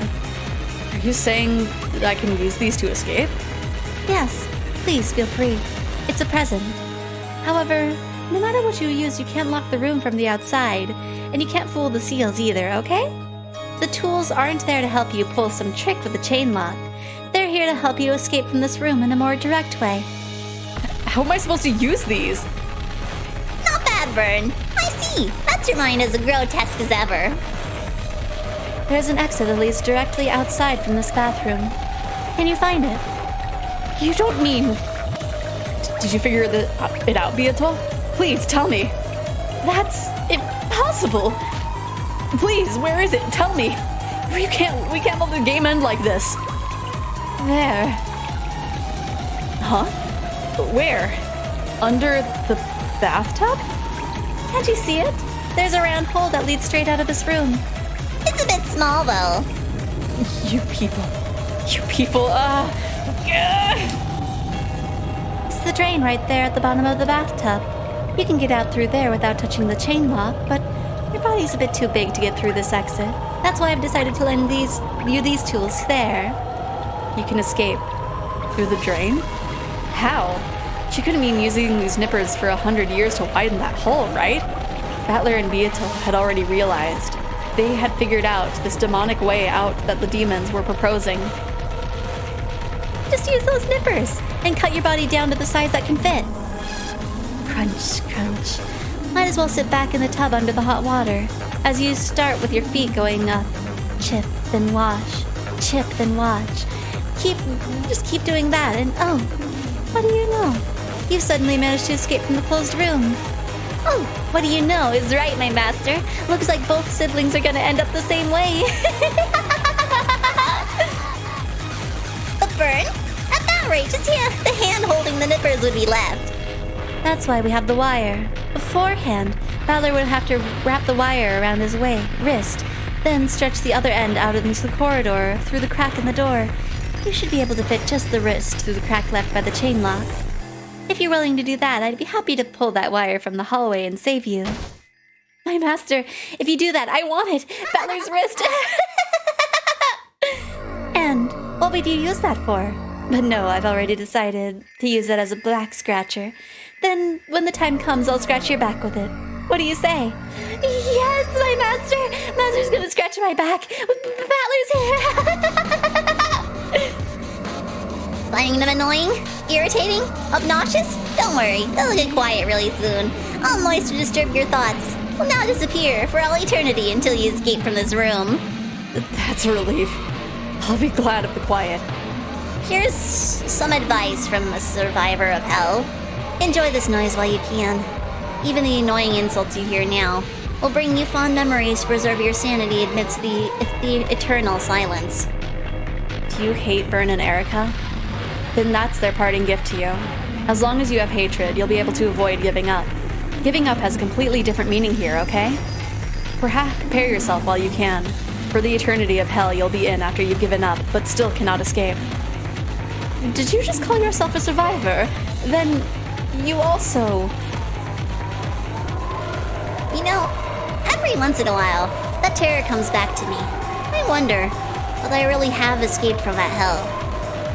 What if I actually lost my mind a long time ago, and I'm still in there, just seeing a delusion of all us chatting happily like this? The nightmare still terrifies me, and so I need to constantly truly feel that it isn't a dream. Hey, are you guys really real? You aren't just an insane delusion I'm having inside that hell, right? Right?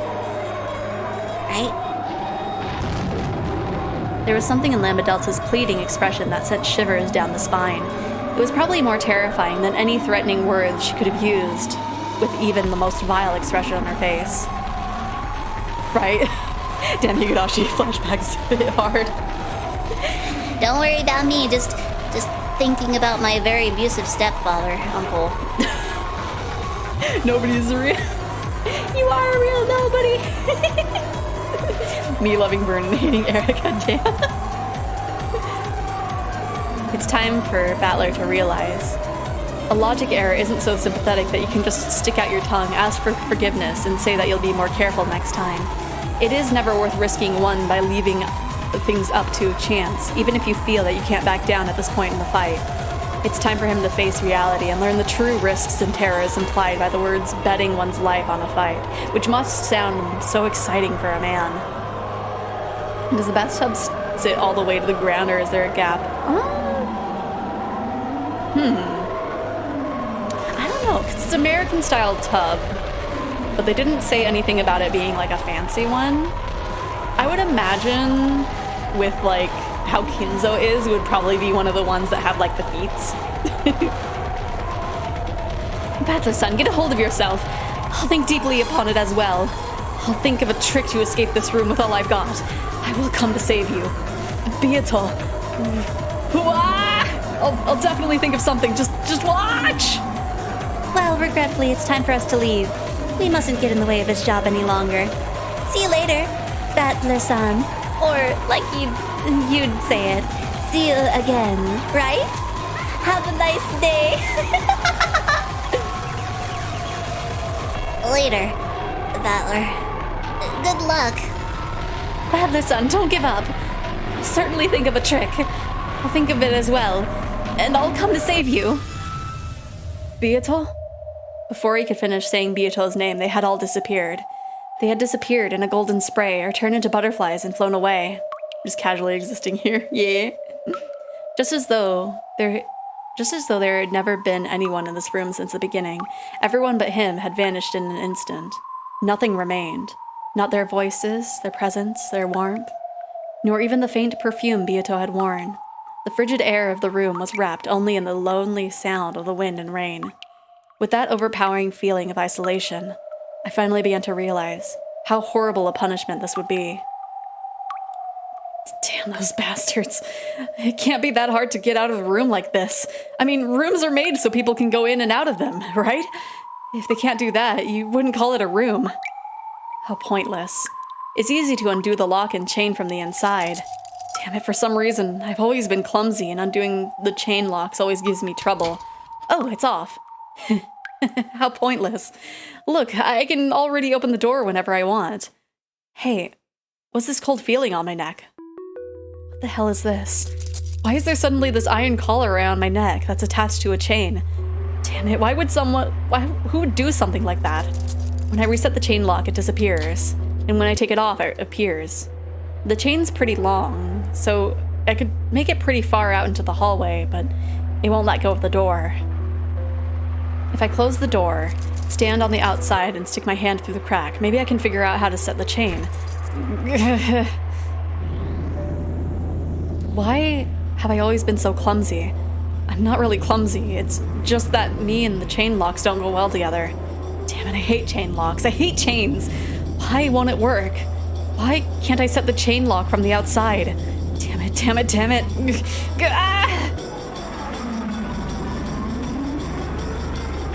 Okay, we know most of the struggles. Battler-san! Battler-san, hang in there! Hang in there! Can't get out.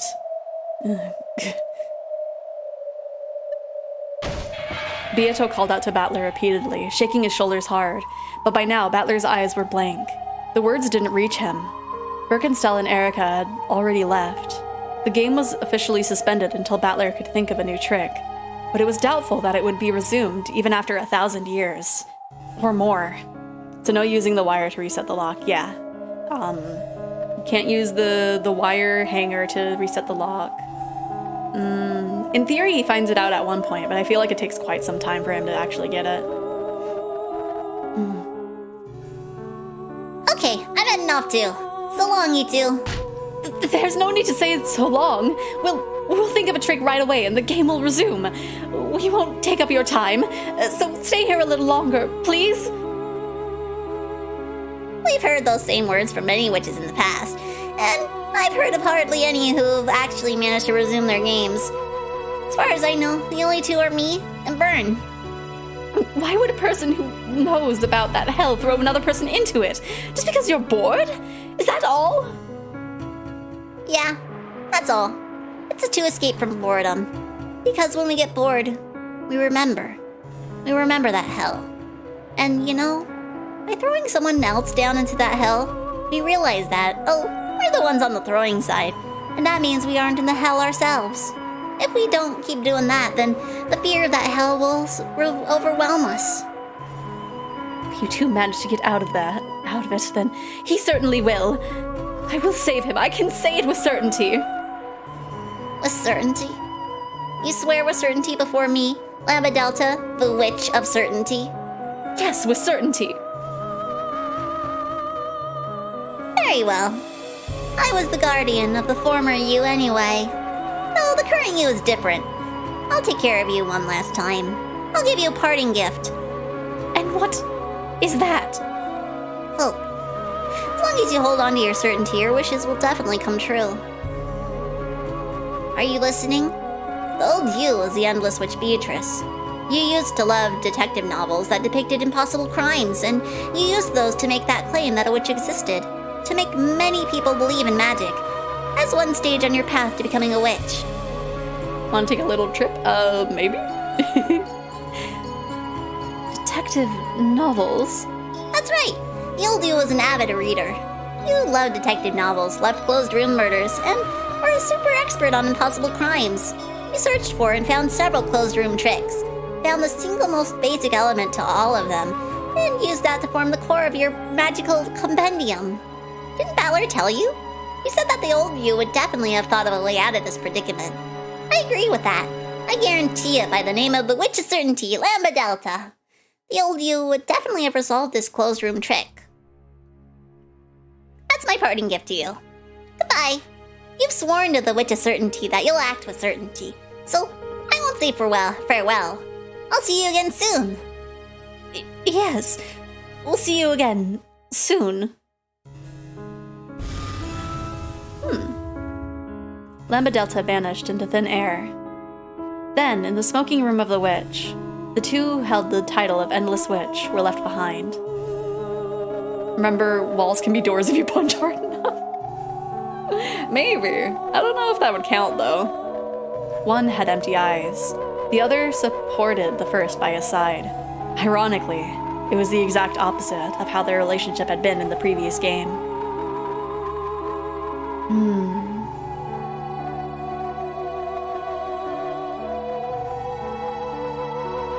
We definitely know that he struggled with it from the little peeks that we were given earlier. Because the scene basically confirmed that it was him being trapped in the room.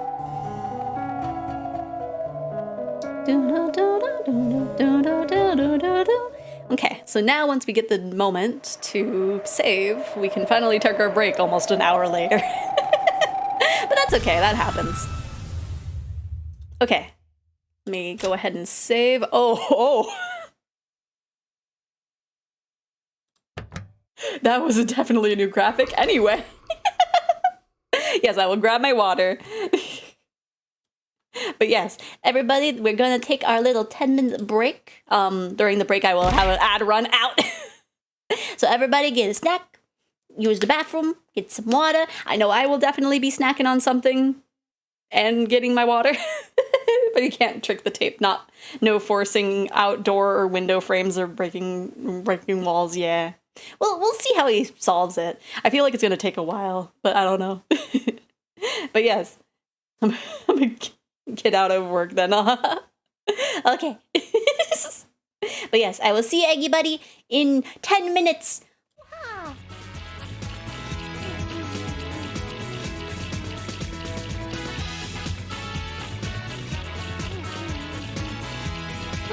Theater in your house, boy. You're living the life. Concentrate. I want to just know how this sounds with the oh gosh, it is really loud. Is there a way I have to turn this down to like 10? I'm gonna freaking murder. But I think we'll see how it sounds. Just get on the. Yeah, with the corn thing. So it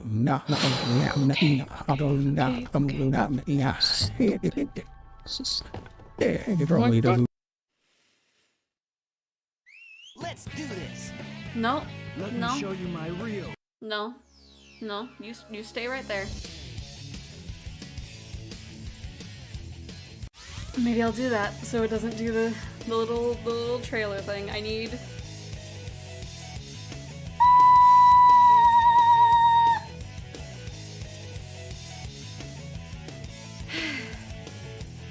No, it needs to be higher pitched. Ever had the urge to murder someone in your life, or maybe dismember them, chop them into pieces, make them a burger? Excuse me, of course not. This is messed up. Have you? Personally, I don't like burgers. Yes.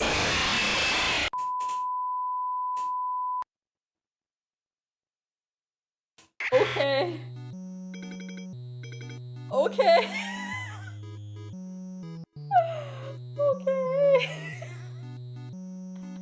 You guys didn't see that, but I just backed up in my chair. It's dark in my room right now. My apologies, Taylor. I was getting too excited to hear your answers that I came a bit too close. I wouldn't call that a bit too close, but whatever. Shall we take another short break? Let me make the music louder. Yeah, I could go for a burger too. One shot, one kill. I got a bad end? I got a bad end? What did I even do? What did I even do to get a bad end? What?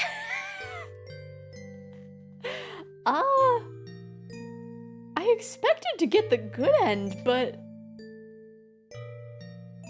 One thing, you know, the fact that Shin won't hold hands with you, because holding hands is lewd. Like, oh my gosh, that's so lewd. Like, holding hands? Wow. So, you're such a dirty man, Sawa. The ring one, though, if Sonic can just go up. Okay. There we go. We're out of here. We're out of here. Give me that D score. Man, I'm thankful that people are looking right now. Big, where am I? Big help. Big, where did we go? Where did you throw the boulder I just grabbed? Big, why do you need invincibility? Big. I don't know what's going on. There's bones here, that's all. Oh, how about this one? Damn, cool drawing you got there. Didn't know that you were an artist as well. Who is that?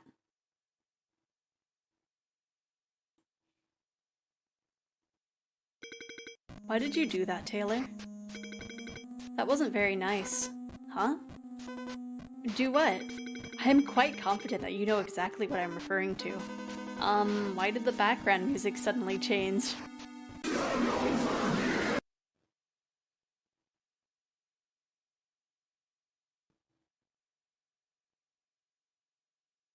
Okay.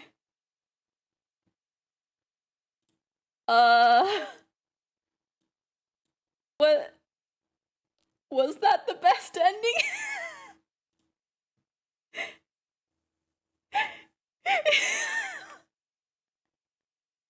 Sometimes I think my sister would have been better off if she'd been born a boy. If she did, I might have fallen for her. That...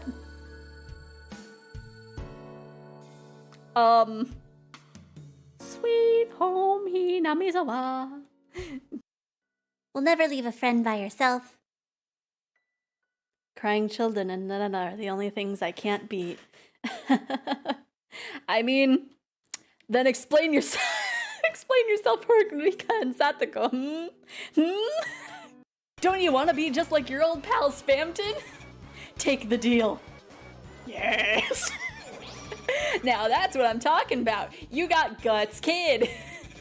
That's discomfort and abdominal pain in my guts. Get big and win wild prizes. Let me be a big shot. And also don't kill me. Wait, ceiling fan? It's a ceiling fan. Is that like a giant desk fan? A desk fan only moves the air immediately around it, whereas a ceiling fan circulates air in an entire room. You said I could trust you. You said you were a gamer. Birdly. I only play mobile games. Oh no. No!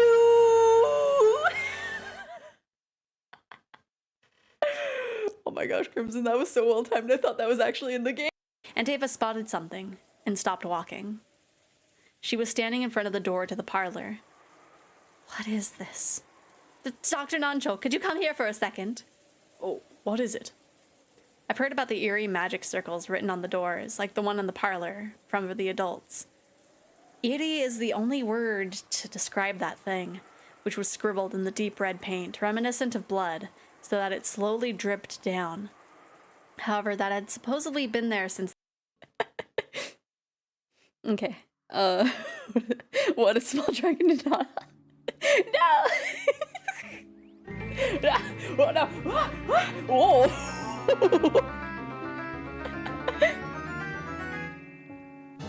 I have, like, more of a kitty mouth than usual. That's weird. Then, slip, an arm covered in flesh blood, came out from underneath the bed. I wasn't that surprised. This was an illusion I was seeing, seized with fear. Kei-chan, I told you, remember? Come on! Come on! Come on, you're almost there! Come on! We can fight it no longer. I might think about changing it. That's right. You're not a politician anymore. Oh my god! Oh my god! Hello, Peach!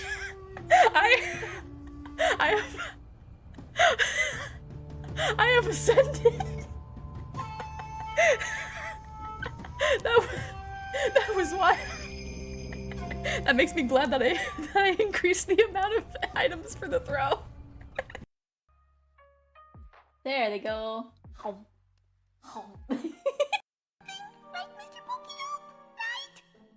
That's right, baby. Daddy's here. Alright. What? Here's what we're gonna do.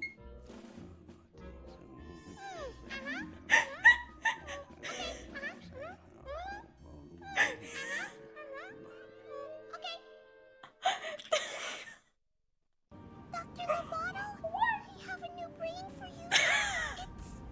It's a really Okay. Oh no, okay. We're good. I made a weird noise, but we are good. Oh. Oh, hi. Gun? Why does the church just say gun?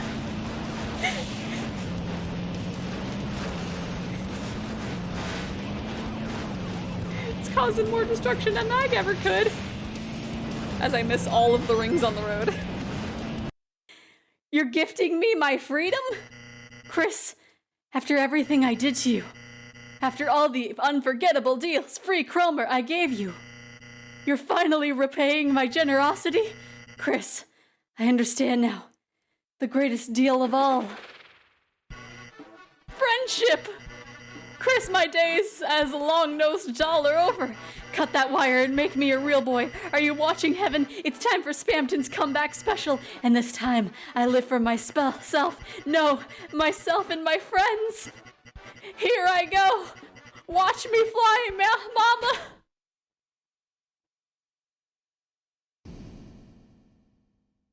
Oh my god, he did.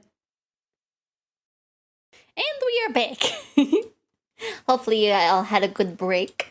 And yeah, Rocket, I do need to play more horror games. I did see that, like, Faith just went a little bit on sale.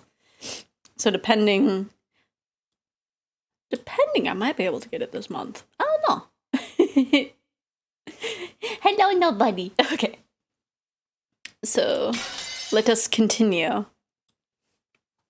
I have a feeling... I wonder if this is going to be the continuation of the wedding scene. I wonder. Zapar, what's this important announcement? Listen, Furfur, our image song is being released on CD. What? Liar? What? Yeah, it's a lie. Dredge is good? I don't know if I know what thing Dredge is. Maybe. We were just so bored of showing up the same way every time. We thought we'd change our style a little bit. We're entertainers, and the stage is alive. We've got ad-lib every now and then. Yeah, we could have done without that, damn it. Thanks for helping clear the tension, you two. Sorry, but we're still talking about what to do for the second trial. We'd like a little more time, and if possible, some quiet. Sorry, George-kun. Actually, we have a truly important announcement regarding the second trial. It's good news for some. Is it bad news for others? Those for which it's bad news have probably already figured it out. If you don't know what we're talking about, then it's good news for you. Yay, it's good news for me. Beatrice-sama? It's nothing. 5 people were there. Only Battler was missing. Oh no! Oh no, Beato's gonna be disqualified because he's locked in a room! The mystery ruined my break. My muffin spaghetti was soured with the taste of mystery. Oh no! Oh no! Okay. 5 people were there. Only Battler was missing. Beato's expression was dark and she kept hanging her head. Everyone realized that something must have happened to Battler.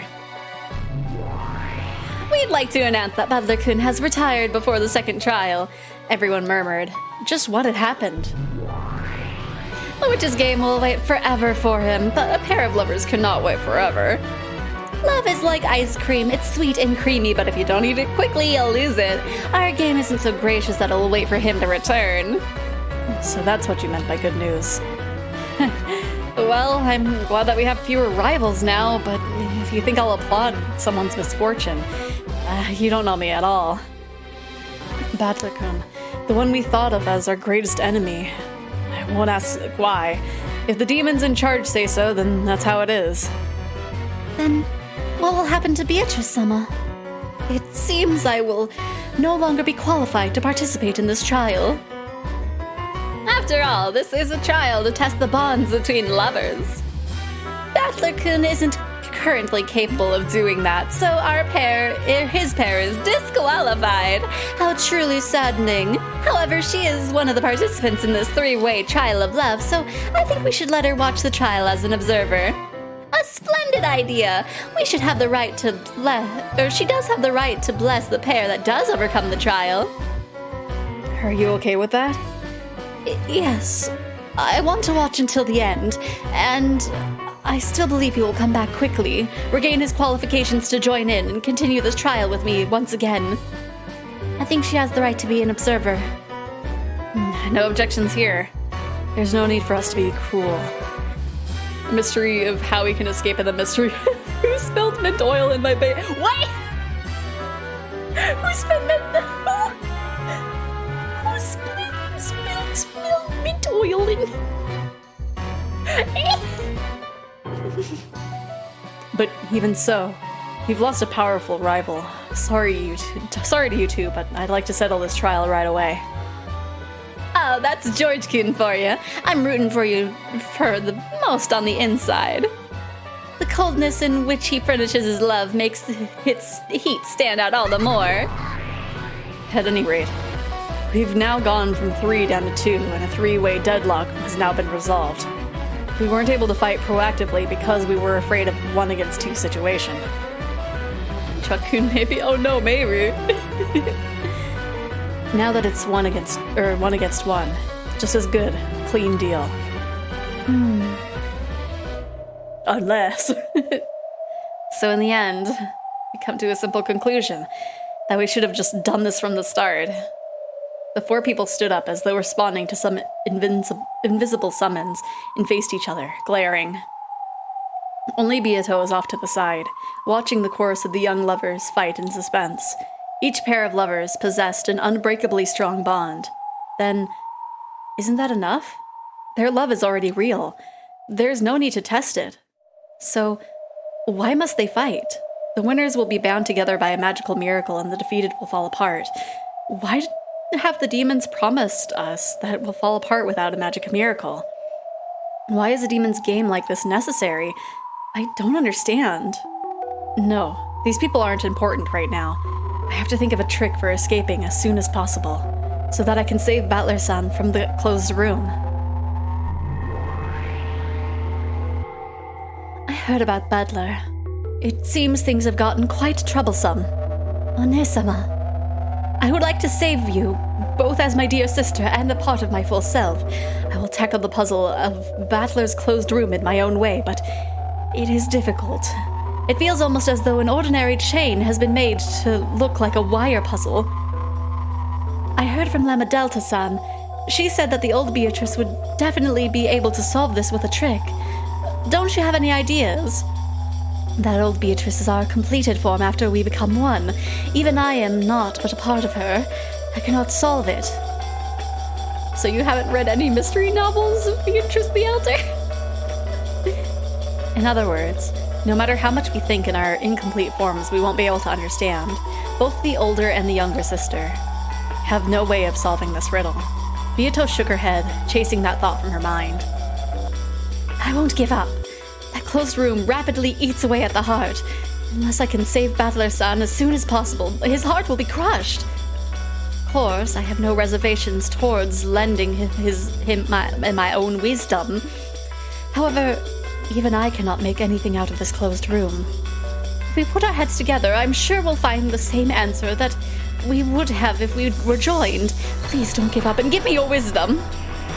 still cannot understand why are you willing to go so far for Battler, but I shall do as you ask. After all, it is a request made by myself. I will add my wisdom to yours. Look, Furfur, the two Beatos are thinking together. I wonder if those two really can save Battler. Oh, they can, if they have the miracle of love, that is. That's right, Xephar. They certainly can do it if they have the miracle of love on their side. Hey, Furfur, do you think they'll realize that we're giving them a hint for solving that closed room? Interesting. The two Beatos huddled together, and straining their minds with all they had, they searched for a plan for saving Battler.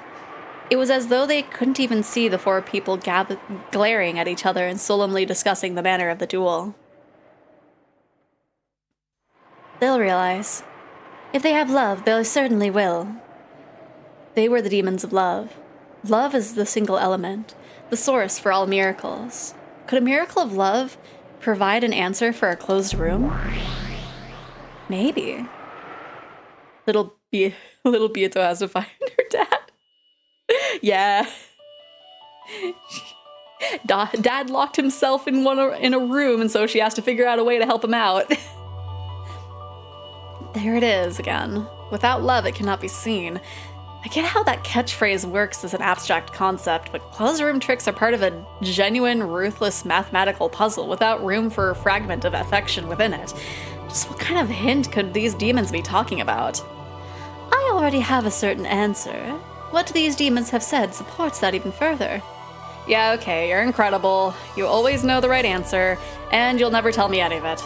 Going by the rule of observers, until you tell me about it, it's possible that you're just pretending that you know and lying.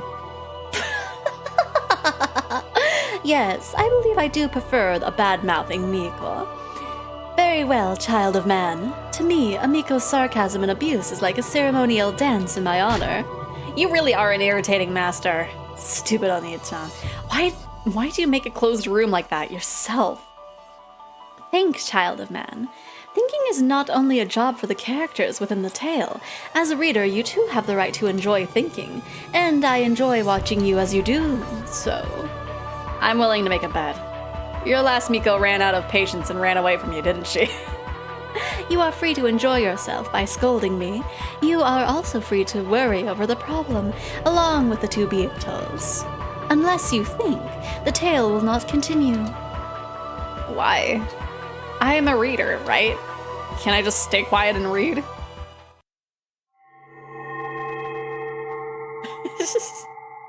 Sorry, it was me who spilled the mint oil. Oh no, Mal! I guess you gotta help Beato, or you gotta help Rocket clean it up. Sorry, I was looking at what Rocket said and saw the word Beato. No. I want you to think. I want you, the reader, to think too. I see. You're a pretty unpleasant author, aren't you? Of course, Anji hadn't reached the end of the manuscript she was reading. However, it would end with just a few pages more. What about the rest of the tale? It should continue much further than this. There should be many more pages remaining. Oh gosh. The game is telling us, it's like, hey, have you figured out? Have you straightened up all your theories yet? Those were inside a different brown envelope, which was in Hachijo's hand. With a grin on her face, Hachijo waved a thick brown envelope about. If you want to read more, do what I tell you. Cool. Looks like she got you, lady. Letting you read only so far for free, and then stopping when it finally gets to the good part.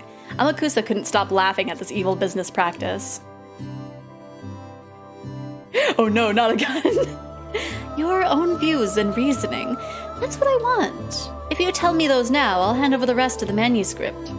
But I don't know how to read, witch! My brain is so small and so smooth, I can't think of anything. All I know is trip over word. Quit mocking me. You think I'll just do whatever you say after something like this? Come on now, lady, calm down. I want to read on too, so please just chill a bit. About the rest of the manuscript, Madame Hachijo. You're right about the answer on the closed room trick and the truth behind the bunch of riddles, right? Of course. However, I've written it so that these who fail to think or consider won't understand. I want MatPat to play these games. Oh gosh.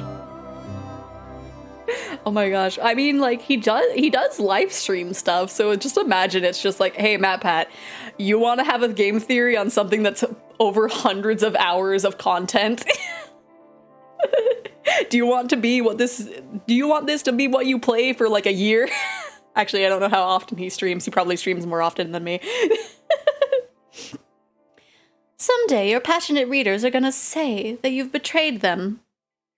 Why did the pet come back? It stopped and then it came back. Okay, there it goes. I understand that, which is why I don't go out into the open, child of man. You mean you want MatPat to tie this into how these characters? Oh no. No, I don't want them to be like... Can you imagine? He just having some theory. Here's my theory. The ghosts in the suits are actually from Umineka. You think FNAF is bad? Watch this pathetic. Anyway, this is what Madame Hatsucho is trying to say. First, tell me your answer. Afterwards, you can check to see if it's right. Correct, young man. It is not my intention to be mean. I asked this because I want you to truly understand the tale's conclusion. You're really enjoying this, aren't you, Amakusa? Yeah, come to think of it, you always take these TV quiz shows totally seriously, trying to win them from your couch. I guess life's many times more fun for you than it is for me. Come, please think. What miraculous trick could get Battler out of that closed room? I want to give the rest of the story especially to those. No, only to those who have thought. Oh gosh, she's asking us. These animatronics are actually witches. Golden Freddy? Nah, that's Lambda Delta. Oh wait, no, it would probably make more sense to be Chica, right? Bonnie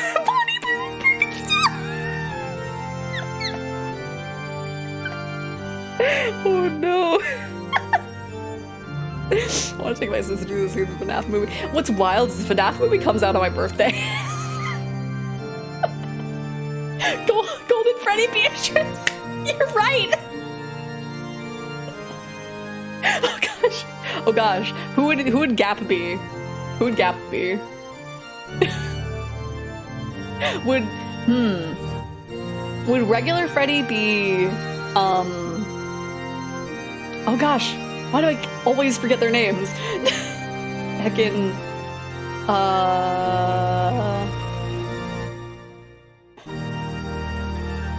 Five Nights at Umineko. Hopefully we get to see the Springlog suits go off like that did in the games. That would be cool. I hope they did it. I hope they do it really well. In the Witch's Cathedral.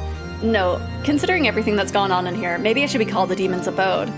Erica, who wanted to savor the memory of her perfect victory, stood with the whole vast cathedral to herself as the flush slowly left her cheeks.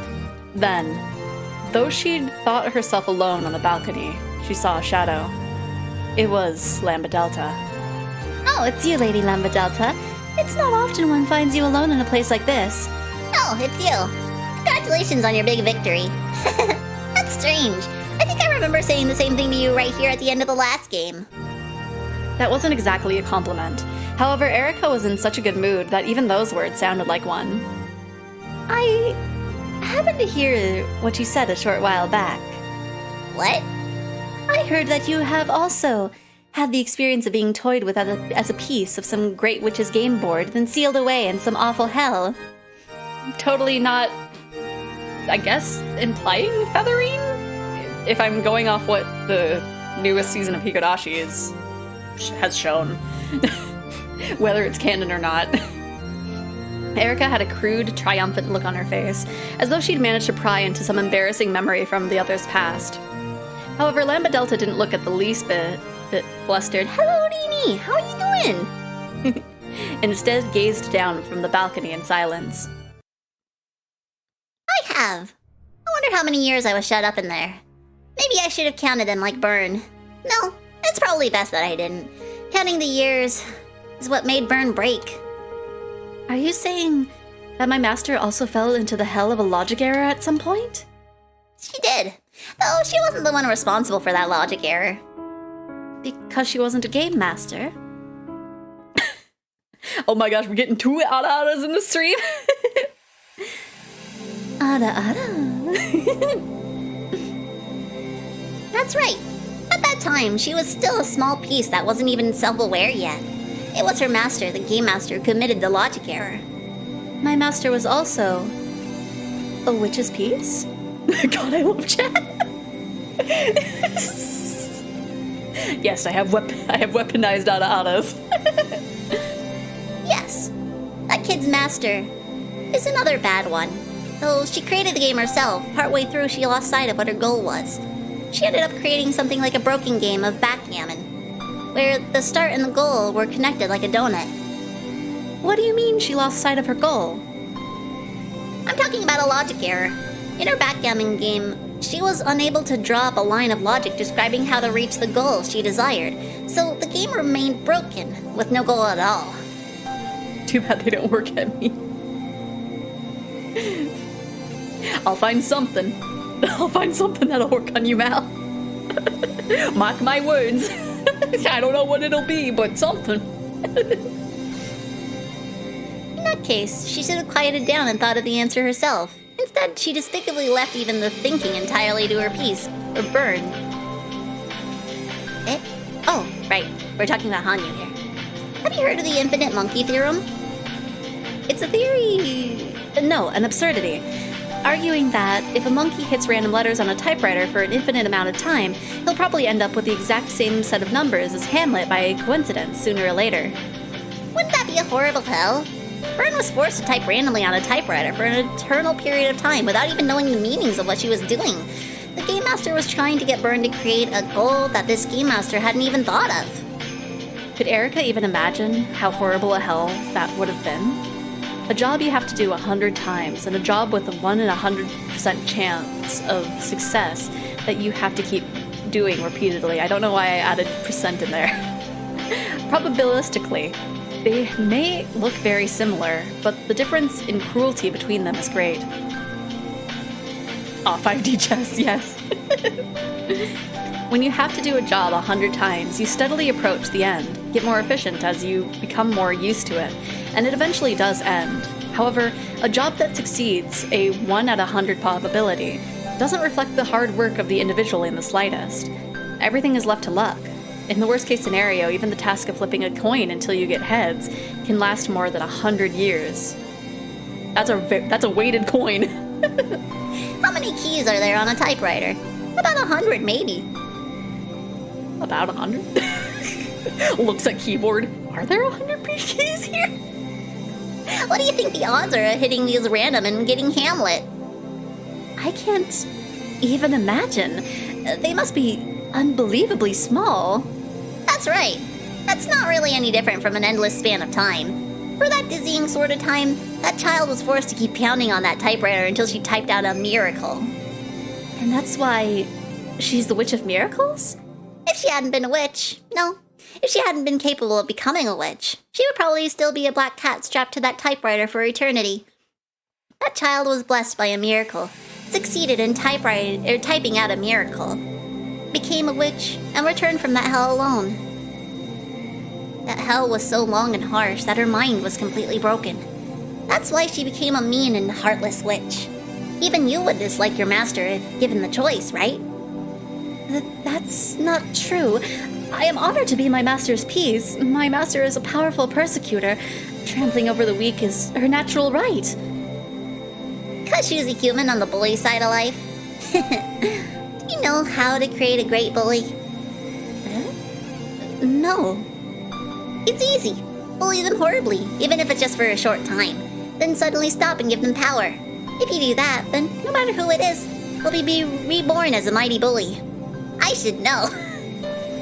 Even if you only bully them for about 3 days, you'll get them to believe that they're still a bullied kid for 100 million times longer than that, and they'll reign as the mightiest of bullies. What does that have to do with my master? You don't understand anything about Byrne. No matter what kind of ruthless, cruel, horrible scum Byrne may be, I want to be the one person who knows what she's truly like. And the same goes for me. I think that kid, as a fellow survivor from hell, is the only one who can understand what I'm truly like. It sounds like you're jealous of the relationship we have, but give it up. The hell you think you've trudged through is nothing more than a blink compared to the one we crawled out of. This time, Erika was probably the one being mocked. The discouraged expression on her face clearly showed that she couldn't accept Lambda Delta's words. If you'll pardon me for saying, I think it's the depth of that hell that's important, not the length of the time spent there. They do. 385 keys to... Oh. So, close to 100. Close enough anyway. Oh? You think so, Witch of Truth, Erika? I don't know what kind of hell you were in, Lady Lambda Delta. I'm sure the time spent in hell was nothing more than a blink compared to yours. However, I don't think the depth of my hell were any shallower than yours. In part to celebrate your victory, I'll listen to what you have to say without arguing back. From my point of view, both the hell my master fell into, which could only be escaped from with a miracle, and the hell you fell into, which I don't know about, but could be escaped from with certain willpower, were hells made to be escapable. Ha! That's pretty bold coming from you. I am the Witch of Truth. My hell was nothing more or less than the truth. When faced with the harsh reality of truth, no sort of willpower or miracle matters. I reached this place by overcoming that truth. I don't believe my power of withstanding the truth is in any way inferior to yours or my master's. So what's this power to withstand the truth? Those who don't know cannot understand. Perhaps you two couldn't become Witch of Truth because you couldn't bear to look at it directly. I'll forgive you for those impudent words, letting them pass with a slight nod at my present to you for your recent victory. Thank you very much, great Lady Lambda Delta. Oh, that's unusual. It's rare to spot you two getting along. At some point, Birkenstell had appeared on the opposite balcony of the cathedral. Erika, noticing her, cried my master happily and dashed over. Lady Lambda Delta was telling me old stories about you, a tale of miracles fitting for my master, the Witch of Miracles. I'll forgive you just this once. Huh? Never speak of my past again. A grimace rose to her face and blasted Erika's good mood away. Then she understood. Birkenstell was also a witch running from boredom. If it caught up with her, she would remember those never-ending days of hell. This is proof that even my master still hasn't gotten over the pain and fear of hell. That means that she lacks the power to withstand the truth. For the first time, Erika felt just a little disdain for her master. My apologies. More importantly, why have you come to a place like this? I was looking for you. I wanted to give you a reward. A reward? Really? Thank you very much, my master! Oh? Wow, I'm jealous. What are you gonna give her? First, I acknowledge your ascension as a true witch, not just a temporary one. I'll be your guardian, Witch of Truth, Furuda Erika. Thank you very much! All you did was remove the temporary bit. How happy can you be with a reward like that? You've gotta want something more spectacular than that, right? No, that is true. I am very happy already. Of course, on the inside, Erika did not want another present. Mimicking Lambda Delta, she looked at her master to see if any further rewards would be coming. I do have another. Birkenstell snapped her fingers.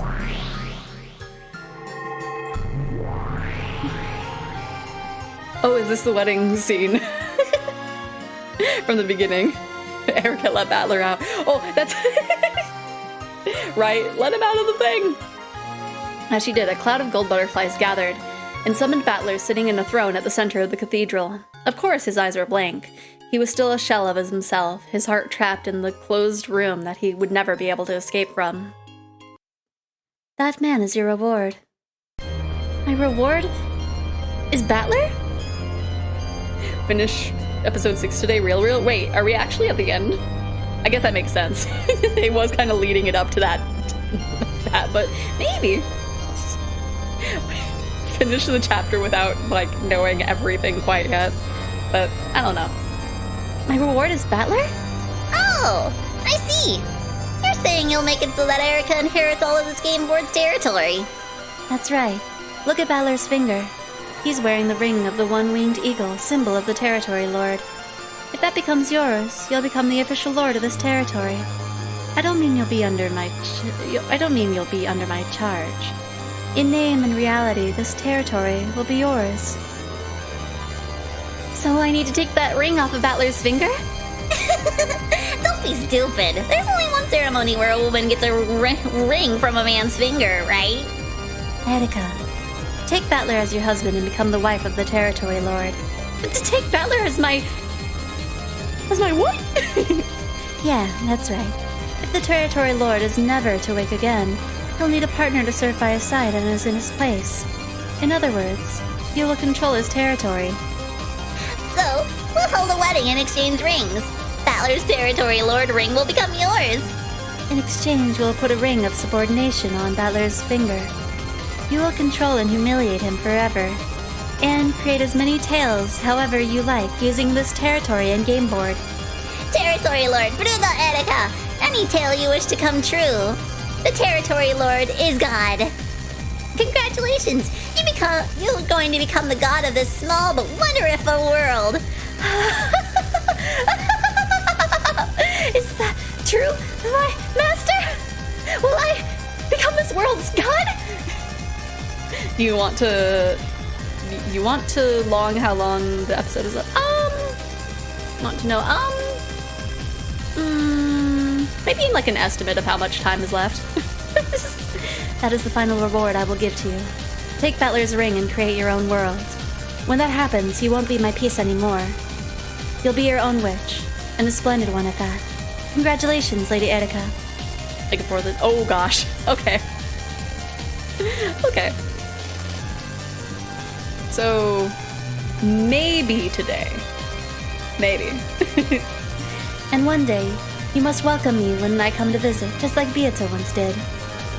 Yes, my master! There could be no greater honor, and I'm starting to like this marriage thing. If I think about it, there could be no greater disgrace. After all that, Beatrice has apparently grown a desire to serve Battler and be liked by him. In a world that which created, I'll marry, defile, and humiliate Battler. Oh yes, I understand. I so understand how painful it feels to have the one you love stolen away from you. And now, I'm finally the one dealing out the pain. Truly, there could be no greater honor. I'm glad you like it. I knew it was the one present you'd like most in the world. Thank you so much. Thank you so much, my master!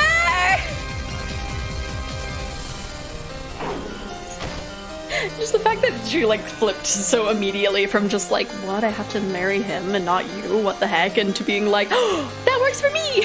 We're embarrassing Beatrice! Only 50 my points, eh? Erica leapt down from the balcony and walked briskly towards Battler. Then she peered down at the reward she had been given. Now, isn't that a wonderful finale? You'll have a wedding, right? Of course. A magnificent one. The perfect way to end Beato's game. Oh god, Erica would probably scream with help. Probably. Of course, you'll send Beato an invitation too, right? Let's hope she actually comes. Okay, things are going to get busy. We have to prepare for the ceremony, make programs, send invitations. Whoops, that was Burton saying it. Don't forget the wedding cake and a dress. And you need to get things ready for the reception. Two witches disappeared, cackling. Only the two who were to be wed remained in the cathedral. Can you hear this, Battler-san? Do you realize what's about to happen to you? Damn it. Battler's consciousness wasn't completely gone. It was very distant, but he was faintly tethered to reality. And that was what made it cruel. It was as cruel as though the spider called Erica had wrapped Battler up and was now eating him while he was still conscious. No, she might have been like certain kind of wasp. It was the cruelty of paralyzing her prey while it still lived, so that she could save him for later and eat him. In other words, her cruelty was that of a predator. You can't get out of that closed room. After all, you used all the red truth to show that it was closed. So don't worry, just let yourself be trapped in there forever. Because while you do, I'll be giving your body some good long humiliation. Let's have a mirror in our bedroom. That way you can see just how you're being humiliated with your own eyes. Man, Erica is spicy. Spicy. And let's have a birdcage hanging from the ceiling. You can stick your beloved witch Beatrice in there. What do you think? Wonderful, isn't it? Yeah, I understand. This is how sweet it is to be standing on the other side. Okay, it didn't start with a parenthesis, so it wasn't me that time. As he listened to this mad laugh, Battler couldn't even bring a distressed expression to his face. His heart was still trapped in the closed room he had created. His body and soul would soon be trapped within the new closed room of Erica's. A closed room called marriage.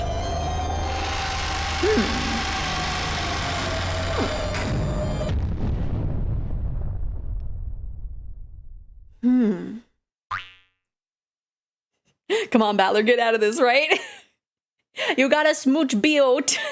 Biot? Bioto. Hey, did you hear, Furfur? I sure did, Separ. Lord Battler and Lady Erica are having a wedding. Their words were so similar to their usual shtick that Bioto had to ask them to repeat it again.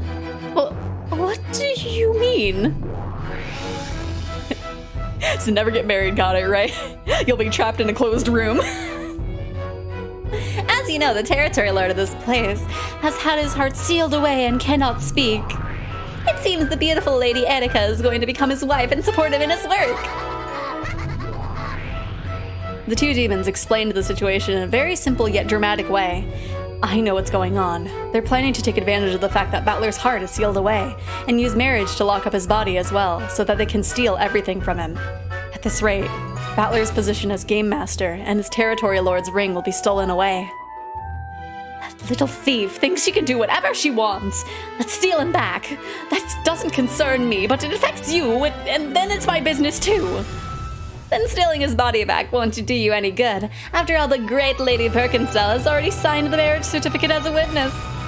With a great witch as the Senate serving as a witness, no one can dispel the union unless one of the pair wills it.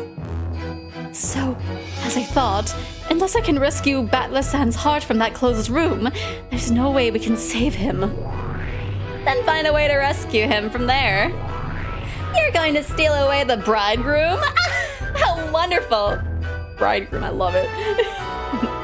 If you can do that, it would make for a tale beautiful enough for the opera. However, this closed room sealing Battler is quite difficult. The only way out is the door, and if the chain is unset, his escape will not be accepted. And on top of that, the chain could not be set from the outside. And now there's no one left to switch places with him. No matter how you look at it, we're stuck. If we give up, we won't be able to save him. The only way we can save him now is to keep thinking. Though Beato looked as though she was about to burst into tears, she clenched her fists tightly. She was so frustrated with her inability to think up any brilliant plan that her heart felt as though it would burst. Xepar, Furfur, you two are known for being amongst the most powerful of demons. They say your magic can make the impossible possible. Could you use your power and knowledge to work out a plan for crushing this impossible closed room?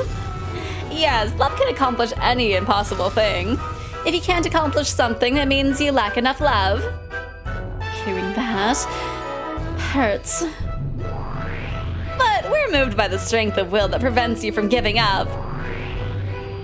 Because you have that, we're sure you can bring about a miracle.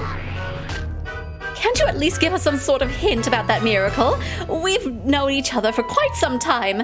Can't you give at least my little sister a hint as a parting gift? We are always giving out hints. Oh gosh, without love, we cannot be seen. Yes, we can't see, which is why I'm telling you to show us. These two are always like this. You'll never get bored, but they can be very irritating at times like these.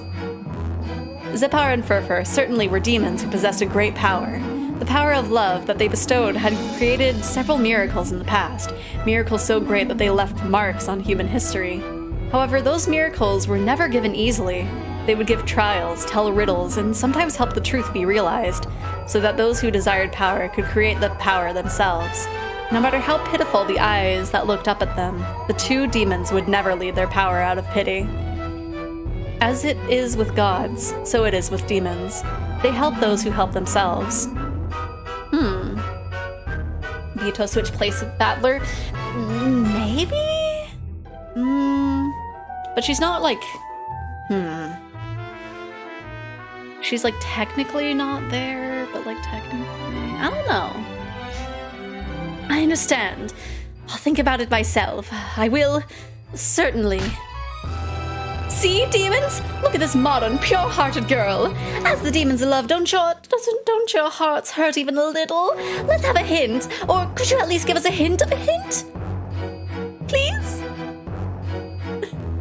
Xephoria and Furfur looked at each other. Of course, there was no pity on their faces. However, it could be seen that, though they did find the problem amusing, they were considering what they should do next. Because Beato, the murder... Well, like, technically Annika is. But, like, just in this one. What'll we do, Furfur?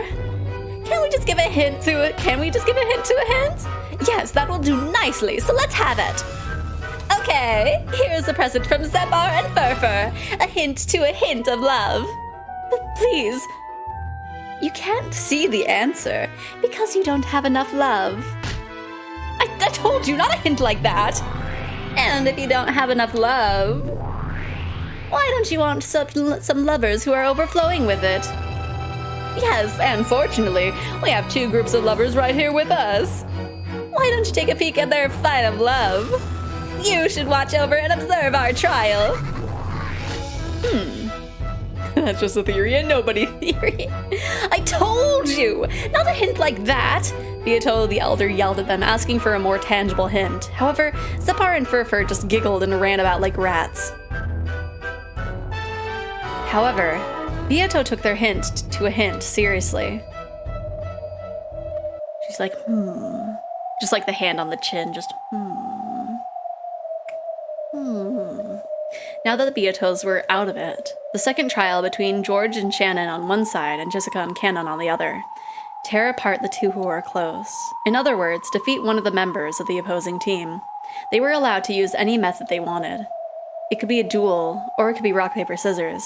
The four of them had alternated between speaking together, then splitting up and discussing things amongst their teams, and had, apparently, finally reached a decision. Xephoria, Furfur, do you have a second? Oh, they're finally called out to us! So, George, have you decided on a format for the duel? No matter how much the two demons cheered the four of them in a joking manner, their serious expressions did not waver. Yes, we've decided to hold a duel. The duel will take place between Shannon and me. That's surprising. A one-on-one duel. We would have thought that George and Jessica would have fought. These guys really wanted it to be them, and they wouldn't listen. As a man, I can't stand being unable to do anything but watch. However, Shannon's resolve will not waver, so we have no choice but to respect their decision and believe in them.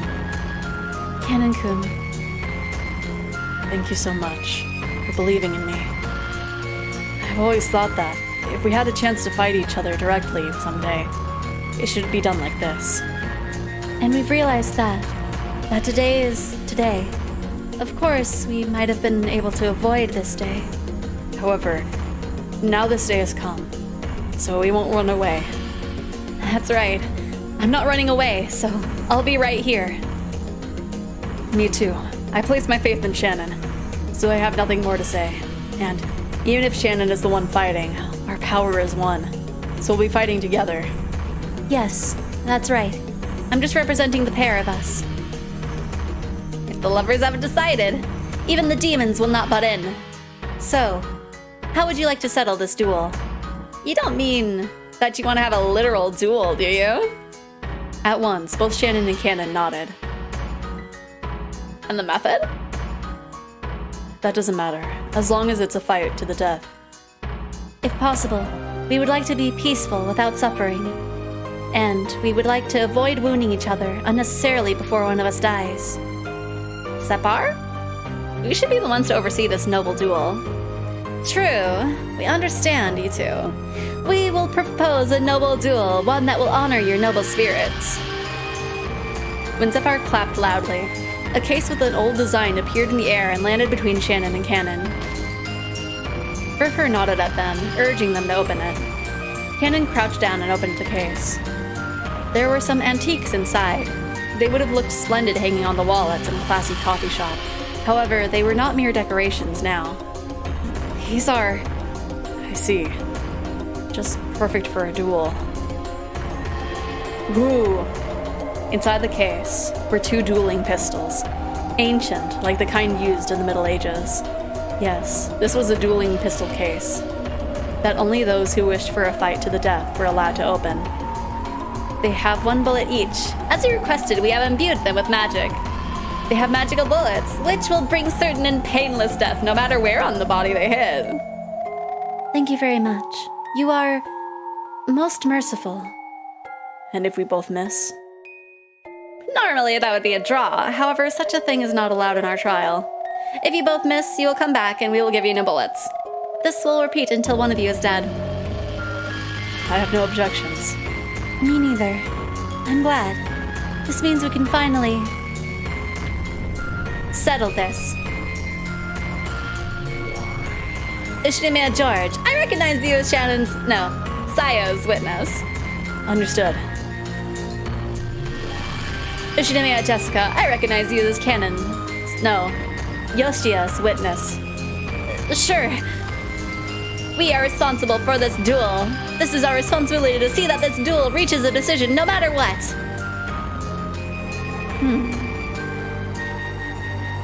I wonder how this is going to play out on the game board, honestly. When Xephoria and Furfur cried these words out, the whole area was blanketed in a gold-colored light. When it cleared, it had become the rose garden where golden roses bloomed. A duel over love, is it? How old-fashioned they are. I have seen many duels with pistols during my 1,000 years, but I've never seen one like this. Because it's being overseen by demons? No. A duel over love is usually a fight between 2 people both in love with the same single person. However, here we have a pair of lovers fighting another pair of lovers. This is quite odd. I'm sure it's because they want a miracle of magic. It seems we cannot be successful in love without such a miracle. Do you know the minimum number of people needed to create a universe? Uh-huh. No, I don't. It would be 2, right? Or 3. Shannon and Cannon each took a pistol out of the case, returned to their respective witnesses, and checked the weapons over.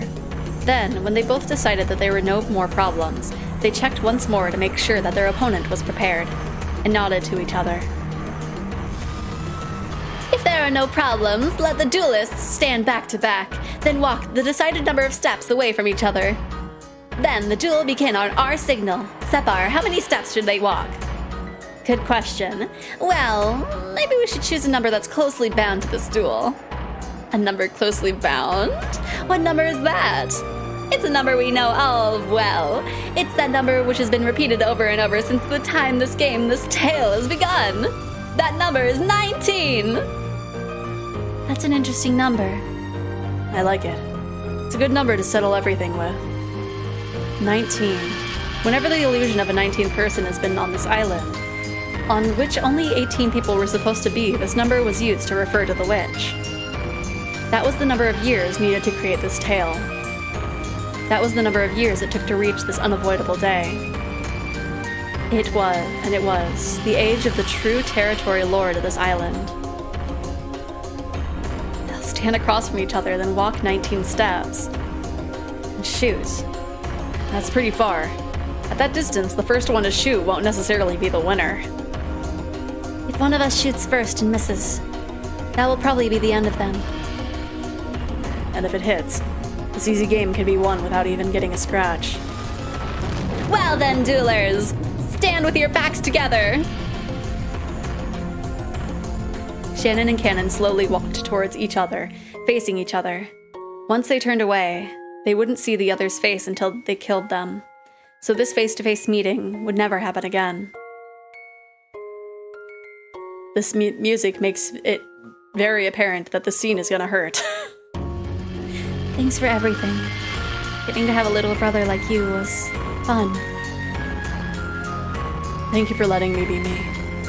Thank you for showing me color in the world of gray. Why were we born, I wonder? It would have been better if we had died right after being born. That's Father's sin, isn't it? Yeah. So you can just die. Let them die alone. Yeah. Everyone will die. It'll happen very soon. And right after, everyone will revive, and we'll be able to see them again. We aren't birds in a cage anymore. We will finally leave our cage and fly off to our separate worlds. I should have had a duel like this with you a long time ago. Surely, today is the day. Yeah, it's today. October 5th, 1986. The fated day. The day that one of us will die. Or maybe we'll both shoot at the same time and both die. That might not be so bad. Even that wouldn't be bad at all. Right. After all, even if it happens, our lives will surely be made complete. Did we really need to have this duel? We did. You said it yourself. We should have done this much sooner. Right. Because to me, you are. To me, you are. Just in the way now. For the first time, the intent to kill flashed through the eyes of both. Why? For what reason? Why must such a day come for this pair that seemed so much like siblings, connected by a bond different from love? It was a great mystery. As great a mystery as the question of how this could be the key towards unlocking Battler-san's closed room. If I watch over this duel instead of running away, will I find the key to solving that closed room? I will, right? Xephoria-san, Fur-Fur-san.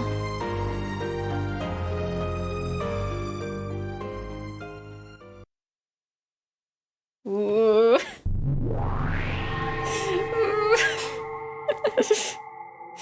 Hamilton music starts playing. 1, 2, 3, 4, 5, 6, 7, 8, 9. The cathedral was beautifully decorated for the wedding between the Territory Lord, Lord Battler, and Lady Etika. A crowd of guests wearing goat masks filled the cathedral, waiting for the arrival of the bride and groom. As befitted of the demon's wedding, it was neither solemn nor quiet, but cheery and noisy, brimming with activity. I wonder what Beato is doing. I hear she has gone to see Xephoria and Fur-Fur. Since that powerful pair controls love, they could force even a demon king to retreat. I do hope they prove to be helpful in some way.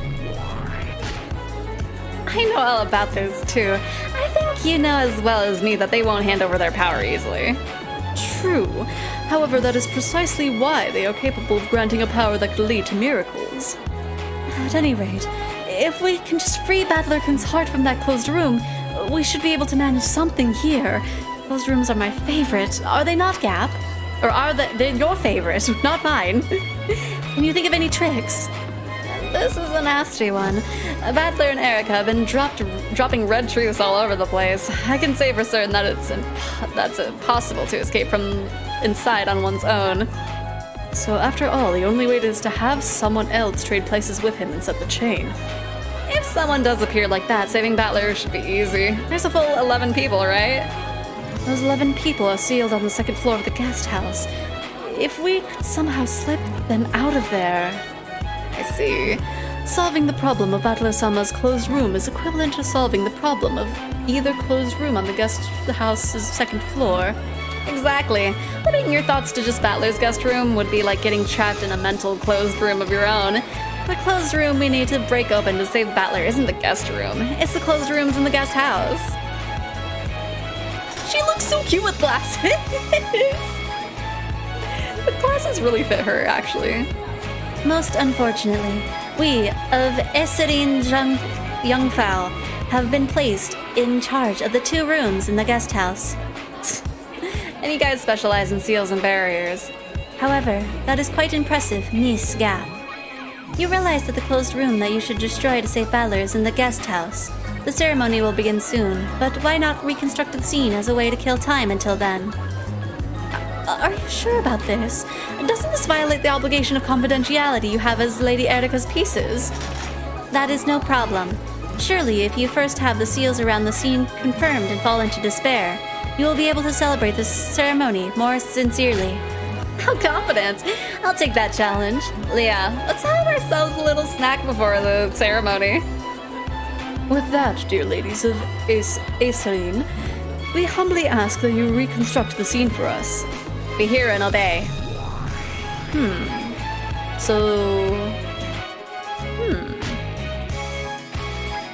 Oh, wait. No, wait. Like, I'm trying to think of what it would be before it's shown to us. But, like, my only guess would be the windows. But, like, I think it's implied that she might have had a chance to tape up the windows as well. I'm not sure. This is the cousin room. The next room over was the exact same layout. So, like, I don't want to assume that it's the windows. Carry out your inspection however you please. This room has Genji, Goda, Kennen, and then Klaus, Rudolph, and Jessica for a total of 6 people. The next room over has Hideyoshi, George, Shannon, Kumasawa, and Nanjo, a total of 5 people. Don't be stupid, everyone. This in this room doesn't matter anymore. We need to find out how to escape from it. You're right. The door and windows are sealed, so we must somehow escape from some other place. You know what? I know all of how you heaven people like to use momentum to dodge issues. This is no closed room, right? Please, allow me to speak. Let it be known that the closed rooms are perfect. You were in charge of the windows seal of Kinzo's room last game, right? Just how did Battler let Kinzo escape from that room? That was no fault of Cornelia's. The blame rests on her superior, me. It's exactly the same as Kinzo's study. It's the windows. This closed room can be broken by the windows. That trick of yours is just plain obvious. How? Lady Erica sealed the entire room, right? That means the entire room is sealed, including the windows. I see. It would seem that we have been misinterpreting the definition of those seals. Closed rooms sealing by packing tape are not impossible to break. They form no prison. That's it exactly. Seals definitely prove that a room is a closed room. However, they don't prove that the room will remain as such. They only prove that the room is a closed room as long as the packing tape is not broken. We are not trying to deceive you in any way. As long as the packing tape is intact, they are guaranteed to be closed rooms. That is all. Then why the windows? Why is it that we can break this closed room with the windows? It's simple. We just tear the packing tape apart and jump out. I don't know what the outside wall of the guest house is like, but it must have enough of a foothold for that girl to crawl up and stick packing tape on the outside without anyone noticing. If you break the packing tape, we'll immediately know that the seal has been broken, and we have already proven that the seals were intact at the time of Battler's logic error. True. That's true that at the time you proved that the seals weren't broken. That's how you tricked us into thinking that these were closed rooms. The logic of seals equal closed room doesn't always apply. Are they saying that it's not that it's technically a closed room if they break through the window? Is that what they're implying here right now? Gap's specialty was dealing the final blow in closed room mysteries. She leaned back, looked down at the short Delanor, as though a challenge such as this was like taking candy from a baby. Delanor looked up at her with a bold expression, and sparks flew between them. What do you mean seals equal closed room is wrong? That's insane! Remember, Leah, which seals did Erica and the others show us at that time? Which seals did they show are still intact? I see. This is the sort of falsification that the great court of heaven likes to practice. I cannot let the remark pass. What is your complaint? Come on, I've been saying it the whole time. It's the windows. It's true that you people use those seals to seal them in. That included the windows, and at the time you added those seals, that counted as proof. So far, so good. But You know what? After that, anyone in this room could have done it. Who's here again? Genji, Goda, Kanon, Kraus, Rudolph, and Jessica. It could have been any of them. All they had to do was tear the packing tape on the window, slip out of there, and save Valor. But at the time of the logic error, it was proven that the seals were intact. Incorrect. At that time, Lady Erika only verified the status of the seals on the doors. Yes, come to think of it, at that time Lady Erika just showed the doors of the 2 windows and claimed that the seals were intact for each. She never mentioned the seals on the windows. That's correct.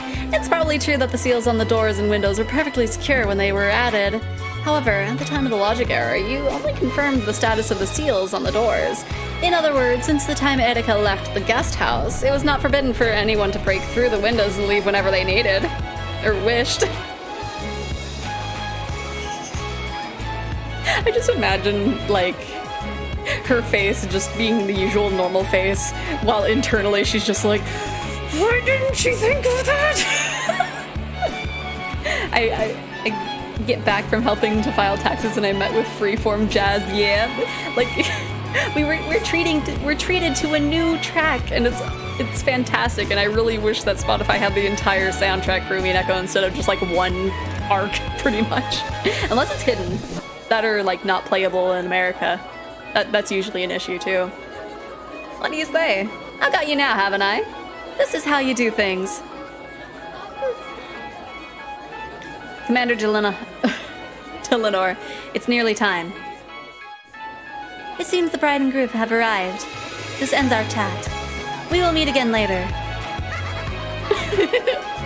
With a happy-looking grin on her face, Delinor turned around. But that must have hit her where it hurts. Gap wouldn't let her get away. She grabbed the other shoulder. Wait there. Tell us whether or not the seals on the windows were still set at the time of the logic error. If you don't, anyone in that room could have saved Battler. And who do you think could have been capable of such a rescue? Doesn't matter who. Then, just by personal preference, I'll name Kanon-kun. He seems agile. Hiding his presence is his specialty. That's true. That's true. He's the perfect person to follow after Erika and to quickly come to Battler-kun's rescue. Kanon? Impossible. Impossible? Come now, you can't trust what you say with normal words. Use the red truth. Swear upon the red longsword of yours. Miss Gap, a sacred wedding is about to begin here. You asked me to draw my sword in a sacred place such as this? How inelegant and rude. Let's do this some other time. Goodbye.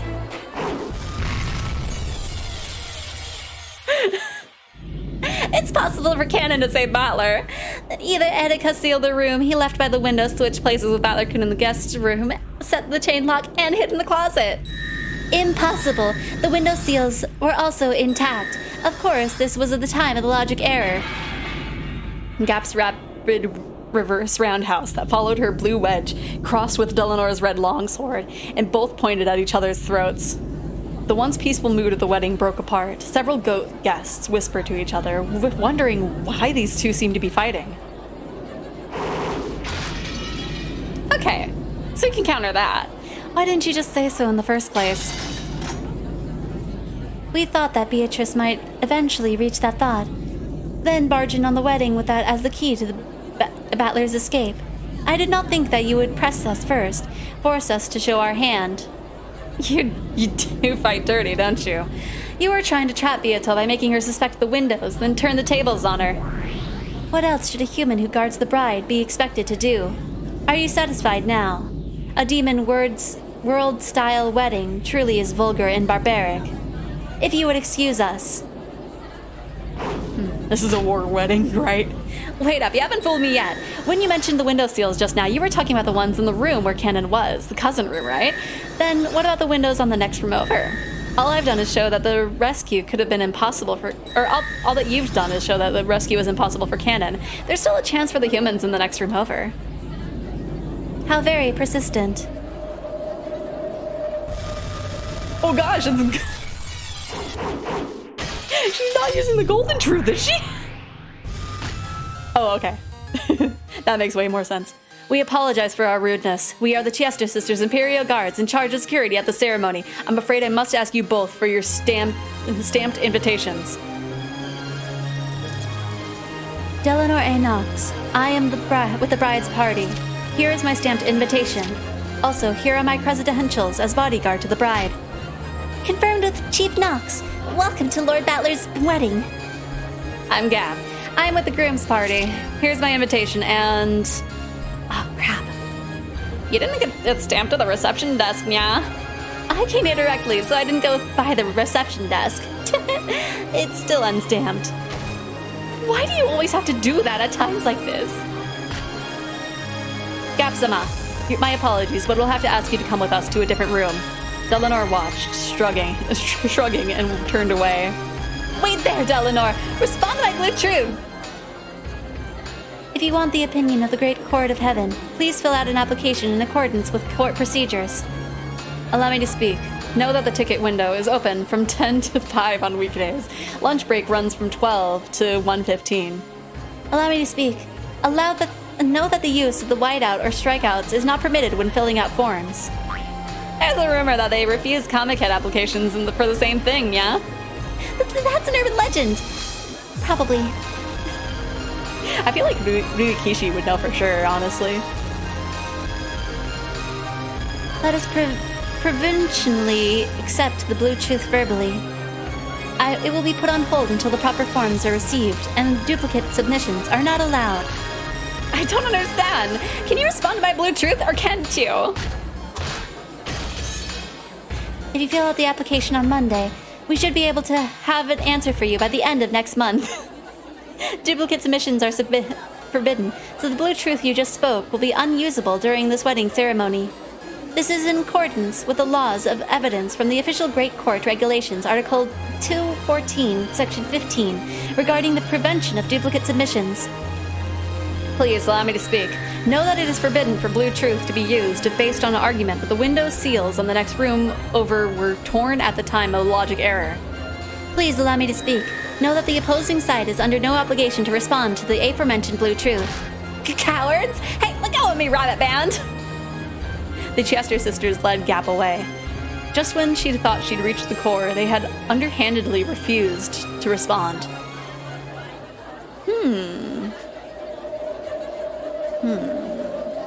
However, this is a big clue.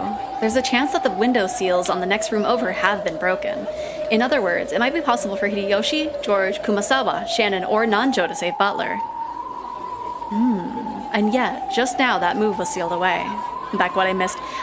Gap and Delanor were fighting, and so Gap is being brought away by the bunnies. And we got a big ol' hint. So it could be one of these 5 people that came to save Battler. I feel... Let's see. Hideyoshi, George, Kumasawa, Shannon, Nanjo. I don't know who would be the most likely, honestly. They seem rather, like, unlikely? All of them in their own way? It might turn out to be Shannon, though, considering the duel. The use of any blue based on the window seals on the next room over might have been broken has been prevented. It's now impossible to claim that the 5 who could have saved Battler were the ones who did it. Or so canon not with a sniff. They're in the other room. That was proven that the seal was not broken. Oh no, more duels are happening. What the hell? That's low. That's the answer, isn't it? I also noticed that they hadn't proven that the window seals were intact, but if they can't use the blue truth, what are we supposed to do? Yeah, I know. I'm sure you're laughing at me again because you alone have discovered the answer. My apologies, child of man. I am having trouble just as you are. Can't believe I'm hearing you say that. I also realized that the windows of the next room over were left available. However, I hadn't imagined that the use of that argument would be prevented. Doesn't this seriously violate the rules? I mean, how can a quiz be fair if you can't say the right answer? Isn't this a logic error for the other side? You can also view the fact that the tale is continuing as proof that it wasn't a logic error. In other words, there's some other answer completely unrelated to the window of the next room over? Or it may be possible to explain, without discussing the windows, how one of those 5 came to Butler's rescue. I can't talk about the windows. I have to find a different way to leave that room. It practically makes the next room over a closed room. Yes, that is why I am also stuck. Because of these strange seal proclamations, the 2 rooms have once again become closed rooms. Most likely what? If you're so vastly intelligent, what kind of answer have you found? There is no answer. No answer? What do you mean? There is no way out except for the windows of the next room over, and yet we are not allowed to include those windows in our reasoning. There probably is no answer for this closed room. And if so, what next? Since no answer exists, then defeat is absolutely certain for whichever player is burdened with the responsibility of explaining. So we have no moves left? In other words, that statement of Dillinore's was the final blow? Doesn't that make it checkmate? No. One move does exist. However, that move is one that can never be used again. And it will also be a part of Beato's heart. You mean one of the greatest riddles of this tale? Precisely. By using that, or possibly... Featherine sighed deeply. It was something she hadn't done once before now.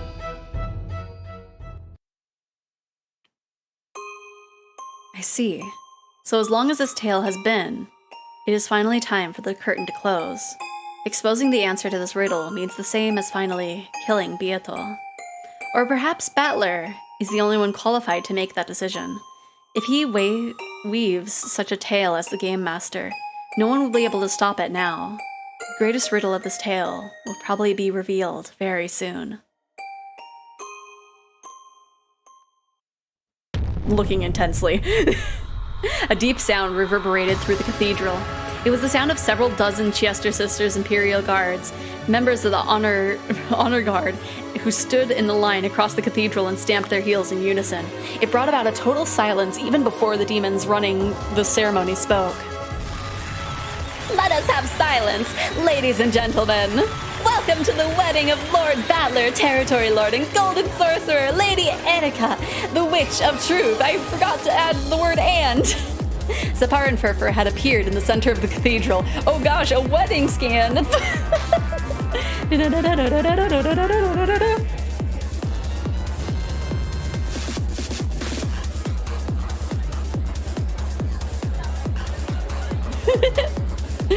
Zepar and Furfur had appeared in the center of the cathedral. Having them invited to host a wedding was a great honor. Though they had asked for silence, the attendants who packed in the cathedral welcomed the 2 demons with an enormous applause. Oh, it's Zepar and Furfur. Then what about Beato? She may have already snuck in onto the grounds. They searched for Beato in the crowd of several hundred people, but they couldn't find her anywhere. I wonder if Beato managed to find a way to save Battler-kun. If she managed to gain Zepar and Furfur's power, then I'm sure she has. There exists no miracle that cannot be gained after receiving their strength. And if she didn't? Then that goat biting its handkerchief over there is probably her. Then let us welcome the bride and groom. Please give them a grand welcome and celebrate them as they start their new life. Come out, bride and groom! Walk the path of shackles called marriage, which will bind you until the grave! The big doors on the back of the cathedral slowly opened. D&D time? Ooh, 19! You're gonna have a great time on D&D, hopefully.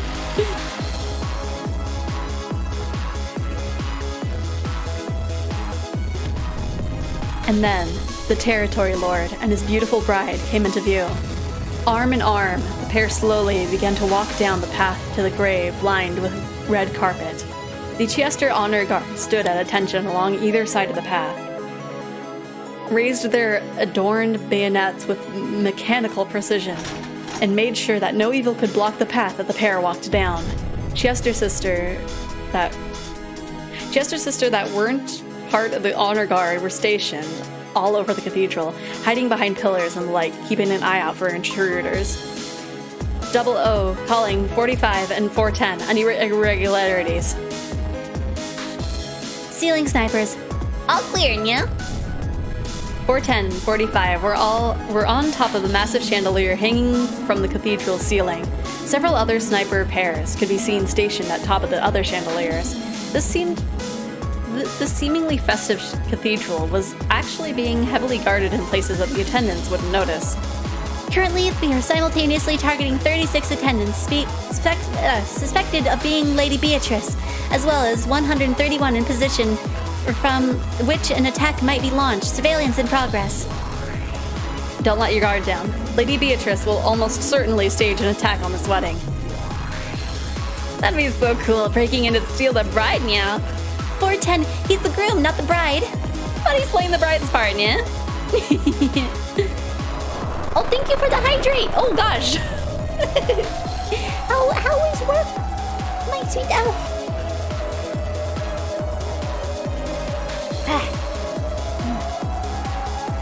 The Chester sniper teams on the chandeliers used super high efficiency observers to track the movements of the several hundred attendants.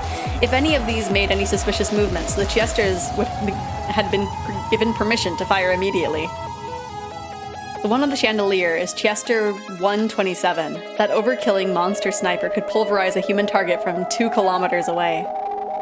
The one on the chandelier across from that is Chester 20. Her firing rate is 6,000 shots per minute. Oh my gosh. However, she's using a portable magazine this time, so 2 seconds is all it'll take for her to use up her ammo. Lazy Bum could barely do her job for 2 seconds, yeah.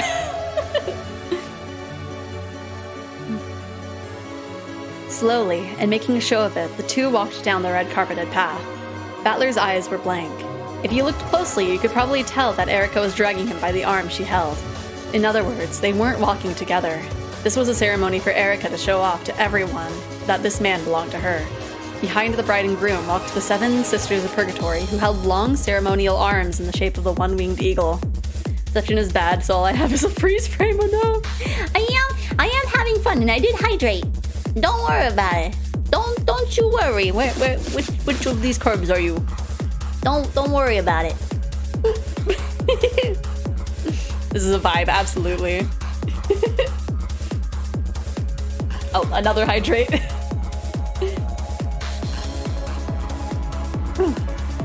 There we go. And it's with actual water this time. Have more on Battler.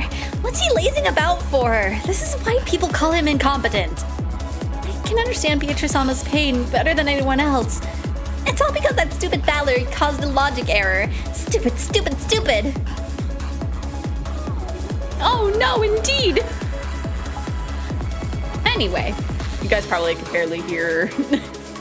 Beatrice-sama will not fall to sloth and let this wedding go on.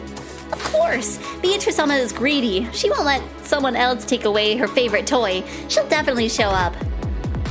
I want to hear the receptionist gonna have tons of delicious food. I want to wear the wedding dress now! Birkenstell and Lambadanta were the nobles' seating in the balcony.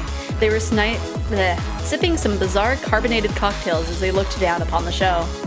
What a splendid wedding dress. I love stuff like this. This is just the opening performance. That's pretty cruel. Which event do you think will be the headliner? Don't tell me you really think Vieta will come. As you know as well, Battler's closed room is perfect. How could Vieta win, right? You must have heard too. There's a chance that the window seal on the room next door has been torn. It seems that Delanora has managed to seal that path off for now, but she's just denied the concept instead of sealing the actual window. It'll fly out the window again. This one-winged eagle thing. Wanna bet? On whether Beato comes. I'll bet she comes with certainty. I bet she comes miraculously. This isn't gonna work. The Witch of Certainty and the Witch of Miracles were both sure that Beato would come. However, they were very interested in exactly how she would break the closed room and take Battler back. You've been watching from behind the scenes, so you probably know. You know what the trick is. More or less. But Erica's done a hell of a job, so now even I'm stumped. Liar. Huh? I'm sure you found one already. There does exist a trick that can save Battler, right? There does. But it's tough. And if that move is used, part of Beato's heart will be exposed. Isn't that right? Oh, so you already know. Hey, wanna change our bet? So what? To whether Beato or Erica wins. Sure, if you're willing to bet on Erica. I'll do it. Oh, you are betting on Erica? And why do you think you can win? If this trick is a part of Beato's heart, then Battler, the Game Master, will hesitate at exposing it. And so, they cannot win. It'll probably be a draw. I'm sure they'll sidestep the issue somehow and run away. Fowler has sworn to let Beato rest in peace. Fern, you're being too naive. The bet was made, based on the assumption of the certain miracle that Beato would come. Virgilia, who was standing in the front row, tried to call out as soon as Battler walked by. Another one! Okay, at least you live. She tried to tell him about the window seal on the next room over hadn't been checked, hoping that this would give him a hint. However, she had been marked perfectly. The instant she tried to lean forward, two Chester sisters right behind her grabbed her arms. That powerful force told her that she won't be able to move even a step forward. Trapped, she was forced to stand there and watch as Battler walked past. But yes, now that you can hear, I hope your day at work is going good. I hope it's going good. Let me see. There you are. I hope it's going good for you. I hope it's going good for you. I would put you on my head if you would stay there, but you know. So I'll just place you right next to me. It's much better. That's good. Battler-kun! Whoops. Even now, he is fighting in that closed room all by himself. However, he cannot get out on his own power alone. Unless someone comes to save him, he cannot get out. Unless that child comes to save him, Battler-kun will be trapped. There is a key to the closed room. I am certain the lady will find it. Milady, I am sure you have gone through many trials in your life, but please, this is one trial that you must overcome. I am certain you can do it. I, Ronove, do not doubt that in the slightest. Believe in you, Beato. The bride and groom's procession slowly advanced down the path to the grave and reached the altar. Though walking slowly was ceremonious and proper etiquette, it was also tiring. Erica glanced at Battler. Of course, his eyes were blank. His heart was still inside that closed room. Once more, the sound of the Chester honor guard stamping their heels rang out loudly.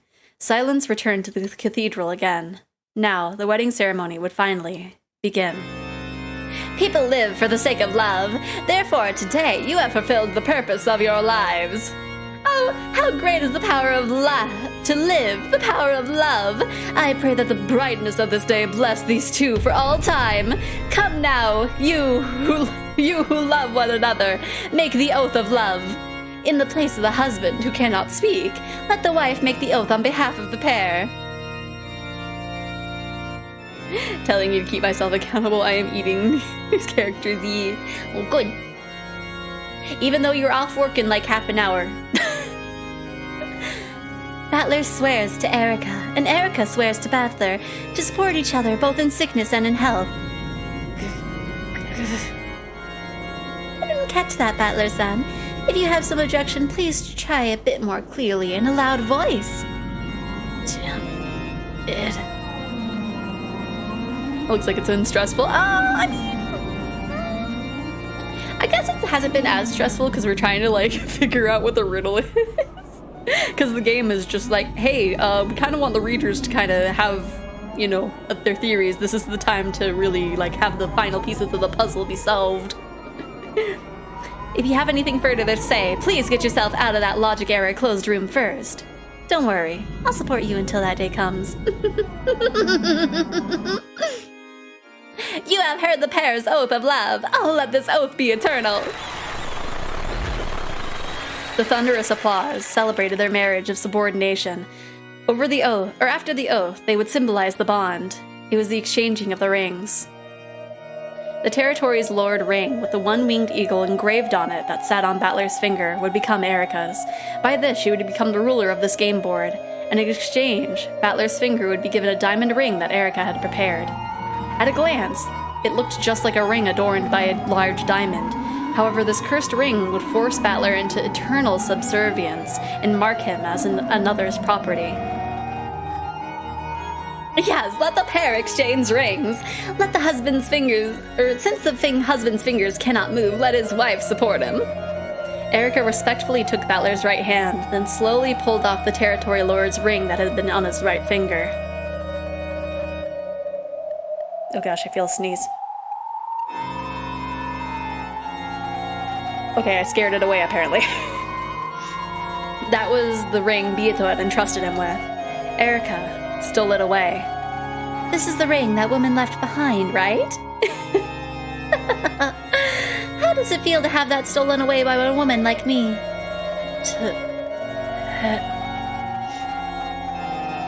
His dream all over again a little bit. If his heart was locked in a closed room, which I guess technically the ring, I guess. You know, it was just a theory and nobody theory. Come, Beato, help! Huh? I can't hear you. Please say it one more time. Go tell. Oh, that. Well, there's no need to worry, Battler-san. Erica pressed her lips up against Battler's earlobe as if biting it and told him where they were. You're already there. Then slowly, she took Beato's ring, which she had stolen from Battler, and slipped it onto her own left hand. And now, bride, you may give the groom your ring. And that's one hell of a ring. A shackle that'll hold him in place for all time. Yeah, it's custom made. Even Battler's blank eyes could see the diamond ring Erica held. It was like Erica herself. On the outside, it shone beautifully and possessed an absolute hardness that would bend to no one's will. On the inside, that to symbolize never letting go of the prey it had latched onto, it had 8 sharp thorns pointing inwards. If they had been growing out of the outer side, it would have looked like the collar of a guard dog from hell. However, whoever heard of putting those on the inside? By twisting the diamond, those thorns could slide in and out. In other words, if you twisted it after thrusting the finger inside, the inward-facing thorns would bite down, never releasing until the end of time. Then even his soul would be trapped, and his body, mind, and soul would be forced to serve Erica for all eternity. Are you kidding me? Who the hell would wear a ring like that? He couldn't even finish speaking that simple phrase, and furthermore, those awkward words were the only way he could resist. She raised Battler's left hand and stroked his ring finger as if tasting it. Erica pressed the ring of subordination onto the tip of his finger. If the ring is made to fit too tightly, it can be painful and hard to take off. However, this ring was never intended to be removed for life anyway, so its inner band had been mercilessly narrowed. Even without the thorns, forcing a small ring like this on would hurt. This ring will seal up your body, heart, and soul for all eternity, and you'll become an eternal living doll. I won't even let you die. You'll be endlessly defiled and humiliated by me, and every time I forget the taste of victory, I'll use your body to remind me. Over and over again. If you've got the guts to bite off your tongue, now's the time. Once this goes on your finger, you won't even be able to do that. Battler didn't even have the strength to bite his tongue. Even if he had, he didn't want to give up before finding a way to escape the closed room, so he couldn't kill himself. However, if he accepted the ring, he would never be able to even think about escaping from the room, much less commit suicide. Stop it. No way. Look, I'm sticking your finger in. It hurts. It wasn't just the pain of having his finger forced through the tight ring. The curse of the ring fiercely tormented Battler's body from the inside. That pain would always torment Battler. But fortunately, the power of the ring even stole away the heart that could understand that pain. Erica kept screwing that too small demon's ring on. It hurts. It's impossible. There's no way it'll fit. Those are some choice words, I guess. Don't worry. It will fit. No problem. With an obscene laugh, Erica let a silver thread drip from her mouth and soaked the finger and the ring. This is getting a bit intense, so I'm gonna head out. Okay. Yeah, it's definitely a scene. I'll see you after stream. I'll give you a smooch. Where are you? Where are you? There you are. Smooch. Please relax. We'll stick it in all at once. Please don't resist uselessly. It'll hurt less if you don't resist, okay? You see? Now it's sliding right in. Oh, they knew what they were doing. They knew what they were doing with this dialogue. Slowly, Battler's finger went deeper through the ring. He was pushed through the iron ring of pain and humiliation, which would never be removed again. Oh. Come on, look, okay?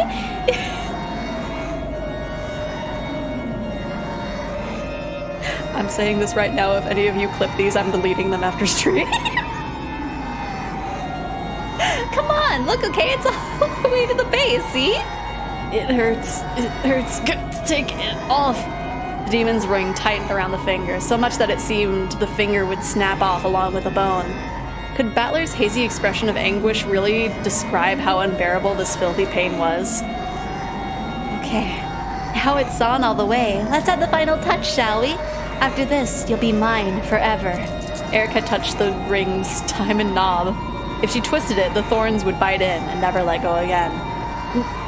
No, stop it. Sure, just say forgive me, Erika-sama, and I'll stop. Really?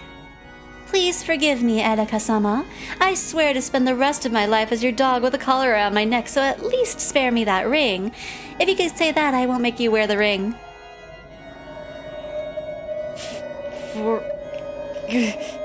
Huh? I can't really hear you. I won't forgive you. I'll never forgive you. For making you suffer like this? No, I'll never forgive you for defiling Beato's ring. Though Balor's eyes were supposedly been forced into a muddled condition, they appeared strong for just an instant. However, it really was only for an instant. Battler had used up the last of his fleeting resistance just to say those words. In his dim consciousness, he'd even bitten on his own tongue to stay alert, so that he could say those words of resistance until the very end. Of course.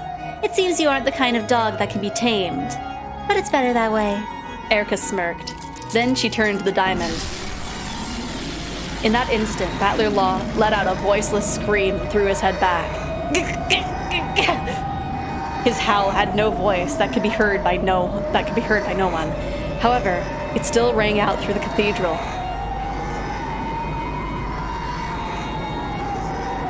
Oh gosh, there's more. Okay.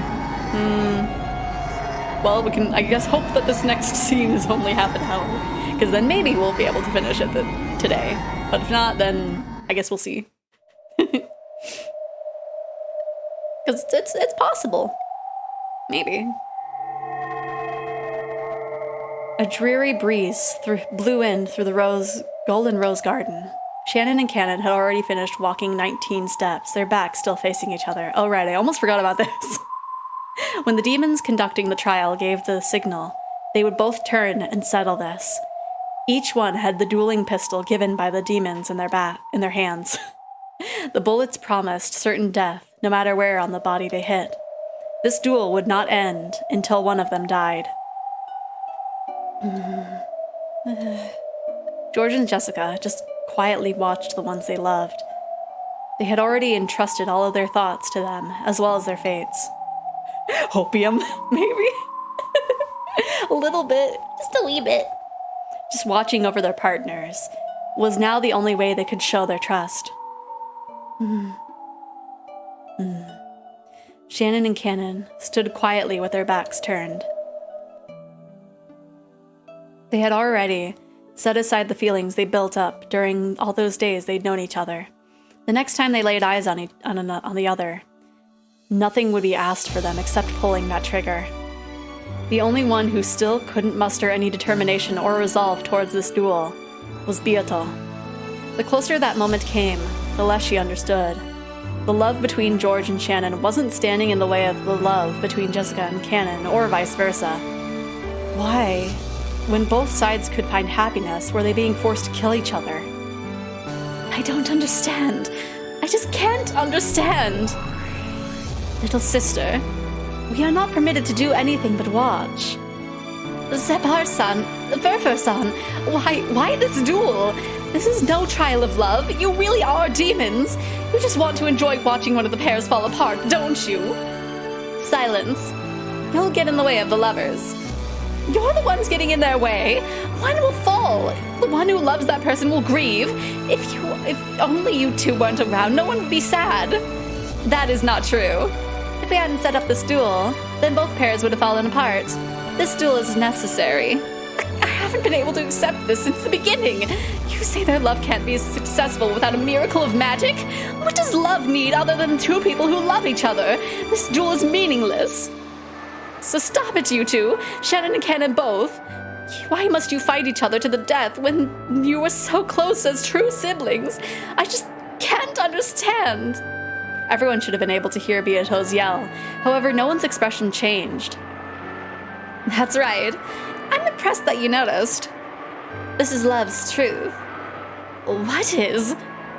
Normally, love needs nothing more than two people who love each other. Therefore, when there aren't two people, we must use a duel to make that number become two. I could understand if it were a duel between two people fighting over one woman.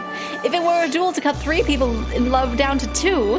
But here we have two pairs of people. The world formed by each pair is complete, isn't it? It's nothing compelling them. There's nothing compelling them to fight. The minimum number of people that can create a world is two. A world can only be born, love can only be fulfilled when two people gather. That's why this duel is necessary. So that they can get up to that number of people. Are you saying that furniture is subhuman so they don't count as a singular person? Exactly. Furniture is subhuman. That's why furniture and a human cannot add up to two people. That's insane! Stepness has nothing to do with it if both of them love each other. No, it does. Do you really think that the status of a pair of lovers doesn't matter? Is a man who has a wife allowed to love someone else? Is a woman who has a husband allowed to love someone else? Are you allowed to fall in love with your parents? Are you allowed to fall in love with your child? There are many situations where status makes love unallowable. I mean, yeah, those are definitely not allowable. Then just what is furniture? Why must furniture fall in love? Or why mustn't they fall in love? Because their soul is less than a single person. Shannon, Cannon, and of course the piece that you are. All of you are furniture, subhuman beings who possess less than a single person's soul. To be qualified to love a human, you need only one thing: the possession of a single person's soul. That's why a pair in love can create a world. For example, do you think a man with a wife has the right to love another woman? Of course not. If he loved two women, neither would get a full person's worth of love. A man such as that would be unworthy of love. See?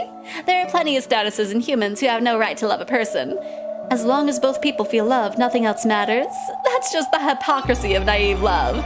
We cannot forgive humans who falsely pretend that they have the right to love. We cannot forgive the love of the subhuman beings, of those who don't make up the minimum number required to create a world. That is the purpose of our trial. It is to let the sinful souls regain a complete soul and become capable of true love.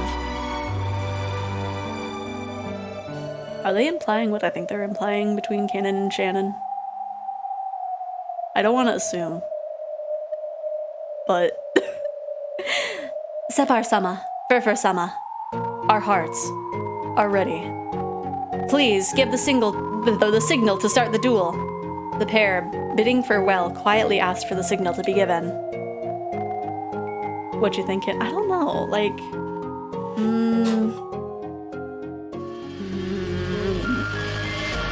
Like, I don't want to assume... I don't know. That, like... self-love does not exist, no. Apparently. Like... I don't know, I'm thinking back to the thing that, like, Peach said when she, like, peeked in before when they were like having the really intense conversation on the bed, and Peach not knowing what was going on, being like, oh, it's gonna get spicy in here. Like, what if she was onto something? I don't know if that's true. I feel like that's probably not what they're wanting to imply, but like, I don't know. Xephoria nodded silently, then walked to a place that could be seen by both of them. River spoke in a voice quiet enough to avoid distracting the two duelists. Watch. Watch the duel to see which of the lovers will fall apart. No, this isn't a duel to see who falls apart. This is a duel to make true love succeed. Yes, I am saying it, it's just a theory. I don't understand what you two are saying. No, you must understand. This marks the birth of a human who can truly love another. I don't understand. No matter which wins, please support them. Right now, their days of furniture will end. The signal is simple. I will count to 3. When I reach 3, the duel will commence. Understood. Same here. If both miss, the duel will be temporarily suspended. You'll be given bullets again, and we'll start over from the beginning with your backs to each other. I guess it'll repeat until it's all settled. Xephoria, have you seen this sort of duel many times in the past? Of course.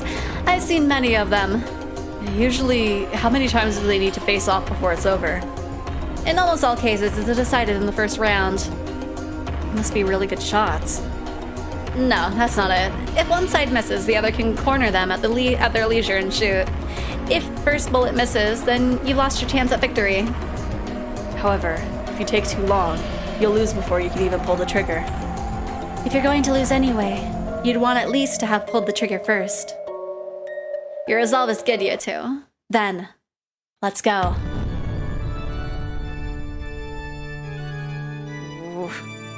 Man, I keep forgetting how to have a plushie nearby me, because this is definitely a scene for it. There's one close by. Maybe I can kind of grab it while I'm still here. Come on, headphones, don't fail me now. No, I can't get away. 1, 2.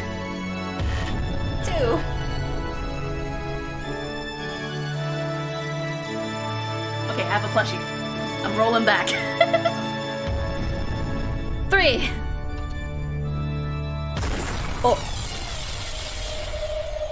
Hey, I'm sorry, I didn't think you were actually gonna have a Hamilton situation. You didn't even go to 19, you just went to 3.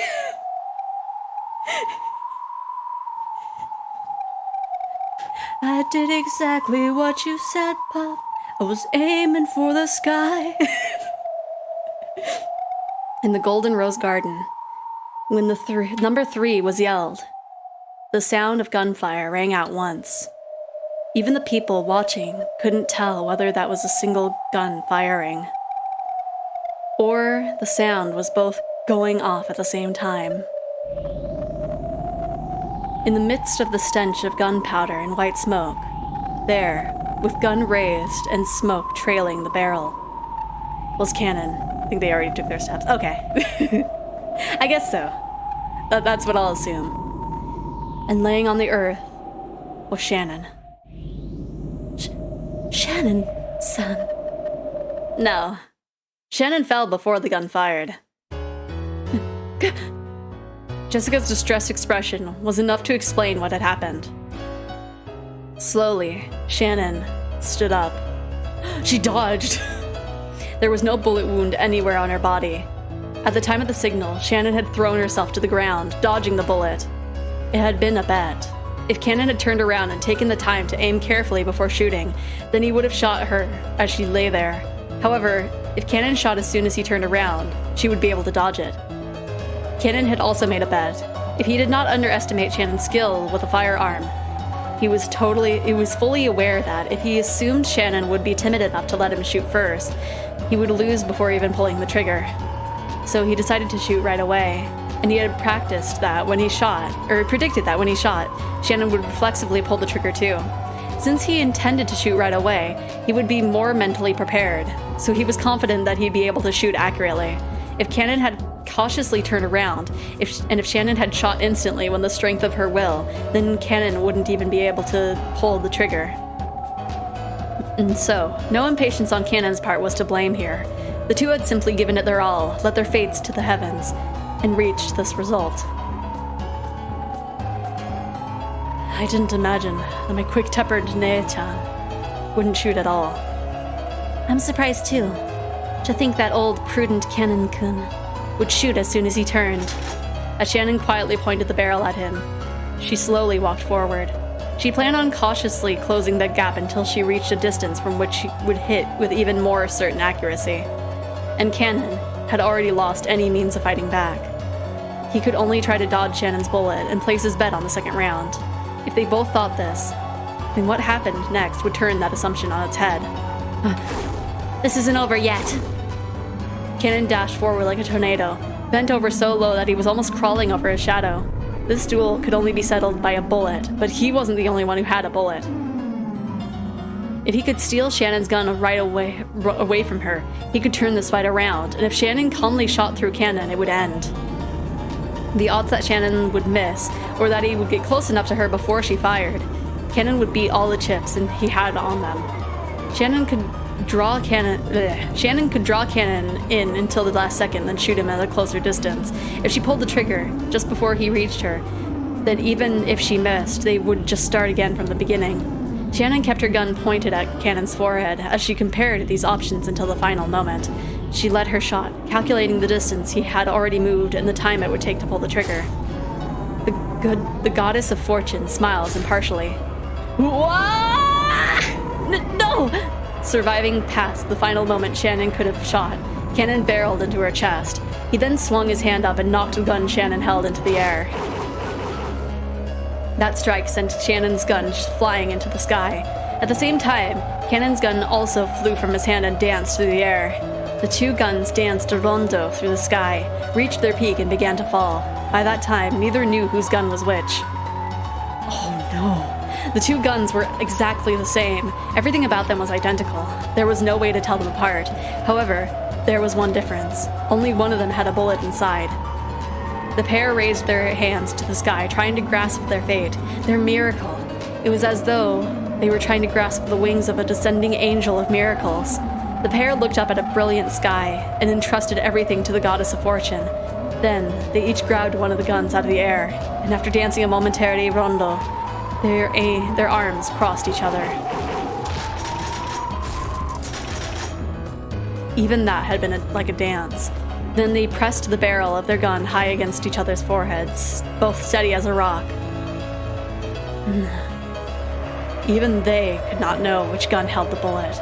When they both pressed the triggers, one would die, and one would remain alive. The match would end. George and Jessica didn't know the result until that moment came. However, was it really impossible for the two holding the guns to know? The muzzle of Cannon's gun, which had already been fired, must have been warm, and the muzzle of the other gun, which Shannon hadn't fired, should have been ice cold. So perhaps the pair of them did realize which gun was which. And yet, both expressions were solemn. The faces of those who would believe in their fate unswervingly until the moment the triggers were pulled. Don't be sad. We'll meet again soon. In the Golden Land. We should have done this much sooner. If only we had. Our reunion could have been avoided entirely. It's alright. Considering what day this is, even this duel is just a farce. You're right. If we're going to just revive in the Golden Land anyway, it really is a farce. And I'll see you later. Yeah, you too. So long. Woo. Just squishing a giant squishmallow. Wait, no!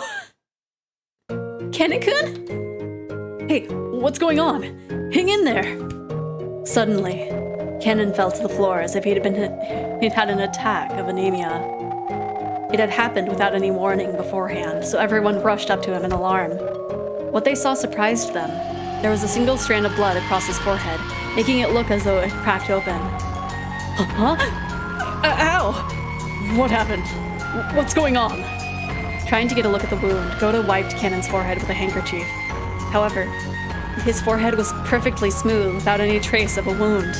And yet, blood was pouring out, almost as though it was seeping through his skin. What are you doing? Stop bleeding! Stop the bleeding already! But even though there's no wound, the blood won't stop coming. Hang in there, Cannon-kun! Cannon-kun! Yoshia-kun! Cannon's forehead was pale, though his eyes were open. They had lost the light of the living. Just like a puppet whose strings had been cut, he had passed away. Yoshia-kun! Yoshia-kun! Wah! Wah! So long, Cannon-kun. And thank you. Jessica dashed up to Cannon's corpse, held it, pressed her forehead against his, and, as the still hot blood was smeared over her forehead as well, she sobbed. Shannon. George-san, we've won. Now, I finally have the right to love you. Shannon leaned against George's chest, as though the strings holding her up had been cut. George held her in silence. Yoshia-kun! Yoshia-kun! Ah! Ah! There was nothing in the golden rose garden except the wind that carried golden flower petals. The sound of Jessica's grieving sobs.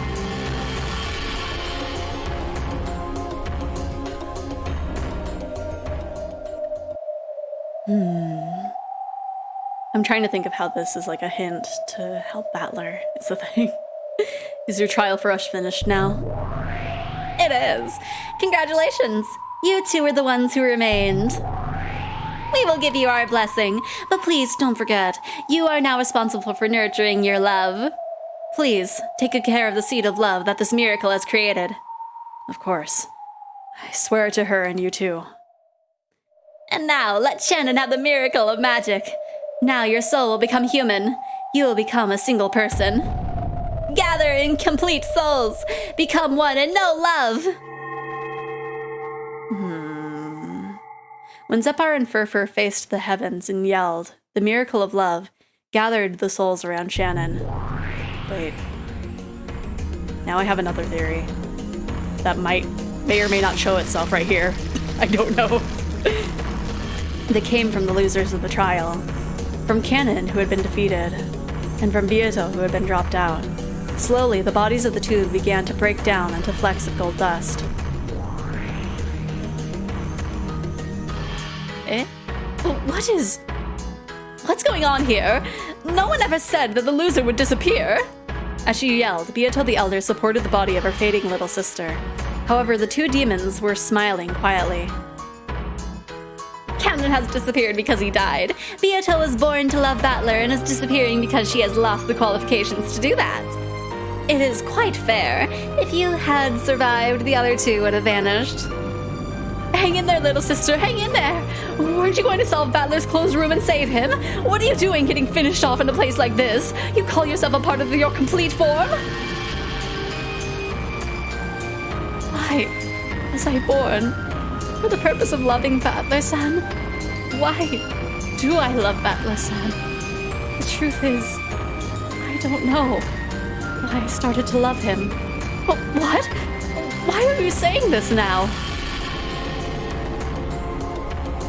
After all, when I was born, I was told to love Battler-san and be loved by him. That was my purpose, so I don't really know why I love him. People don't need a reason to love each other. Don't disappear. If you disappear, who will save Battler? Little sister, Beatrice!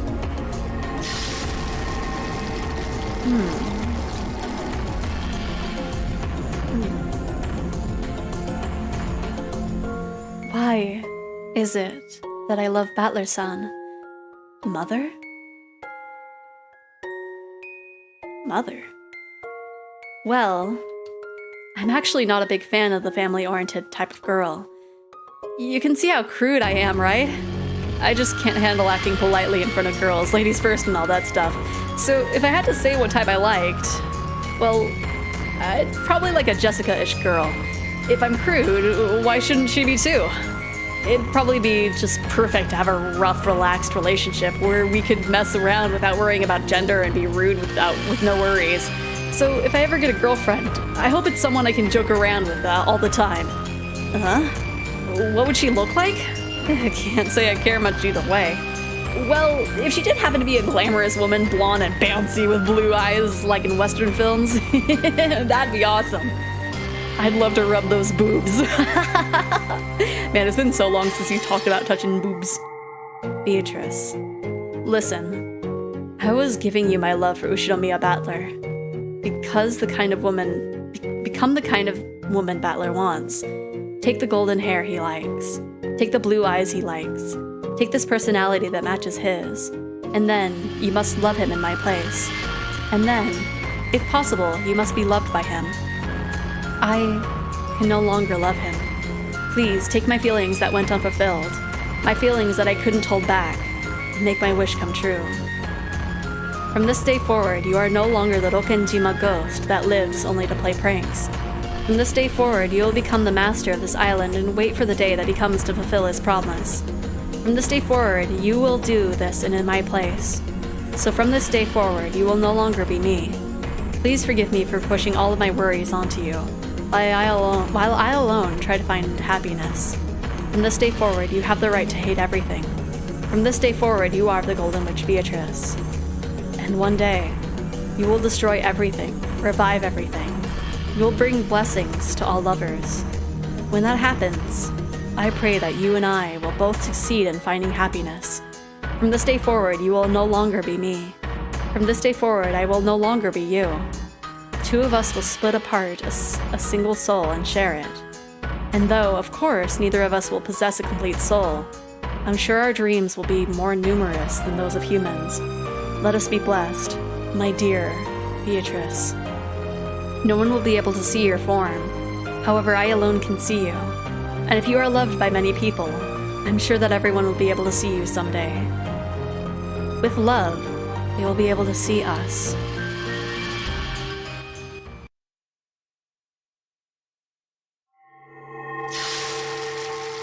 I'm just looking intently. No!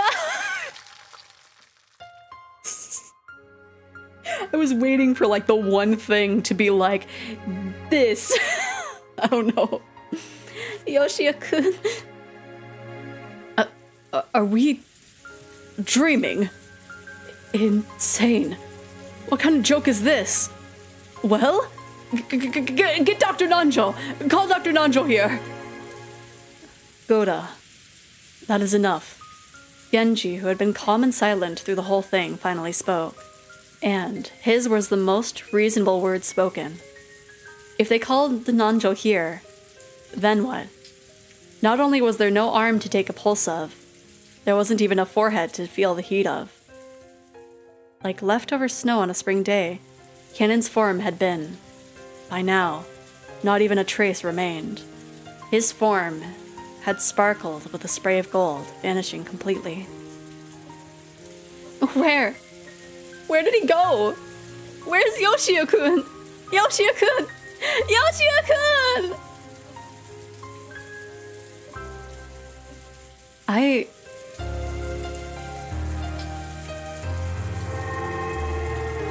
feel like the inside of my brain is a witch's debate right now. Like two halves of my brain are just like throwing back red truths and blue truths. I'm just like, but wait, no, but wait, no. So long, milady. No. Jessica. Canon-san. By now, no one's eyes can see us. That means that we are no longer in this world. However, we are right here. You're right. We are here. For us, a body is nothing more than a cage made of flesh. There's no need to be sad. But I do feel sad for her. For Jessica-san. This is all my wish. This is why furniture isn't supposed to love.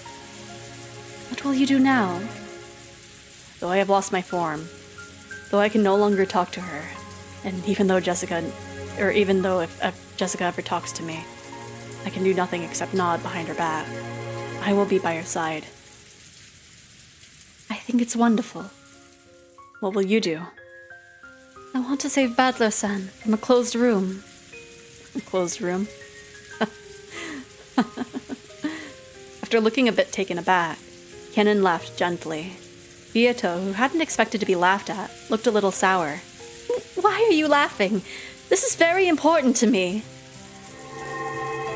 But it's a closed room. That's something for humans with bodies to worry about, right?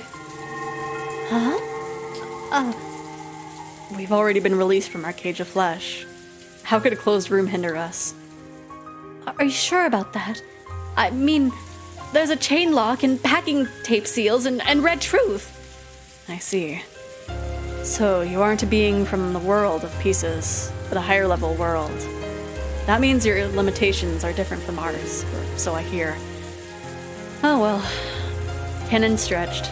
It looked as though he was about to head out somewhere. Kennen-san. Seeing as you're a fellow loser. Okay. I'll go for you.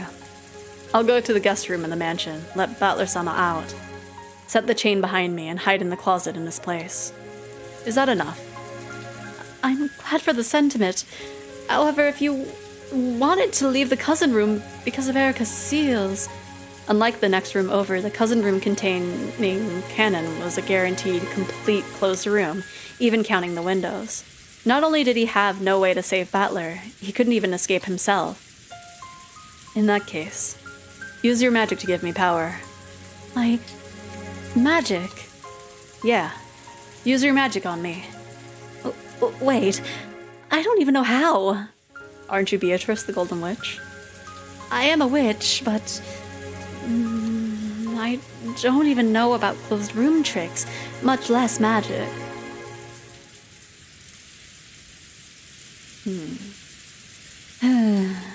Okay, listen up, Beatrice. I'll only tell you this once. This is what a witch is. What a witch is? A witch is not the one who solves puzzles. Not the one who solves puzzles? Yeah, that's right. If you're a witch, why are you clutching at your head because of someone else's puzzles? That's not a witch's job, right? Then, what is a witch's job? The Golden Witch I know would have used insane magic to create a puzzle that no one could understand, confusing everyone and sneering. Create a horrible puzzle that no one can get, spin everyone around and badmouth them. You aren't supposed to clutch at your head worrying about your opponent's puzzles. That's your opponent's job. Worrying is my opponent's job. Don't worry about how Ushinomiya Battler got out of the closed room. A chain-locked closed room? How trivial. You need to create a much more spectacular ultimate closed room, and make it so that they're the ones worrying. I'll even lend a hand. I'm not the one who worries. That's for them to do. It's about time they learn the true terror of the Golden Witch Beatrice, the one who can create endless closed room tricks of the most horrific kind. Tricks that can make even the demons of hell prostrate themselves in shock.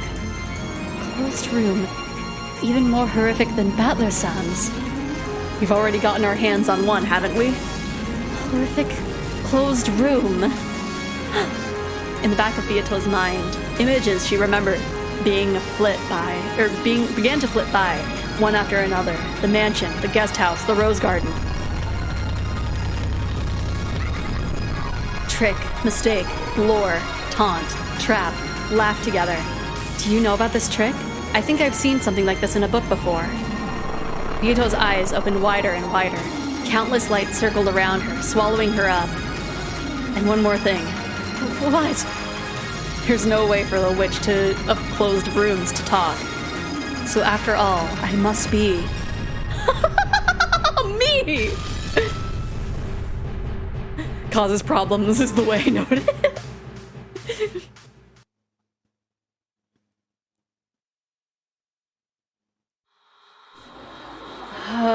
Okay. Without specifics.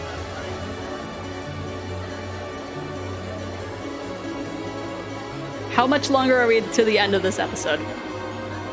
Because if we're like, if it's like the end of the previous one, or 2, where it's just like I have like 3 scenes left, like 3 pages left, I will keep going. But otherwise, this does seem like a good place to stop. But it would probably be silly if we end here and there's only like 2 pages left. I don't recall. Okay. Because otherwise, I will slowly save.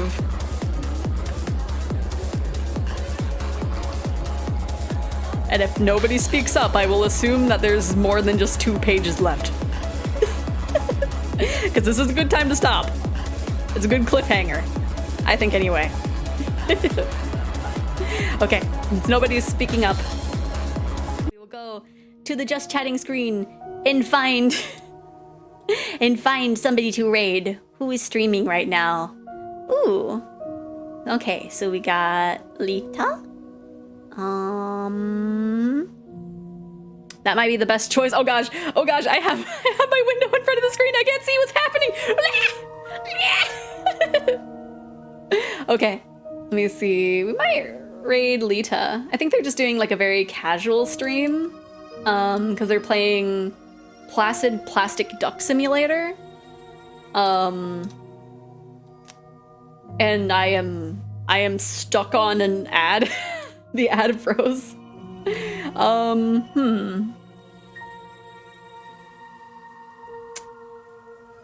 Twitch, are you okay? Oh, okay, we're back. What a inconvenient time to heckin' have connection issues, right? It's either OBS or it's my ISP. It's one of the two.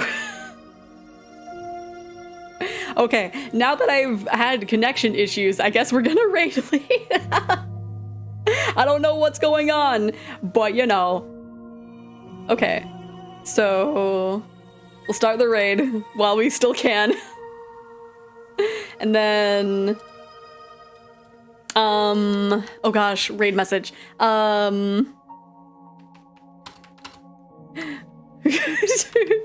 Wait.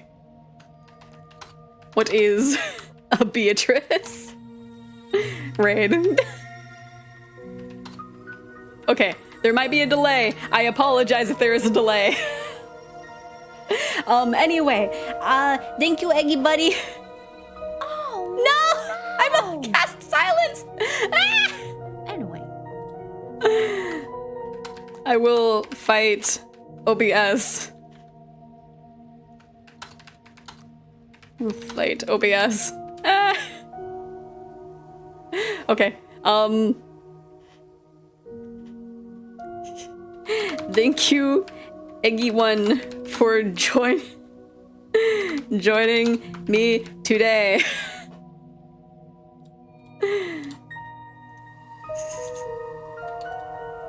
Thank you, everyone, for joining me today.